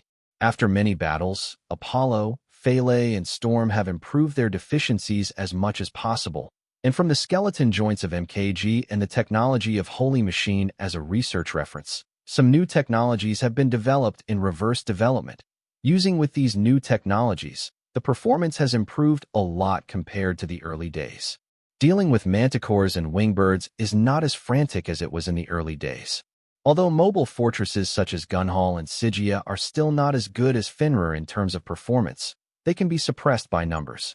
Moreover, the mobile fortress of Fenrir must also be played by wild new humans. Wild new humans are rare new humans in the Dian Empire. Fenrir is not the only mobile fortress in the Dian Kingdom. There is another one called Moon Howling Demon Wolf, a simplified and low-cost mass-produced mobile fortress developed with Fenrir as a reference design. which also has shape-shifting and humanoid functions. It can be driven by non-wild new humans, and even ordinary people can drive it. As long as the technology is good, the performance of Yueshao can still be brought to the extreme. In addition to using more troops to deal with the Dian Royal Army, the United Army also absorbed part of the military technology of the Dian Royal Army. The manipulative and unmanned manipulative technologies of the Scorpion Tiger and Wingbird. Although the countries of the United Army, especially the superpowers, could not figure out the manipulative technology of these two MS, it also gave their technical team a lot of inspiration. Some simpler manipulation techniques were reverse-engineered. Many of Apollo, Pele, and Storm can be controlled by no one, can be controlled by the driver at a distance, such as without electromagnetic interference and many other technologies, and can also be automatically controlled by automatic control software. In terms of combat skills, etc., not as good as Dian Royal Army. Unmanned Apollo, Pele, and Storm. Basically, these unmanned MS can be used as cannon fodder for the front line. Apollo, Pele, and Storm are also developing refitted models. The refitted MS will be larger, especially in the cockpit. There are two people in control. One is responsible for driving the machine body, and the other is responsible for controlling other unmanned vehicles. For the three models of driving, this method is less prone to interference than remote control. Sergio drives a special Flying Thunder. Tianfei is 21 meters high, and most of the body is silver white. In addition to using the highest technology in the country, it is also mixed with the special technology developed by the Royal Army of Dian. MS. Under the driving of Sergio, Tianfei defeated many scorpions and winged birds one after another. A Waylon fights with Tianfei. No matter how Waylon attacks Tianfei can dodge the attack gorgeously. Tianfei turns around and shoots through Waylon. The other Blood Red turned on the booster mode and rushed towards Tianfei. The improvement of the airframe's performance has not improved your driving skills. Your technology is far behind mine, and the performance improvement of the airframe only slightly delays your death. Shuehong held a beam submachine gun and rushed towards Tianfei while shooting. With the other hand, he drew out a beam saber, and the moment he bullied Tianfei, he slashed towards Tianfei. The beam saber cut through Tianfei, and Tianfei disappeared. The driver was looking for Tianfei. Just as the driver felt a sense of crisis, it was too late. Tianfei's beam sword directly swept the Blood Red in half. Sergio has shot down countless MS by himself, and the monitors have shown that there are more than 70 of them regardless of the type, including the mobile fortress. He has a comparable achievement in driving the special Ms. Mo Shura specially developed by Donyang Empire.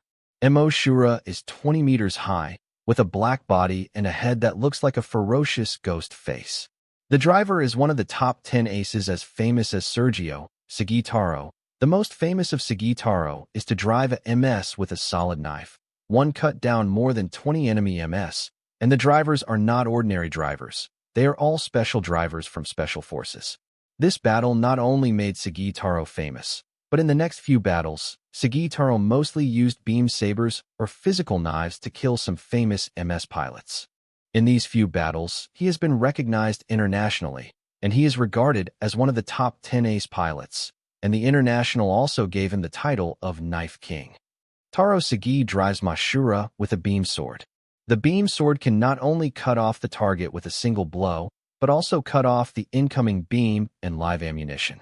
Wherever Moshura went, there were Ms. cut in half. Sergio looked at the performance of Taro Sagi, who was as famous as him, and said, as expected of Taro Sagi, the king of swords who is as famous as me, if I were to kill the enemy with a beam saber, I wouldn't have the ability. The title of Emperor of Swords is well deserved. The commander of the Dian Imperial Army looked at the current battle situation, and the opponent's number was more than 8 times that of theirs. The fact that ants kill elephants can describe their current situation. The enemy uses numbers to make up for their lack of strength. Has the signal for help been sent out? Sir, it has been sent, but the superior has not responded. The commander frowned. Logically speaking, according to their ultra-digital communication, the superior should have received their call for help long ago. Sir, the enemy has 2 MS with a special appearance and a very strong performance on the battlefield. They have already shot down many of our MS and mobile fortresses. The commander looked at the three-dimensional screen of the battle and said, "It seems that this is their ace pilot. So let's dispatch our 2 ace pilots." Shura rushed into the enemy's formation with a single machine, like riding 1,000 horses, and killed the enemy's formation at once. The propeller behind Shura exerted a lot of power, like a trail of white light. When the white light trail passed by the machine would be split into 2. When Shura hovered, the surrounding and nearby bodies that were divided into 2 turned into fireworks. Sagitaro's performance improved the morale and fighting spirit of the Ms. drivers of the nearby United Army. At this time, 2 specially made holy machines, one blue and one red, came towards Shura. The red holy machine was mainly equipped with fighting equipment and supplemented by shooting weapons, while the blue holy machine was the opposite. With years of combat experience, Taro Sayama knew very well that the pilots of the 2 specially made holy machines coming towards him were not easy. Among them, the red holy machine drew out a light beam saber and rushed towards Demon Shura. The 2 fought directly and turned into 2 meteors in the fight, intersecting each other. After the 2 crossed each other for the last time, the Cyan holy machine held a long-range beam cannon and fired the beam cannon at Demon Shura, saying, "See how you pick it up." A powerful beam cannon attacked Shura. Taro Sayama turned the output of the beam sword to the highest level and directed the sword horizontally towards the source of the beam cannon. The beam cannon was cut open, and Shura rushed towards the blue holy machine. "What?" the Cyan pilot exclaimed, but with the reaction of his new human being, he immediately dodged Demon Shura's sure-kill knife. The red holy machine rushed towards Demon Shura after him, and also pushed the thrust of the beam army's sword to the maximum, and slashed towards Demon Shura with one sword. Shura immediately raised his sword to block, and the 2 beams of energy collided. Neither of them could suppress each other. The Cyan holy machine replaced it with a beam gun and prepared to shoot Shura. The driver sensed the danger, and the Cyan holy machine immediately moved aside, and several cyan light beams passed by his position just now. Fei Tianlei stared at the Cyan holy machine from a higher position. 2 against 1 is unfair, Sergio said coldly. "Fike, the male pilot of the red holy machine. Which one do you choose to be your opponent?" "Lily, the female pilot of the King Shengji, of course, is an opponent who loves melee combat as much as I do, as my opponent." "Good." Sergio contacted Taro Sayama. "Mr. Sayama, it seems that we have met an opponent. With your samurai spirit, I guess you want to be your opponent with the driver who likes to fight with close-to-hand weapons like you. It's good that you know, the red one is mine, and the blue one is yours." Shura and Tian Feilei versus Hong Xing and Qing Yun. This is trump card versus trump card. It can be said that this is a high-end battle between the 2 sides. Whichever side's trump card wins, the advantage of the battlefield will be tilted to that side. When Demon Shura faced Red Star, the 2 mobile suits were like a fight between swordsman and swordsman in ancient times. In an instant, 2 meteors crossed and intertwined, and the collision of light beams and swords set off a dazzling light. Between the 2, you cut me to block, you stab me to fight. You come, and I will never give in. Fick was very excited and said, "It's so cool. It's so cool.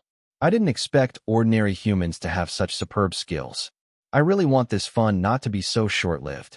Taro Sayama also enjoyed the fight a lot, an opponent who loves to fight with close-quarters weapons. Sergio's Tian Feilei and Lily's Qing Yun are also opponents shooting at each other. When they dodge each other's attack, they can also shoot at the enemy MS elsewhere to shoot it down.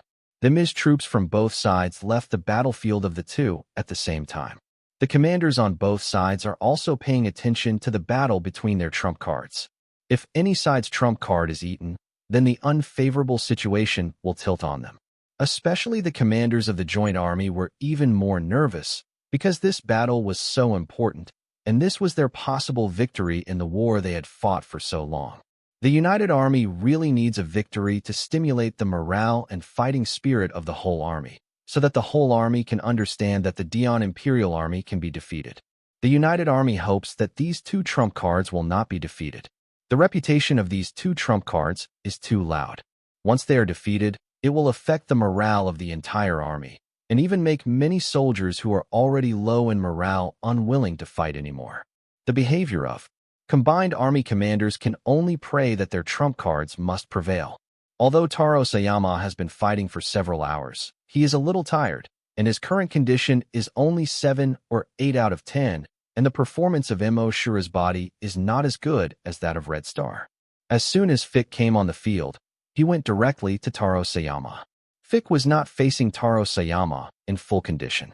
Although Sayama Taro has some unfavorable factors, but with his skills beyond the opponent, he slightly suppressed the opponent. Happy, this is the first time I've been faintly suppressed by an opponent. Fick didn't feel a little bit annoyed that he was at a disadvantage, but was a little excited. Mo Shura slashed at Hong Xing. Hong Xing raised his sword to block, and Mo Shura kicked Hong Xing's cockpit in an instant. Fortunately, Red Star's alloy armor is hard enough so that it will not be dented by the opponent's kick, and the driver will be sandwiched into a sandwich. But this also caused a violent impact on the cockpit, which made Fick feel a little concussed. That's right, give me a punch. Hong Yun hit Mo Shura on the head with a punch. There were still some white shadows flashing on the screen in front of Taro Sayama. This punch more or less damaged Mo Shura's camera. Mo Shura suddenly let go of his beam sword, grabbed Hong Xing's arm, and threw it over his shoulder. What? Fick was thrown into the air by the enemy, using ring fighting moves for the first time in the Ms. battle. This first encounter made him unable to react for a while. Mo Shura picked up his beam sword again and rushed towards the Red Star, intending to split it in two with one blow. Red Star immediately blocked the fatal blow with the beam saber. The response is really fast. Taro Sayama gave such an evaluation to his opponent. It's dangerous, so we can only turn on the efficiency mode. The moment Red Star turned on the booster mode, Demon Shura also switched on the booster mode. Both cranked their beam weapons to maximum thrust. The two fought again fiercely. In the end, it was Mo Shura who had the superior skill and knocked Hong Xing's beam army sword into the air, watching as Mo Shura was about to cut Hong Xing in two. Red Star immediately drew two beam sabers from his waist to block. Damn it! The sirens sounded from the cockpit, and the thrust of the two beam sabers couldn't compete with Demon Shura's beam sword. Red Star stepped back immediately and threw a beam boomerang at Mo Shura with his right hand. Mo Shura cut the beam boomerang in half with a single blow. Red Star pulled out two short poles from behind and connected them into a long pole. There was a beam eruption poured at the front, and a beam spear stabbed continuously at Demon Shura. Mo Shura either parried or dodged. It seems that you are very good at using various melee weapons. Sayama Taro commented on the opponent while fighting with him. On the other side, the situation on Sergio's side is similar. Sergio's Taiyan Filii suppressed Lily's Qingyun. It was also because of the former's technology that not only made his own body performance not as good as the opponent's, but also suppressed his opponent with his own technology. A cyan light beam penetrated Qingyun's beam rifle, and Qingyun immediately let go of the beam rifle that was about to explode. Qingyun immediately pulled out a pair of beam submachine guns from his waist and counterattacked at his opponent. Tian Fele dodged the beam bullets one after another and counterattacked at the opponent. When Qingyun was attacking, he also dodged his opponent and counterattacked. Both of them also turned on the synergistic mode at the same time, and the frequency of continuous shooting between the two became faster. Both of them will also look for opportunities to bully the opponent when shooting and use the beam saber to kill the opponent. It's a pity that the two sides were unable to kill their opponents for the time being. Sergio gains a slight advantage. If the performance of the body is comparable, maybe we can kill her now. On the other hand, the Allied army gained an advantage on the battlefield by virtue of its numerical superiority. The pole of Red Star's beam spear was cut in half by Mo Shura's beam sword. Red Star immediately discarded the damaged weapon, immediately took out a pair of beam sabers, and then resisted the beam sword. Just like before, it was suppressed. At about the same time, the synergistic mode of the two airframes ended at the same time. Red Star backed away immediately, and the 60mm Vulcan cannon on its head fired at Mo Shura. The performance of both drops at the same time. Red Star uses a beam saber in his right hand, and the only beam pistol in his left hand, and the beam pistol in his left hand shoots at Demon Shura. Emoshura cut the beam of light with the beam sword and rushed towards the red star. Hongxing blocked the knife with the beam sword with his right hand. Your knife is restrained by my sword. You can't block my beam gun at such a short distance. The beam pistol in his left hand shot at Emoshura. As a result, Emoshura held the handle of the knife with his left hand, pulled out the beam dagger at his waist with his right hand, and cut off Hongxing's left hand with one blow. Not good. Red Star immediately kicked the beam dagger in flying Demon Shura's right hand. Emoshura hit Hongxing's head with the Vulcan cannon on his head, causing Hongxing's camera to fail to shoot normally. Oops. Although the screen showed a blank screen, Fick's keen sense of crisis let him know that his death was coming. He tried his best to step on the pedal, trying to make Red Star move back quickly. But the fierce and powerful light beams swept across directly, vaporizing his entire body, and the Red Star split into two, turning into a ball of fireworks. Fick. Sensing Fick's death, Lily was in a panic for a moment, allowing her opponent to seize the opportunity. Sergio seized the opportunity, firing the beam gun in his hand and the electromagnetic cannon on his shoulder one after another. Qingyun's legs and hands were shot through one after another. Although Lily wanted to turn on all the propellers and flee the scene with full power, his opponent Sergio would not let her go. Qingyun was finally put in the cockpit, and the body exploded into a ball of fireworks. After the commander of the United Army learned of the victory of the two trump cards, he immediately ordered the news to be spread to the entire army. All of a sudden, the morale of the entire army soared.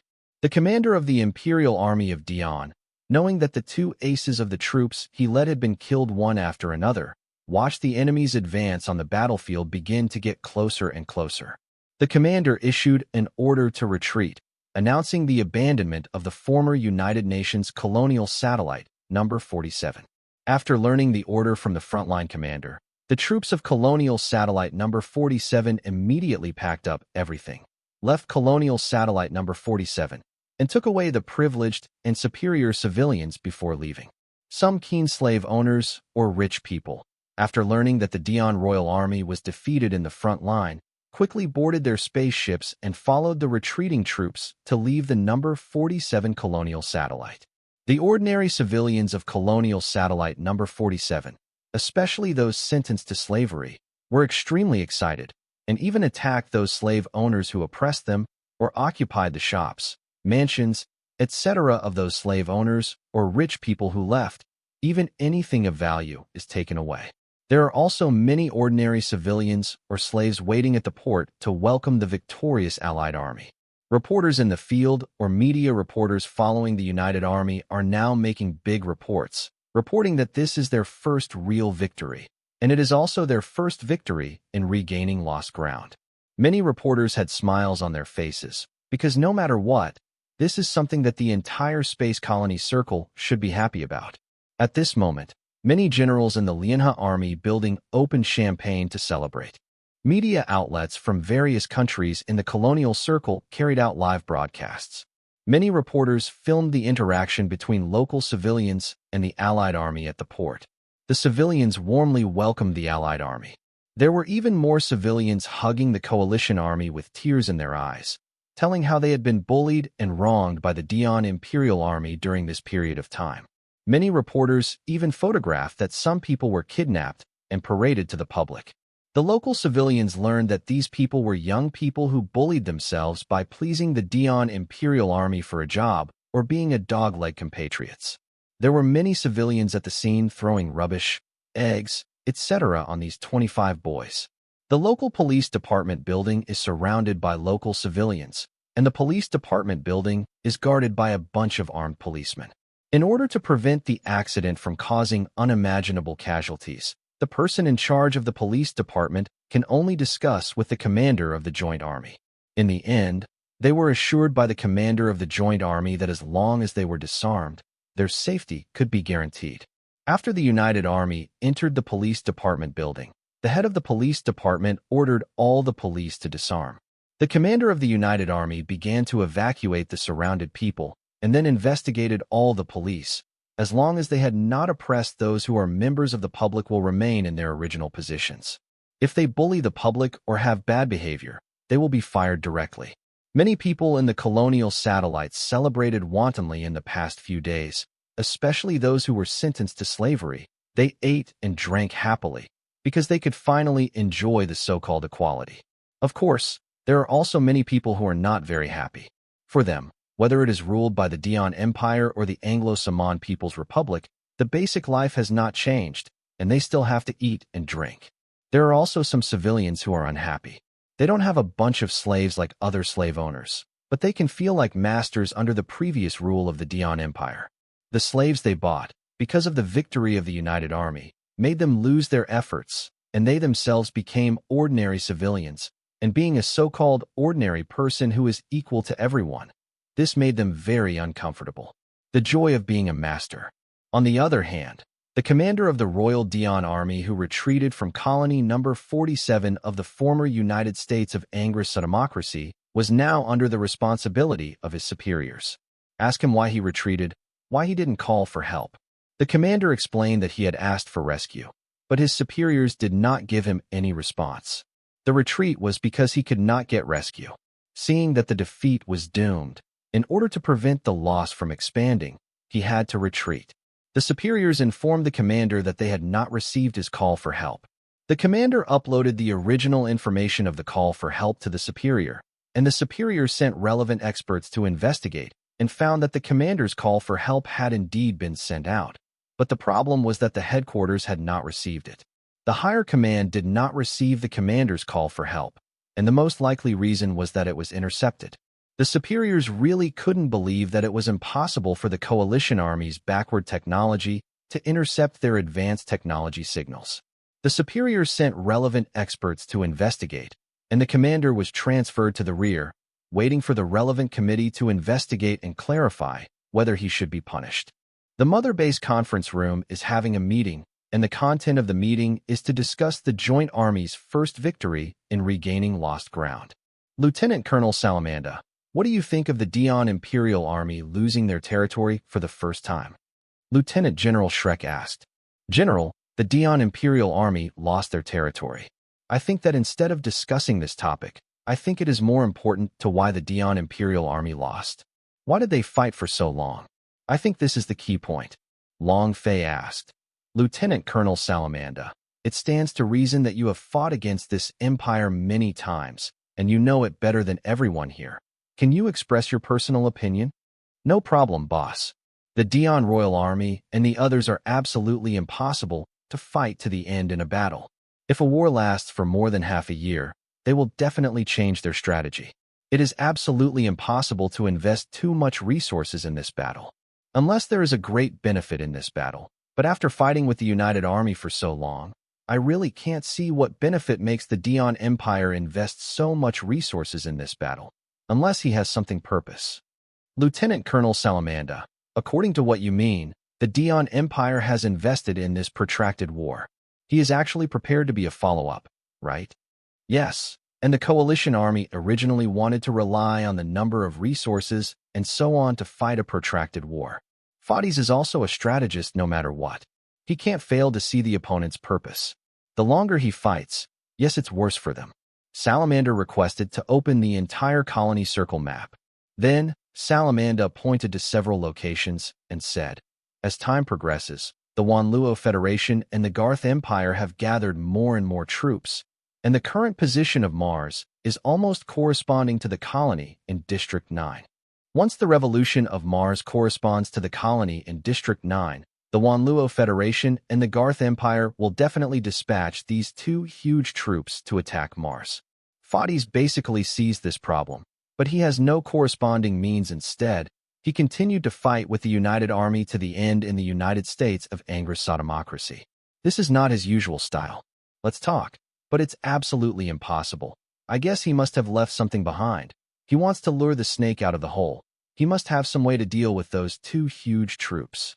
Li Jiaming asked, Lieutenant Colonel Salamander, according to your point of view, the Emperor must have left behind.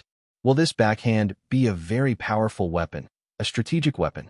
This subordinate is not very clear, and if he really has those very powerful strategic weapons, then why did he let me and my Martian colleagues escape from the Martian circle at that time? Long Fei asked. Lieutenant Colonel Salamanda, are there any weapons such as railguns in the Martian Circle? Yes. This caused our guerrilla forces at that time not to dare to concentrate their troops, so as not to be taken away by them. Long Fei continued to ask, in addition to attacking the ground, can these railguns attack outer space? It wasn't there at that time, but have they been modified now? Whether they can attack outer space, I don't know. Commander-in-Chief, do you think the Dion Empire has developed a very powerful strategic-level weapon, which may even surpass the Winged Gundam's destruction cannon or the Yagama-like super megaparticle cannon? I think there is a possibility. Maybe the Dion Empire's current action is to lure the snake out of the hole, and then use a destroyer similar to ours or a super megaparticle cannon to get rid of the opponent. Salamanda fell into deep thought. If it was true as the boss speculated, why did the Dion Kingdom let these guerrillas leave at that time? Just kill them all.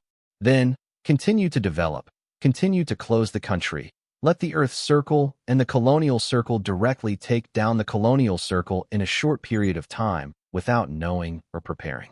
However, the Dion Empire did not do this, and instead deliberately contacted the entire world. Lieutenant Colonel Salamanda, Lieutenant Colonel Salamanda. Long Fei's voice increased. Salamanda just recovered from his contemplation. Lieutenant Colonel, why are you in a daze? Sorry, boss. This subordinate was thinking about something just now. You're thinking about why the Dion Empire didn't try its best when chasing and killing you, but instead gave you a chance to survive and ran to the Colonial Circle for help. Yes, this subordinate feels very puzzled in retrospect. I really don't understand why the Dion Empire would allow the subordinates and companions to live. Don't say it's you. Everyone here is very confused. Even I can't figure out what Fades is trying to play. Everyone at the scene was very puzzled. Brigadier General Alice raised her hand. Commander General, please speak. One of my subordinates speculates that Fades is an advocate of the new humanists. He does not adopt closed-door policy. When he is ready, he will attack the entire international circle at once. Or attack the colonial circle. Maybe he doesn't want to hurt the innocent new humans. Maybe for him, ordinary humans are not considered individuals in his heart, but he sees the new humans as compatriots and doesn't want to hurt the compatriots in his mind. So his series of actions are, the subordinates deduced that after he laid down the colony circle, ordinary humans would be enslaved by him, and new humans would enjoy the treatment of superior people. Brigadier General AICC, if the Dion Kingdom wins or loses, what will happen to the entire world or the new humans and ordinary humans? Long Fei asked. If the Dion Empire counts, it's just like what my subordinates just said, but if it loses, then the new humans will be suppressed and even become the object of research. Long Fei asked again. Then do you think our Tianyi mercenary group should stand in the same camp as them? I don't think we need to stand in any team. The Tianyi mercenary corps does not have new humanism. All people are equal. The defeat of the Dion Empire will not have any impact on us, but if they win, it may be the entire human race. It is a disaster because ordinary humans will carry out underground resistance, and there will be many kinds of bomb terrorist attacks, causing hatred between new humans and ordinary humans, and then humans will only fall into a state of civil war. Commander-in-Chief Li Jiaming asked, so the general said, once the Dion Empire wins, our Tianyi mercenary group will fight them? Although I don't want to say that, the only thing that can stop them is our Tianyi mercenary group. No matter what, our Tianyi mercenary group has new human adjusters who live and fight with ordinary people, each other, because our boss does not have the idea of new humanism, only the idea of living together and being equal. At the scene, everyone looked at Long Fei. General AICC may be, as he said, maybe we will have a fight with them, because our ideas are different. Maybe we will fight for those ordinary people. Shrek said, what will the future look like?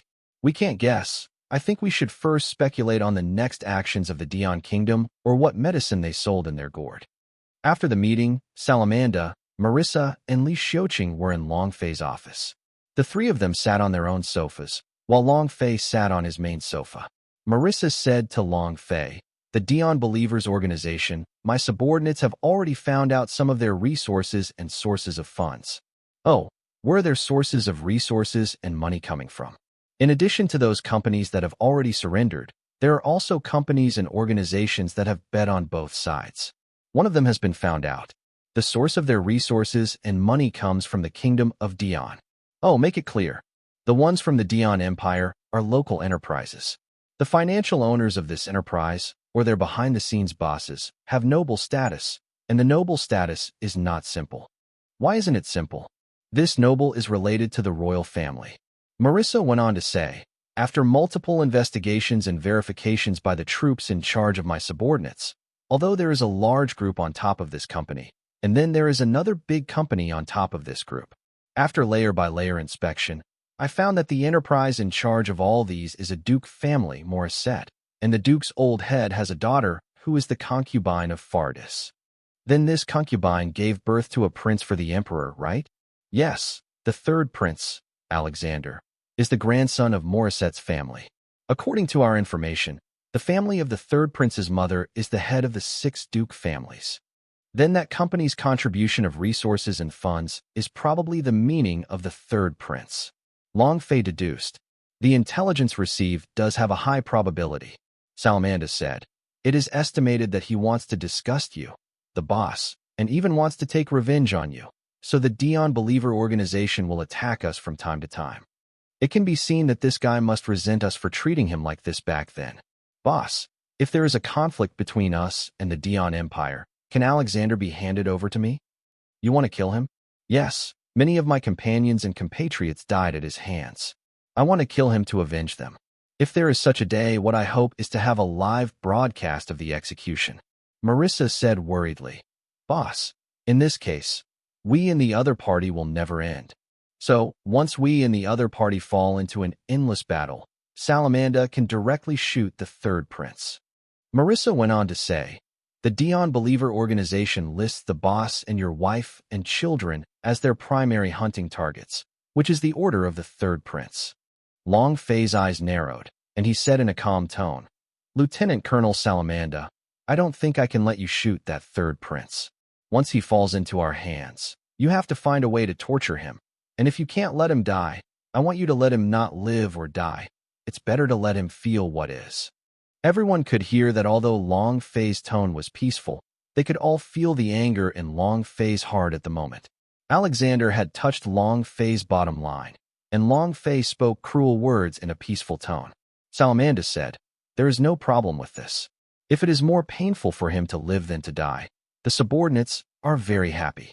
By the way, this third prince is really a cheater.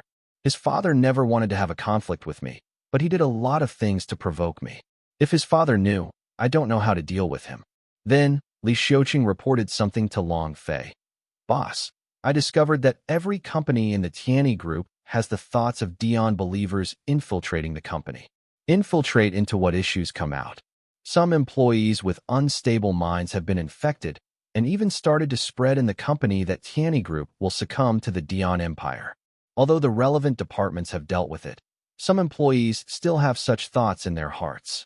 It seems that in addition to dealing with these idiot employees, once we really have a conflict with the Dion Empire, we must fight this battle, and we must win, so that we can dispel the thoughts in the minds of those idiot employees. Salamanda also reported to Long Fei. The Dion Believers organization, the dark side organization I am in charge of, has smashed many secret bases, and the identities of some important members have been checked, and these materials have been secretly handed over to let the United Army do some internal processing. At this time, a bell rang on the plane of Long Fei's desk. Connect. Boss, Lieutenant Colonel Ramir requests an audience. Permit. Long Fei gestured to the 3 of them. The door of the office opened. Lieutenant Colonel Ramir walked in and saluted Long Fei. Ramir reports to the boss. Lieutenant Colonel, please sit down. Lieutenant Colonel Ramir sat on another sofa. Ramir looked at the other 3 troop commanders directly under the boss and asked Lao Fei, Excuse me, boss, isn't the commander of the Dire Hounds here? It's almost here. The bell on the desktop rang, and Xiao He reported to Long Fei that the commander of the Dire Hounds team had come to report. Let him in. Lieutenant Colonel Towers appeared in Chapter 156, also came in to salute Long Fei and reported. Lieutenant Colonel Towers, please sit down. Long Fei looked around at the 5 people in front of him and said, The 5 of you are each in charge of one of my direct troops. You all have great autonomy and freedom of action. You are completely responsible to me and are not under the command of the commander-in-chief. Under your management, the size of the army is also larger than when it was first established. Among the 5 troops, I am more worried about the sword and shield troop, and the most worried about it is the bloodthirsty wolf squad. Salamanda and Ramir looked at Long Fei. The sword and shield troops have not participated in many actual battles. Although the bloodthirsty wolf regiment has participated in many simulated actual battles for a period of time, it has not participated in a real battlefield, so we must make all preparations and be ready at all times. War. Yes, boss. Li Xiuqing, Thor's. Yes. The Shadow Mad Dog team and the Dire Hound team have been established for a long time, and the members have extremely high actual combat experience. The 2 of you, especially Thor's, as the person in charge, your time is a bit short. Although in some the performance in the actual combat simulation command is very outstanding, but what I want is that you can perform as well as your actual combat simulation command in actual combat. I hope you will not let me lose the chain in actual combat. In the actual battle, you performed well, and I hope you can continue to perform well in the next battle to show me. Yes, boss. School Marisat. Exist. Among the 5, your military rank is the highest. Since the establishment of the Crusaders, you have been the commander. I have seen all of your performance. All the members of the army are the elite among the elite. Even the Tianyi mercenary group, the several very good ace pilots are under your control. You can integrate them and complete various tasks. It can be seen that your ability is very high. You are one of the talents I am most assured of. After Long Fei finished speaking, he looked at the 5 people and asked, Our battle may be coming soon. What I hope is that you can be prepared at all times and expand the scale, because we need to rely on you in future battles. So are you ready? Everything is ready. In March 123, the first year of the universe, the colonial satellite occupied by the former Anglo-Sa Democratic Republic. From January to March now, a total of 6 colonial satellites have been recaptured. Experts invited by the international media conducted an analysis. Many experts believe that the Dian Empire would not be able to continue to fight a protracted war. Their manpower, material resources, financial resources, and resources were almost exhausted. Although the Lianhe army is not as technologically advanced as the Dian Empire, but it is relying on its huge financial resources, and manpower to survive. At this time, one has ebbed and the other has ebbed and flowed, and the Dian Imperial Army will begin to retreat steadily, and may eventually retreat to the homeland to fight. The coalition army can't stop fighting at this moment. It must push the battlefield to the Martian Circle, and must defeat the Dian Empire, confiscate its technology, and let the Dian Empire disarm all, if necessary. Then all countries will garrison Dian Empire to avoid a comeback. Moreover, the Martian sphere at this moment has already revolved to the corresponding place of the colony in the 9th area. The huge troops gathered by the Wanluo Federation and the Garth Empire took action. Start heading towards the Martian Circle. When the Royal Dian Army occupying the United States of Anglo-Saxon Democratic Republic was preparing to transfer most of its troops back to the mainland, it was responsible for restraining the coalition army of the former Royal Army of the United States of Anglo-Saxon Democratic Republic of Dian. The purpose of suppressing all the troops that can be mobilized is that the troops of the Dian Imperial Army cannot be transferred back to the mainland to fight. The United Army not only restrained the Dian Royal Army who was about to return to the mainland, but also took back nearly 10 lost colonial satellites one after another. With this series of news, most of the high-level leaders of the Lianhe Army felt that the Dian Imperial Army was about to run out of soldiers, and the situation was about to die. The United Army even handed over the news to the media for a big publicity, which suddenly made the people who were already pessimistic at the moment keep their eyes open. The leaders of various countries are now caught in the fantasy of dividing up the high technology of the Dian Empire. The troops gathered by the Wanluo Federation are composed of a large group army, 7 army-level fleets. Most of the troops are from the Democratic camp, and half of them are troops from the Wanluo Federation. The troops gathered on the side of the Garth Empire is also a large group army. With a larger scale, 9 army-level fleets. Nearly 70% come from the Imperial camp, and the remaining 30% are from other institutional camps. The troops on the side of the Wanluo Federation are called the Wanluo Team, and the troops on the side of the Gas Empire are called the Gas Team. Gas's team is far away from Mars, and instead of speeding up to meet Wanluo's team, they deliberately slowed down their speed. Because the Wanluo team will arrive at the Mars field first, they will definitely fight the local defenders of the Dion Empire. When the two armies fight, there must be losses. If the Garth team arrives one day earlier, it will fight the other side for one more day. Because of this, Manhwa is not bad at all. Even if the Wanluo team wins, there will be great damage. At that time, no matter whether the Gas team comes to make a profit or sit back and enjoy the benefits, the Wanluo team will be powerless to oppose it. Team Gas had such a plan, and the commander of Team Wanluo and the leadership behind him were not idiots, and they also guessed Team Gas calculations. Deliberately slowing down the speed, the fellow war reporters saw that the speed of the fleet they were in was slowing down, which would be slower than their expected arrival time. War correspondents asked management what was going on. The spokesperson on behalf of the management said that some warships in their troops had some malfunctions, and some warships had problems with their propellers, and their speed could not follow other large troops. In order not to leave their companions behind, they had to slow down their speed slow. The Gas team also deliberately slowed down the speed because they had placed some spies in the Wanluo team and deliberately found the same reason to slow down the speed.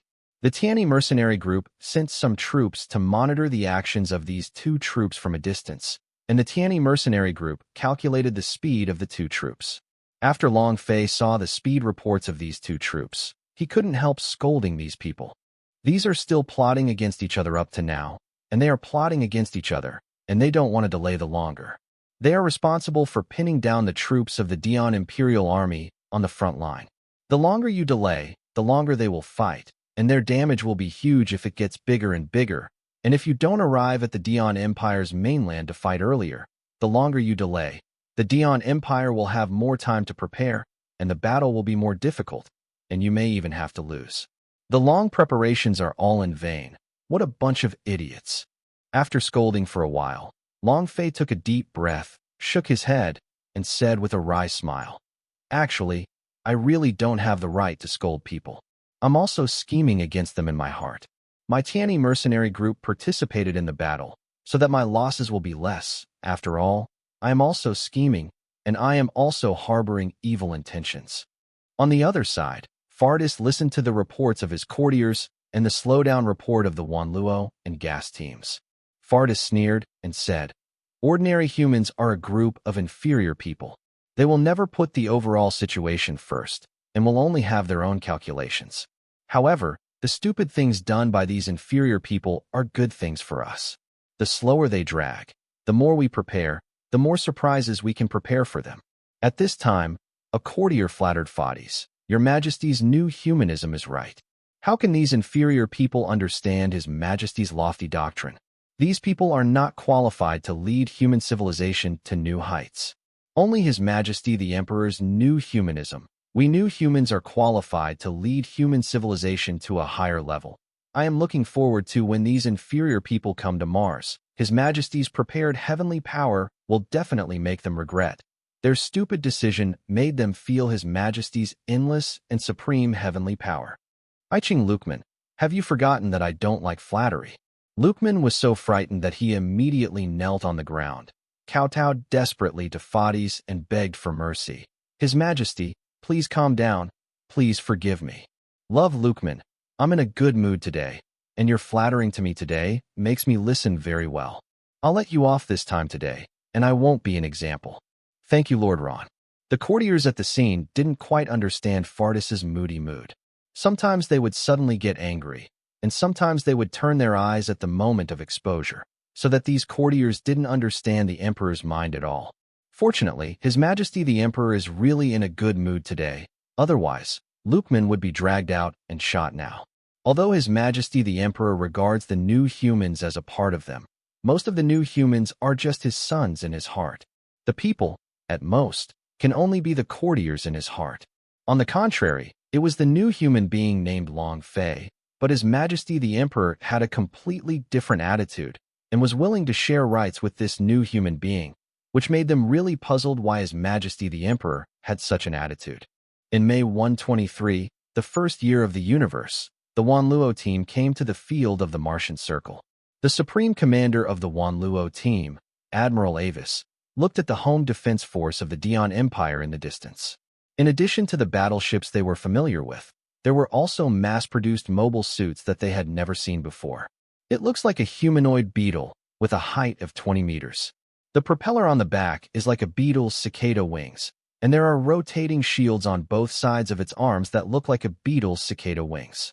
In addition to this mass-produced machine, there are also a bunch of triangular cone machines on the scene. There are several propellers in different directions behind the triangular cone, with a sharp cone at the tip. The whole body is silver-white, with a total length of 15 meters and a diameter of 3 meters. Measured by the tail end, the name is War Cone. There are also many huge flying turrets on site. Admiral Avis couldn't believe it.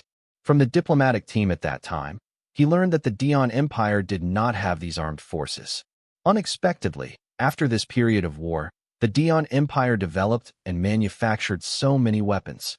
Admiral Avis immediately commanded the troops to go to battle. Many warships of the Wanluo team first launched a wave of anti-beam missiles, and then launched wave after wave of missile groups. MS troops advanced under the cover of wave after wave of missile groups. The MS troops of the United Army must be equipped with beams and live ammunition. Melee weapons also include beam sabers and physical melee weapons. This is mainly because once MS troops enter the anti-beam particle fog area, they must fight with physical weapons. The Skyrocket battleship of the Imperial Army of Dion launches a Skyrocket.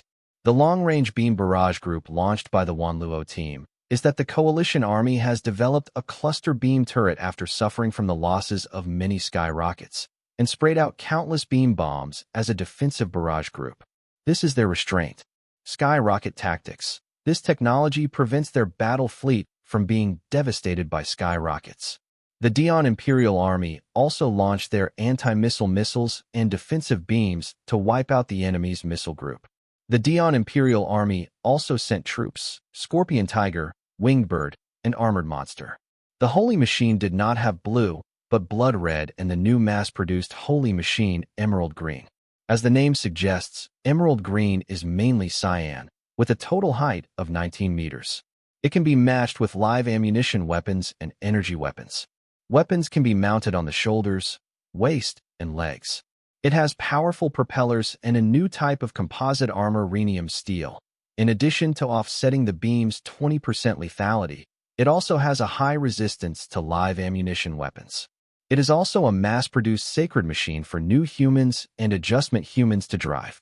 The mobile fortress includes Fenrir, Demon Wolf Moonhowl, and a mobile fortress called Typhon. It is 48 meters high and has a pair of devil horns on its humanoid head, has more anti-beam shield energy, and holds a trident weapon. Wanluo's MS has Pele and Apollo, and mobile fortresses have Space Turtle Kai, Saijia, Gunhull, etc.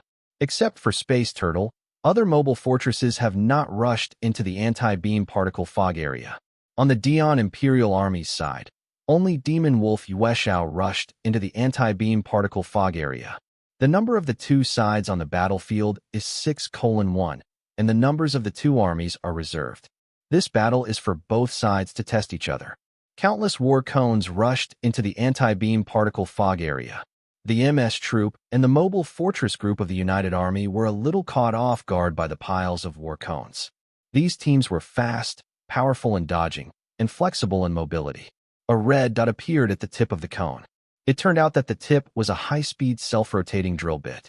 Although the MS troop and the mobile fortress group of the combined army shot down countless war cones, some of the war cones broke through the barrage of bullets, and the high-speed rotating drill bit pierced the enemy's MS armor, causing a fierce explosion in an instant. Spark. In a few seconds, the war cone pierced through a body. If the war cone drills towards the mobile fortress, it must first pass through the protective cover. Then the mobile fortress can take advantage of this period of time to have a chance to destroy the war cone.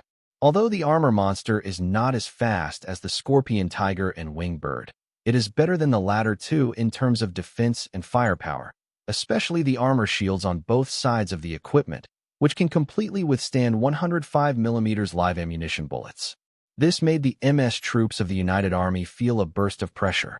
When encountering armored monsters, they must have bullets with a caliber above 120mm or electromagnetic guns to penetrate the armored monster's armor shield. Once you don't have the MS of the armor-piercing monster's armor shield weapon, you can only use the melee weapon high-energy giant knife or electric heat axe to pierce or split it. Armor monsters are equipped with powerful electromagnetic guns and beam guns with a caliber of more than 105mm. Melee weapons can use the outer armor claws on the arms to tear apart the enemy's armor. However, currently in the anti-beam particle fog area, the power of energy weapons is greatly reduced here, and even energy weapons with low power basically cannot be launched. In the early battles, the weapons of the Dion Imperial Army were mainly energy-based. The United Army later grasped this weakness and used anti-beam missiles to create a pile of anti-beam particle fog areas. On some battlefields, it relied on this advantage when, later, the Kingdom of Dion took out many live ammunition weapons in its technical reserves and put them on the battlefield. The Coalition Army, which had finally been able to gain an advantage by relying on such tactics, had no advantage after the Dion Empire brought out the technical reserves of live ammunition. Although in terms of energy weapons, the United Army is far behind the Kingdom of Dion, but in terms of live ammunition weapons, the technology of the two is not too far behind.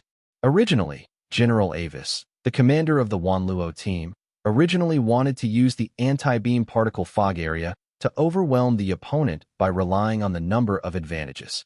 Unexpectedly, the Dion Royal Army sent the newly developed MS and Mobile Fortress. In particular, the war cones made their troops hard to defend. Although some technologies such as jamming devices or electromagnetic waves were used, although they did not expect to paralyze the war cones, at least they would affect their ability to move. But all these methods are totally ineffective. Many war cones drilled through mobile suits and space turtles one after another. One space turtle may be attacked by more than 10 war cones from all directions. Attacked by more than a dozen war cones in an instant, the protective cover of the space turtle Kai was basically pierced in an instant, and the space turtle Kai was riddled with holes in an instant. Nearly 1,000 war cones were the first to break through the anti-beam particle fog area. Fortunately, the mobile fortresses of the United Army, such as Saijia and Gunhao, can form a powerful firepower network. Shoot down all the war cones that break through the anti-beam particle fog area. The emerald green mass-produced holy machine of the Imperial Army of Dion, whose maneuverability is better than blood red, put Pele and Apollo MS troops into a bitter battle. Emerald also uses mounts that can be equipped with various weapons to attack enemy aircraft from different directions at the same time. Although the United Army has also manufactured some specially equipped Pele and Apollo MS, which are handed over to elite drivers to drive. To deal with Blood Red, as long as 6 to 8 elite pilots cooperate closely, it is enough to contain Blood Red. However, Emerald needs the cooperation of 10 to 12 elite pilots to barely contain Emerald. Emerald has a more advanced mind control system. Not only can control the nearby armored monsters, scorpions, and winged birds, but also can control Lien Zankon. This made the elite pilots of the United Army hard to guard against, and many elite pilots died under the mental control of the Emerald pilots. Admiral Avis looked at the current battlefield situation. The enemy had newly developed MS and mobile fortresses they didn't know about, especially that war cone. These new weapons made them unable to master their tactics for a while, and the appearance of the war cone disrupted their usual combat methods. They also don't understand the purpose of these new MS weapons, which makes their current situation on the battlefield unfavorable. As more and more war cones broke through the anti-beam particle fog area, the tip of some war cones suddenly retracted into the body, forming a beam muzzle at the tip. On the one hand, the war cones in the front emit light beams to counterattack the enemy's mobile fortress, and on the other hand, they cover the rear war cones to rush forward. In the battle situation in the anti-beam particle fog area, the coalition army on the larger side was suppressed.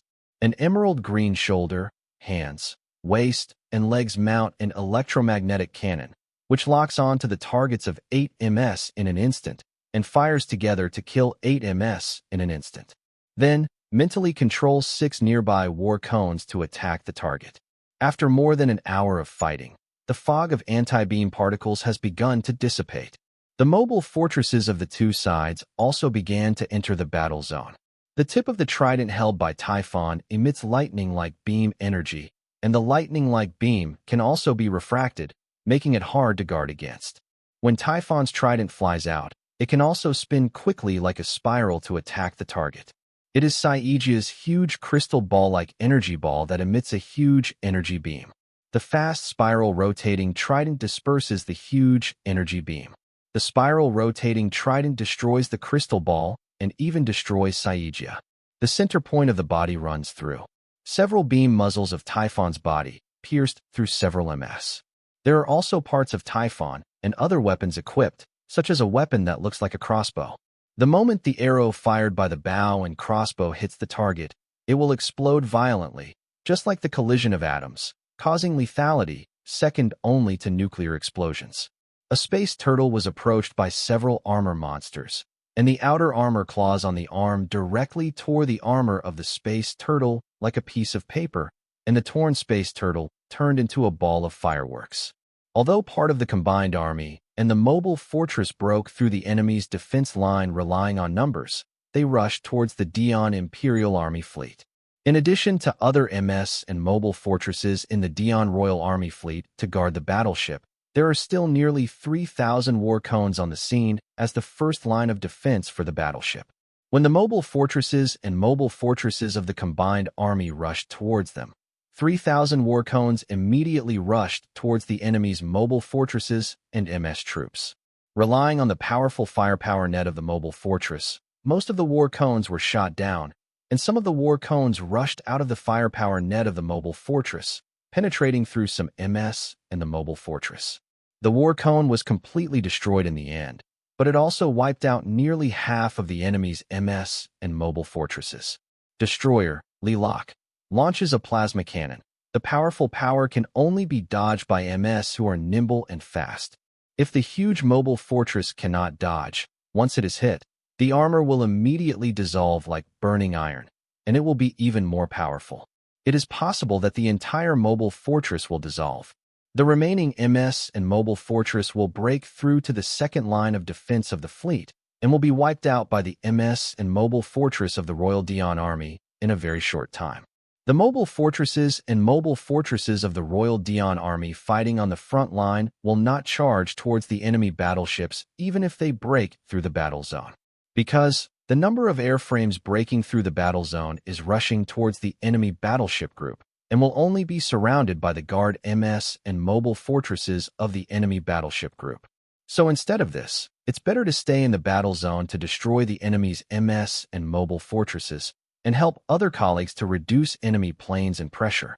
Admiral Avis looked at the current battlefield situation and originally wanted to send more troops to the front line. But the subordinates reported, another supporting army appeared in the Dion Imperial Army, the size of which is a military-level fleet. General Avis knew that if the troops that were going to be transferred to the front line were used to deal with the reinforcements, the situation might be the same as the previous battlefield, and the Wanluo team would be fighting on two fronts. Such a fight could be very unfavorable. Admiral Avis could only order a retreat. The Wanluo team retreated, and the local defenders of the Royal Dion Army stayed within their territory without any pursuit. Team Wanro withdrew from the territory of the Dion Empire for repairs. The entire battle just now was filmed by war reporters, and the defeat of the Wanluo team in the first battle spread throughout the colonial circle.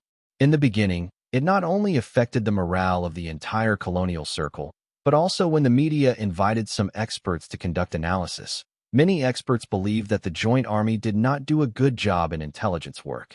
Because, in the first battle, the newly developed airframes, mobile fortresses, and war cones of the Dion Imperial Army appeared, and they did not understand the combat power of the newly developed weapons, which led to the failure of the first battle. This defeat was the failure of the combined army commander. Moreover, some experts believe that the Wanluo team is actually unable to grasp the enemy's intelligence and does not know that the enemy has developed new weapons, but it can also wait for the gas team to come to join them. Relying on their absolute superiority in numbers, They can also win this battle World War I. Some experts even question that the Wanluo team may be eager for quick success and think that the Dian Empire is at the end of its battle, and they want to take advantage of this time to defeat the Dian Empire, occupy the territory of the Dian Empire, and plunder the advanced technology of the Dian Empire. Some experts also analyze that this is the selfishness and ulterior motives of the Wana team represented by the Democratic camp. Some experts even deduced that if the Wanluo team represented by the Democrats were allowed to obtain the advanced technology of the Dian Empire, they would immediately turn their guns on other countries in the imperial camp. The experts' remarks and analysis also aroused dissatisfaction among the residents of the colonial circle, and they all sent out waves of swearing on the official website of the Wanluo Federation, swearing at why they chose such an idiot commander. Some netizens raised questions, asking whether the Wanluo team wanted to seize the advanced technology of the Dian Kingdom first, and then find excuses to launch wars against non-democratic countries. Wanluo Federation authorities denied it categorically. They only admitted that they had made a mistake in collecting information and mistakenly believed that the Dian Empire was at the end of their battles. That's why they wanted to take down the Dian Empire in one go. They just didn't expect that the Dian Empire army had hidden many new developments. Weapons. Although the Wanluo Federation has made some explanations, the doubts and speech analysis of experts have made many people have great doubts about the Wanluo Federation and the Democratic camp. Some people wondered on the internet whether the Wanluo team sent troops from the non-democratic camp to the front line first when discussing the initial battle. This series of discussions, coupled with the defeat in the first battle, resulted in the countries that were originally just a united colonial circle with a common enemy. The original face and heart were at odds, resulting in a bigger rift, which would affect their next battle at any time. After the Wanluo team failed in the first battle, they retreated to a meteorite that they temporarily remodeled. In addition to being their repair ground, this place can also be their production factory. The Wanluo team applied to the United Army for logistical requirements. Originally, Admiral Avis wanted to decide the outcome in one battle. After losing the first battle, Admiral Avis decided to change his strategy and decided to fight protracted and guerrilla warfare. Technological weapons are not as good as yours, but the quantity and resource capabilities are superior to yours, so use your own advantages to attack the enemy's disadvantages. On the other hand, the gas team, like the Wanluo team, modified some meteorites and also used them as their manufacturing plant, repair plant, and logistical guarantee. The commander of the Garth team is Admiral Paulstone of the Garth Empire. He is very cautious and will never be the leader.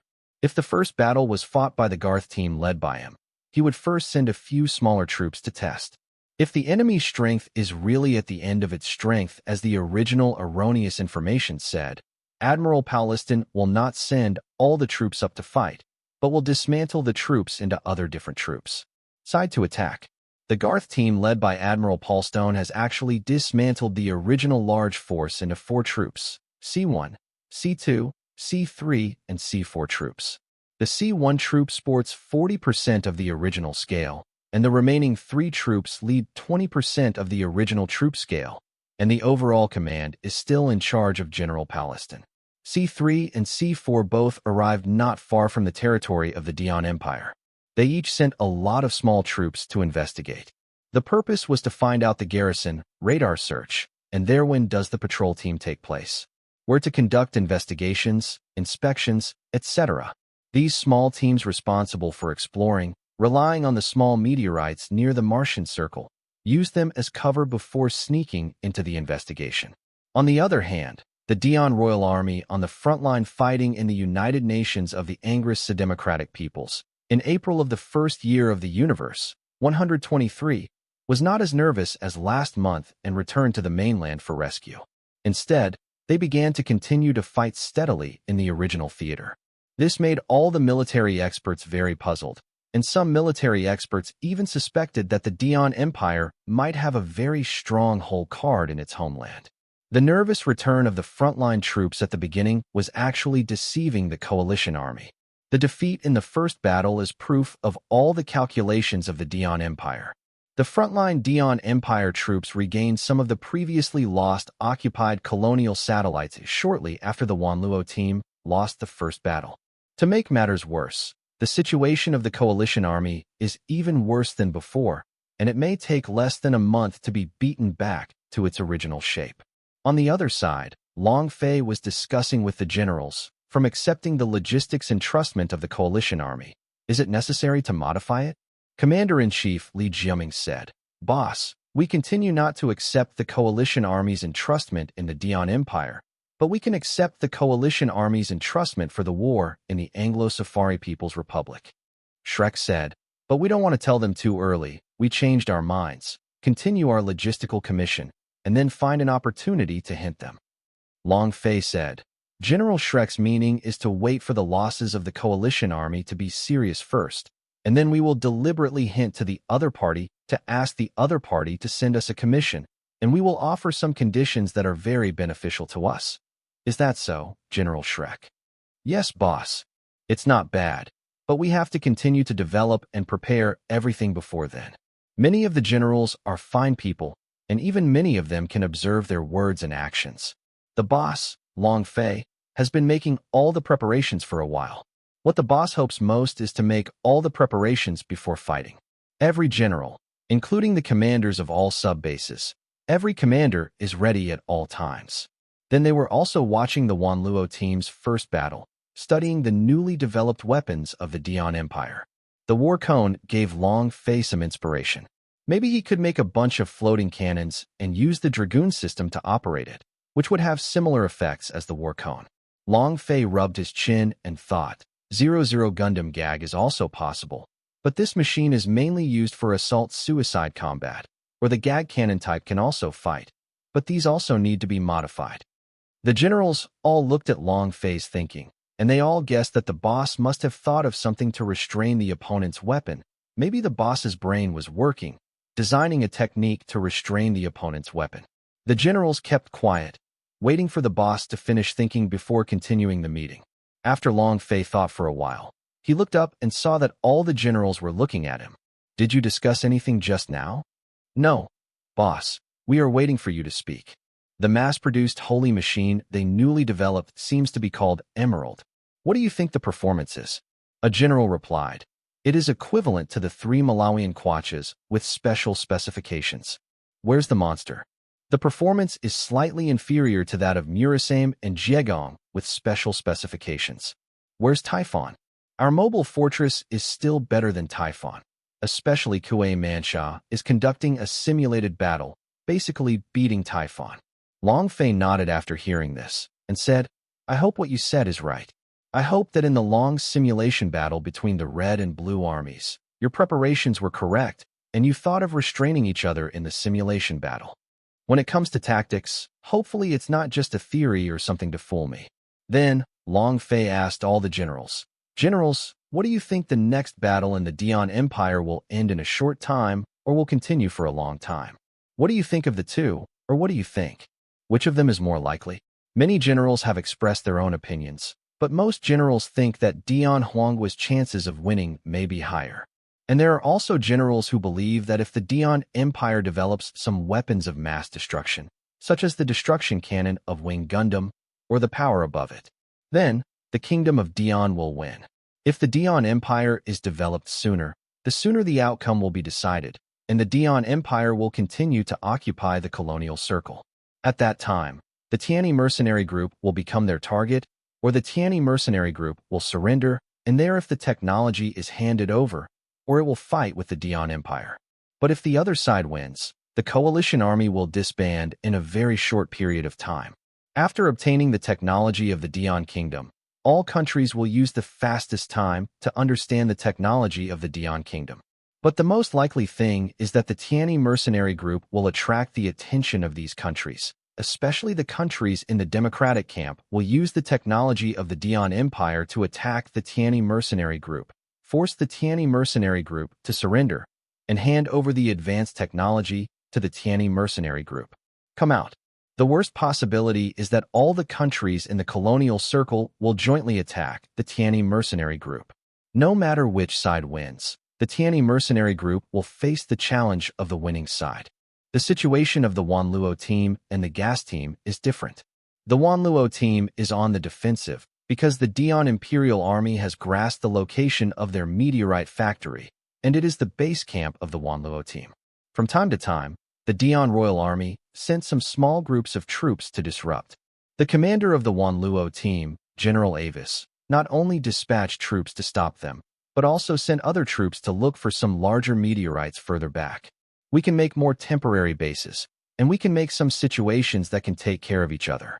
Although there are several modified meteorites in the Garth team, although they are controlled by the Royal Dion Army, the distance is relatively far away, and it is impossible to send a large force to annihilate them. Moreover, the two troops, C3 and C4, conduct guerrilla operations in the territory of the Dion Empire from time to time, disturb and sneak attack. Furthermore, when the Dion Royal Army sent a large-scale army to attack the base camp of the Wanluo team, these guerrilla troops would attack from the rear. The Dion Imperial Army also didn't want to send troops to the base camp of the Garth team that was farther away to destroy them. In this case, they would have to divide their troops to fight on two fronts. The supply line is stretched. C3 and C4 will take the opportunity to intercept the supply troops.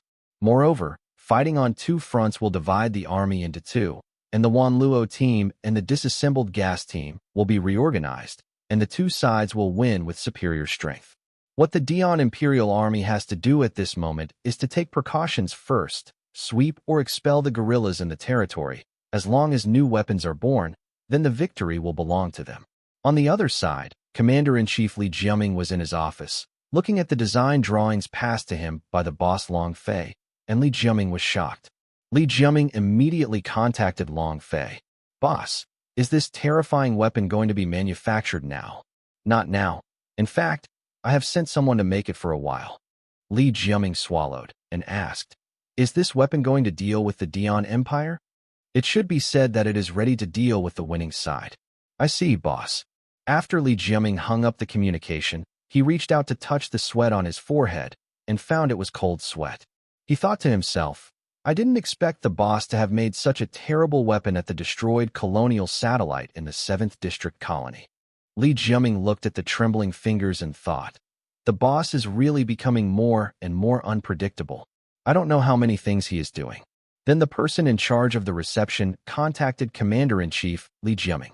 "Commander-in-Chief, the representatives of the United Army have something to discuss with you." "Okay, I see. Connect his communication line to me." "Yes, Commander-in-Chief." Li Xiuqing was talking with someone on his mobile suit. "Old Fei, are you wearing glasses?"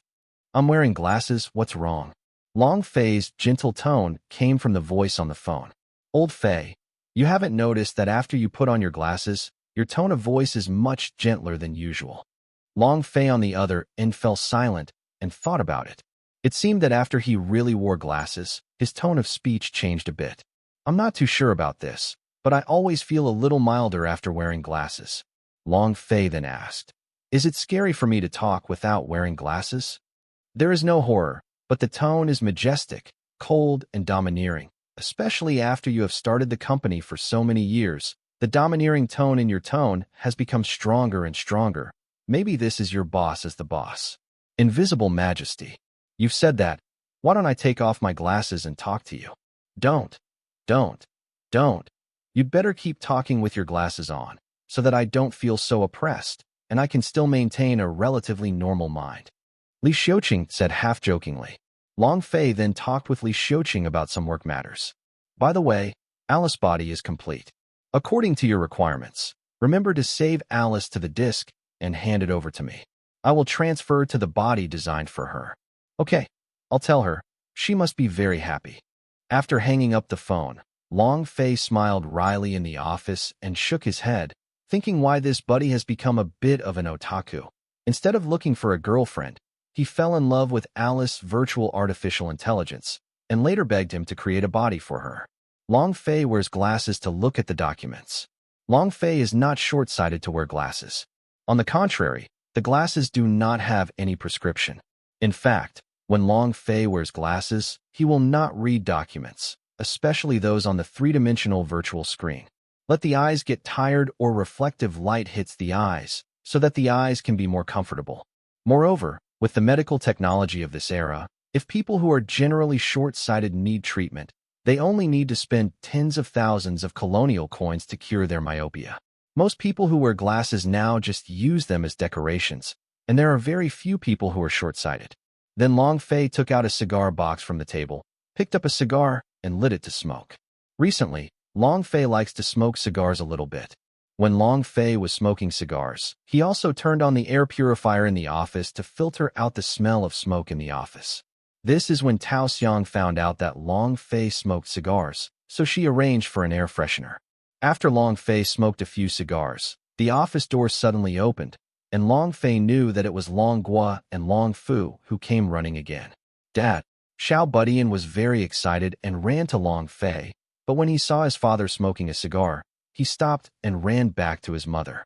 Long Fei smiled bitterly, put out the cigar, took out a bottle of mouthwash, and went to the office bathroom to rinse his mouth. After Long Fei came out of the bathroom, the two little ones ran to their father again, begging for a hug. Good. Long Fei is holding a daughter in each hand. The twin daughters are almost 4 years old. Tao Xiang is holding a lunchbox in her hand. This is the dessert that Tao Xiang made for Long Fei. Tao Xiang put the lunchbox on the table and opened it, and asked her husband to come over and eat the dim sum she made. Long Fei put the children down, and the two little ones took out toys from a cabinet in the office to play. These were toys arranged by Long Fei for the two daughters. Long Fei sat on the sofa and ate the snacks made by his wife. Tao Xiang asked Long Fei, "Are you going to take action against the Dian Empire?" "I'm just going to defeat or wipe out the Dian Imperial Army in the colonial circle." Tao Xiang looked at her husband and asked another topic that wasn't just before. "Now I find that when you seem to be wearing glasses, your tone seems to be much gentler." Xiuqing said so, and you said so too.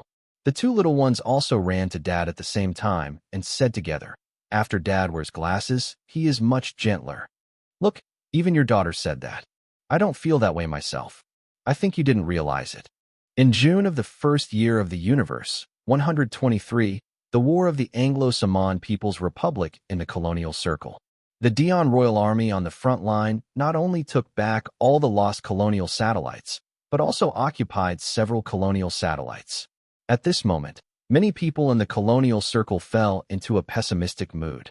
With such a huge numerical advantage, the two huge troops fighting in the Imperial Kingdom of Dian couldn't make an inch of progress after fighting for about a month.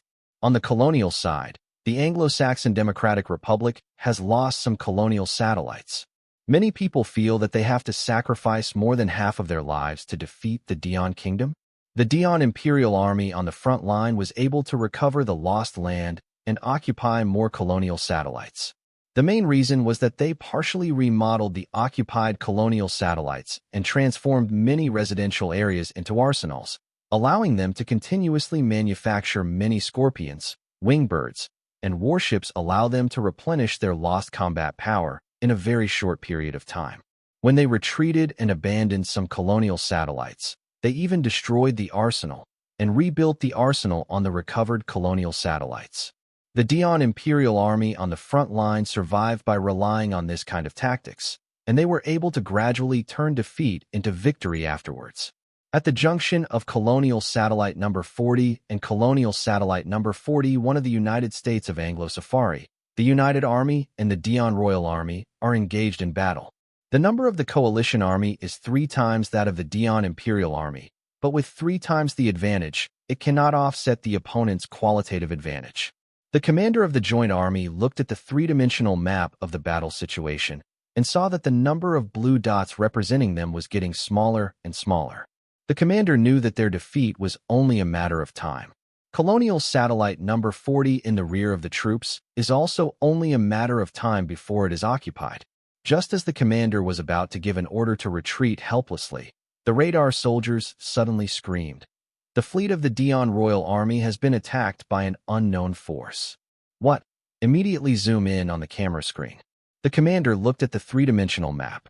On the screen, many warships of the Dian Royal Army fleet exploded, as if they were attacked from afar. Track down the source of the sneak attack on the Dian Imperial Army fleet. For a while, the radar soldiers informed.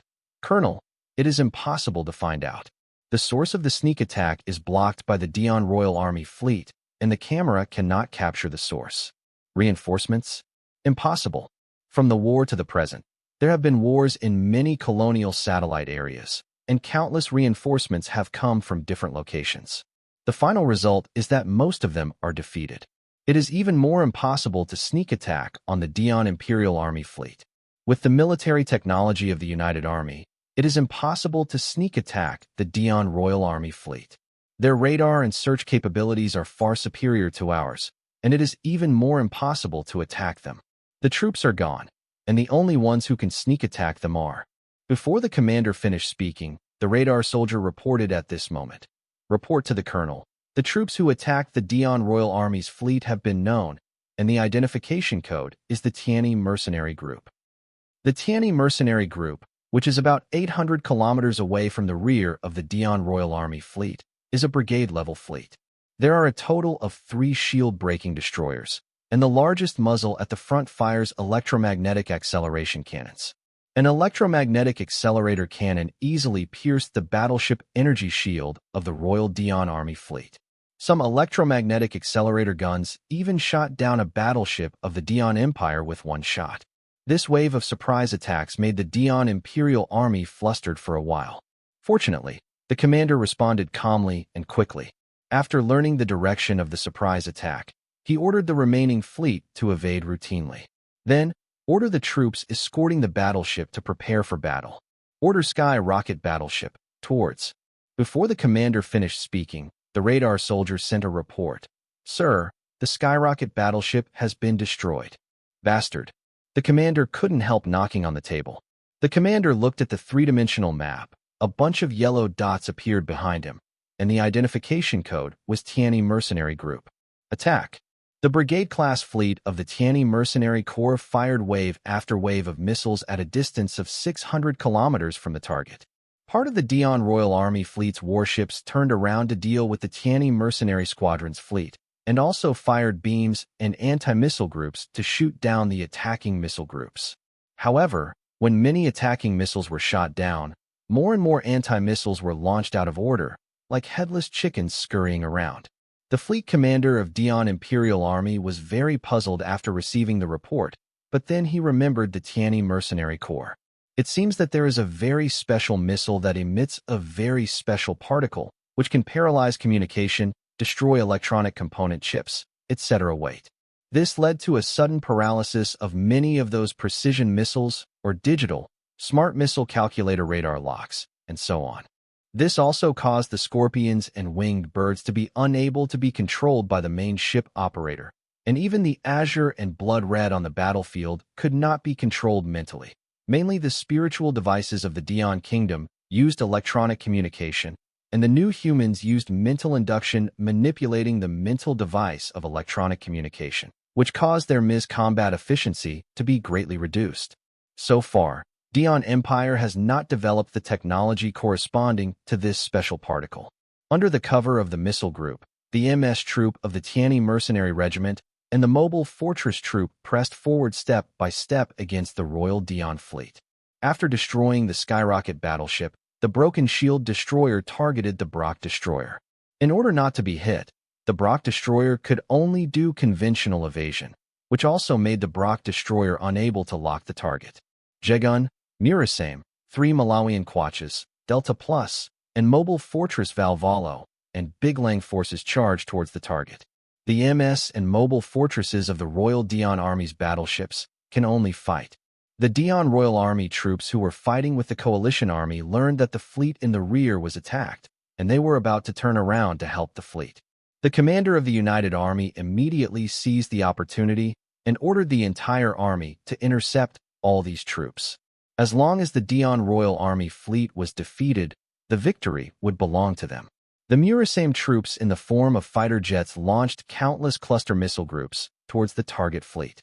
This kind of cluster missile group is basically unable to break the energy shield of the Royal Dion warship, but these cluster missile groups will have a strong resonance frequency at the moment of explosion. The violent lethality caused can cause a second wave of damage to the energy shield. The name of this cluster missile, magnetic resonance missile.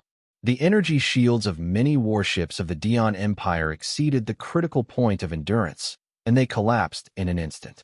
Many mobile suits of the Tianyi mercenaries took the opportunity to break into the hangar of the target battleship, causing some damage to the interior. The number of mobile suits and mobile fortresses of the guards was not as good as that of the opponent. In addition, the mobile suits and mobile fortresses of the Tianyi mercenaries had been replaced with new parts and specifications, and their performance had reached a new level, basically suppressing the opponent. In front of colonial satellite number 42 of the former United Nations of the Anglo-Saxon Democratic Republic, the Dion Royal Army, and the Sky Wing Mercenary Corps were engaged in battle. Yangshan can make Angel Gundam, attack. Rika, Gundam Power Excalibur, attack. The GN armed fighters Type D and Type E controlled by Harrow are combined with the Energy and Force Angels to form GN Armor Type D and Type E. At the scene, the troops of the two sides fought fiercely, and some war reporters were filming from afar. A few days ago, after learning that the Tianyi mercenary group had taken action, the war began to reverse, which made the people in the colonial circle feel like they were guarding the clouds and seeing the moon. A blood red cut open an armed Jigong with a single sword. A beam cannon directly swallowed the blood red, and the GN Armored Type D flew by. GN Armored Type D launches GN Cluster Missile Group, allowing countless enemy MS to dodge and defend. GN Armor Type D took the opportunity to shoot at the surrounding enemy MS, followed by GN Armor Type DS Jegang and other MS to attack the enemy MS as well. Fenrir pounced on the GN Armored Type D in wolf form, and two huge GN beam cannons blocked its route. GN Armored Type E rushed to Fenrir and chopped Fenrir in half with the giant GN sword. Another Fenrir in human form is holding a super pulse cannon, locking on the GN Armor Type D. Rika sensed a sense of crisis, and the GN Armored Type D moved aside to avoid the super pulse gun. The GN Armored Type D immediately counterattacked and fired at Fenrir with the long-range GN cannon. Fenrir's driver reacted equally quickly and also avoided the attack. GN Armored Type D fired huge GN beam cannons and long-range GN cannons one after another. Fenrir immediately transformed into a wolf form, using the flexible movements of the wolf form to avoid attacks and even counterattack towards the opponent from time to time. GN Armored Type D launches GN Missile Group again. Fenrir fired a beam of light from his mouth and swept across the incoming GN Missile Group, sweeping them all down. The Fenrir pilot turns on boost mode. GN Armor Type D turned on Trans AM, and GN Armor Type D in the triple red state completely suppressed Fenrir. Rika took advantage of the opportunity to suppress the opponent and calculated the direction of the opponent's dodge under successive shots. After Fenrir dodges the opponent's fourth beam cannon, the fifth beam cannon hits like Fenrir himself. Although Fenrir has an energy shield for self-defense, the powerful beam cannon still makes the energy shield directly exceed the critical point. The power of the beam cannon that penetrated the energy shield was somewhat offset and weakened, but it still blasted a big hole in Fenrir's armor, and the parts inside the machine still emitted sparks. GN Armored Type DS next shot. Although Fenrir's driver tried his best to dodge, but the damage to the body caused a lot of performance degradation and was finally blasted into by the GN Armored Type DS GN beam. GN Armored Type E has met its opponent here. Major Lei drove his Hague Holy Machine to deal with the GN Armored Type E and was suppressed by the opponent's firepower. His long-range laser rifle was also destroyed by the opponent. Many energy weapons can't penetrate the opponent's GN position. When my long-shafted trident was bullied by the opponent, in order to block the opponent's huge GN sword, when I used the trident to resist the first huge GN sword, I was hit for the first time. Two giant GN swords attack. While dodging, the trident was sliced in half by the opponent's second huge GN sword, and was even attacked by the opponent's huge GN beam cannon. When dodging, the electromagnetic cannon mounted on the right shoulder was dissolved by the beam cannon. This was the first time that Major Lei was suppressed by his opponent. Fortunately, Major Lei had the help of his subordinates. A total of 5 Blood Reds helped the Hague Holy Machine. The Hague Holy Machine and 5 Blood Reds simultaneously turned on the synergistic mode. GN Armor Type E turned on Trans AM around the same time. Although the GN Armored Type E was besieged, it still suppressed the opponent in the triple red state, and only had some slight advantages. The GN armored Type E cut off 2 blood reds, and the other holy machines attacked the GN armored Type E with great force, and the GN armored Type E, it could not be turned on immediately in the trans-M state, causing the GN armed fighter to suffer damage. Yu Yangchun knew that it was only a matter of time before the GN armed fighter was destroyed, but before it was destroyed, more enemy planes had to be shot down. After the GN armored Type E destroyed the 5th blood red, Major Lei seized the opportunity, and the Hague Holy Machine drew out the beam knife from his waist to attack the GN armored Type E. The Angel immediately broke away from the GN armed fighter, and the GN armed fighter exploded into a firework group. The boost mode of Angel's Trans-M and Hague Holy Machine expires at the same time. Hague Holy Machine's right-hand double-barreled beam rifle shoots at the Angel, 7 swords, and the Angel dodges and fires the GN gun, sword, to counterattack. In the dogfight between the two, no one can do anything to the other. However, the Hague Holy Machine has some advantages. In addition to the double-barreled rifle, the cluster shield and the mounted Grim Energy gun are all attacking the Angel. The Angel's shooting weapon is only the GN gun, which makes it a disadvantage. However, Yu Yangchun was not a rookie. He pulled out a GN solid short sword at the moment of finding the right opportunity, and threw it at the target cluster shield at the moment of counterattack, piercing through it with one sword and destroying it. Hague Holy Machine let go immediately, threw away the cluster shield that was about to explode, and drew out the beam saber. Angel then drew out another GN entity dagger, and Major Lei never gave the opponent a chance to extend the distance further.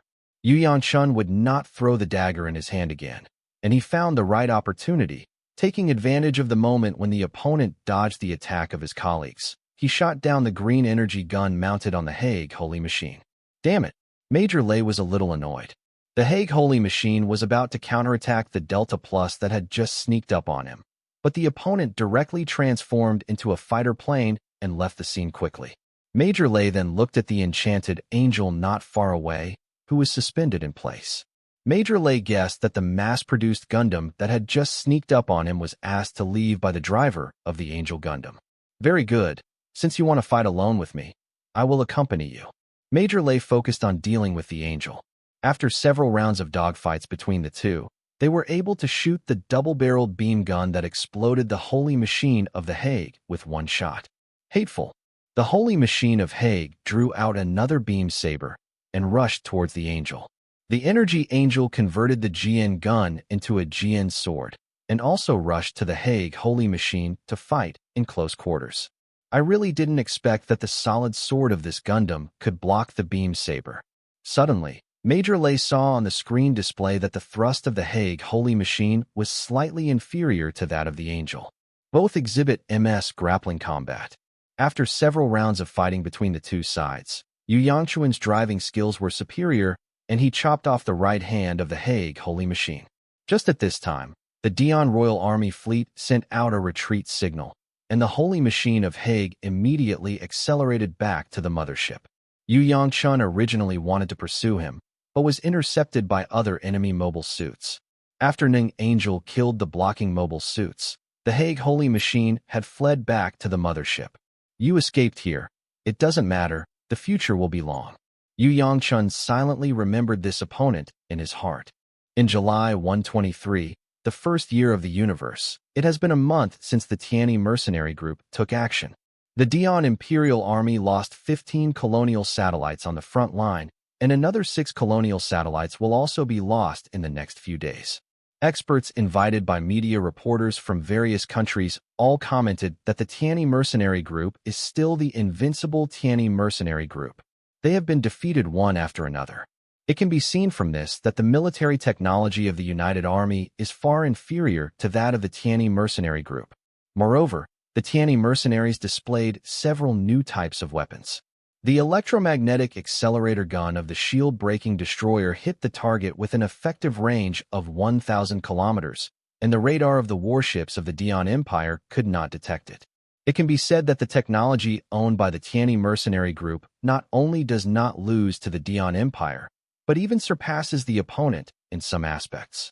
In addition to the long-range relationship, the destroyer cannot be detected by the warship radar of the Dion Empire.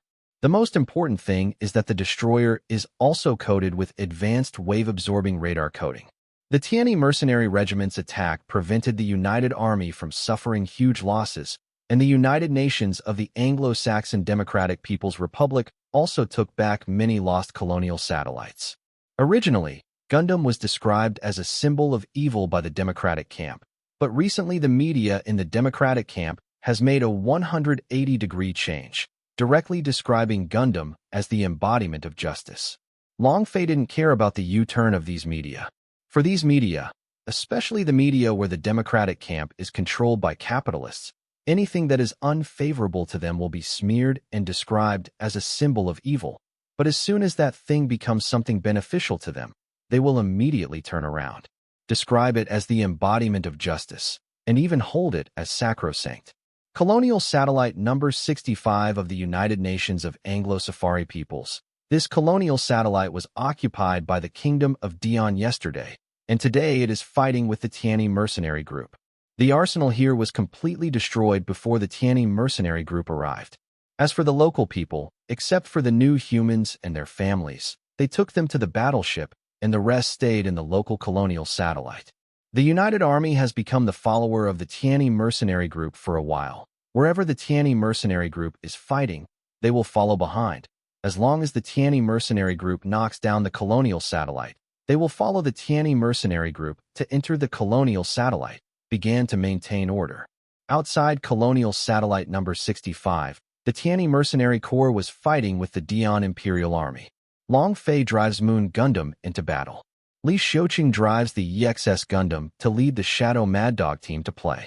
Rammer drove the F-91 Gundam to lead the Bloodthirsty Wolf hunting group that fully drove the mass-produced F-91 and carried out wolf pack attacks on peripheral targets like wolf pack tactics.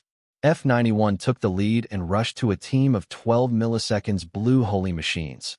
First blasted one target with a beam launcher, then drew out a beam saber, and chopped off another blue machine with one sword. Seeing this, the rest of the Azure Holy Plane pilots dispersed and were about to besiege the F-91.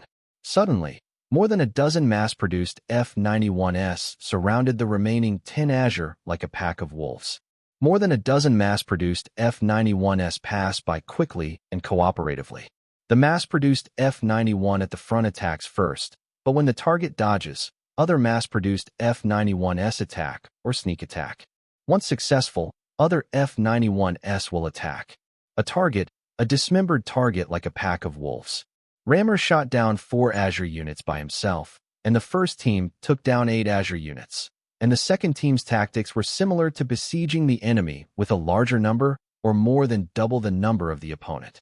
A mass-produced F-91 was pursued by several Azure and Blood Red units.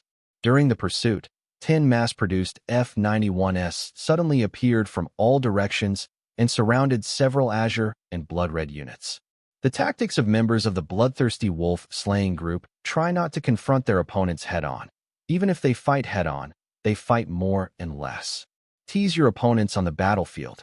F-91 and F-91 use beam shields to block shooting weapons, and also use beam shields in melee combat, using beam shields as beam sabers to cut opponents in half.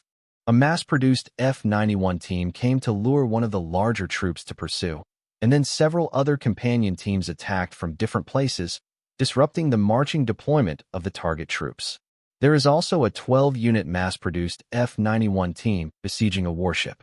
All F-91s do not use VSBR, but use beam guns or beam launchers. The mass-produced version of the F-91 has other equipment and weapons. For example, F-91 rear cannon equipment type replaced the VSBR with an armed unit composed of 4 barrier beam Gatling and missile launcher. The mass-produced F-91 back cannon equipment is used as an ambush or support tactic, and the enemy MS chasing companions can use their powerful firepower to suppress and kill them, or use powerful firepower to cover their companions' actions. The Bloodthirsty Wolf Squad's tactics not only beat the enemy to pieces, but other troops watched the Bloodthirsty Wolf Squad fight. Some felt that it really deserved to be the boss's direct troops. Not only did they have more advanced equipment and technology, but even the commander's tactics were very special. Of course, Many shrewd commanders also discovered the tactics of the bloodthirsty wolf regiment. The tactics were guerrilla tactics like a pack of wolves, and it was worthy of the team with the name of Wolf. A special holy machine with a javelin, leading other mass-produced holy machines, is chasing a mass-produced F-91 team. As a result, it hit the opponent's ambush point and was immediately besieged by several groups, including the mass-produced F-91 team that had just been pursued. Ramir drove the F-91 together with several subordinates to besiege the special holy machine holding the javelin. Shameless. Do you have the spirit of chivalry? How shameless you are to fight more and less. The pilot of the special holy plane with a javelin opened a channel and asked for the F-91 communication to be connected. After getting the connection, he yelled at Ramir, This is a battlefield, not a duel between knights. If you want to engage in a duel between knights, go back to your country. Our battlefield here does not talk about chivalry. Despicable and shameless. You are a bunch of traitors who dare not fight the enemy head-on. Whatever you want to say. Anyway, on the battlefield, there are only winners and losers. There is no meanness or meanness. If you want to blame it, you can blame yourself for being insane, and you have no one to blame. Hateful. The special holy machine Zhenghe F-91 holding a javelin was attacked and besieged by several mass-produced F-91s, and the final end was like being eaten by several wolves, F-91. Ramir looked at the special holy machine that was dismembered by her and her subordinates with the beam saber and said to herself, although we killed their special holy machine again, we must not get complacent. We have several unique Gundams that have been killed. Kill them. Their strength should not be underestimated. Ramir looked at the distant battlefield and then directed her team to continue to implement their tactics. I'd love to hear from you. Thanks so much for watching. Did you enjoy this video? If you did, make sure to hit that notification bell so you never miss an update. And don't forget to subscribe and give this video a big thumbs up. Your support means the world to me, and I can't wait to see you in the next one. Thank you.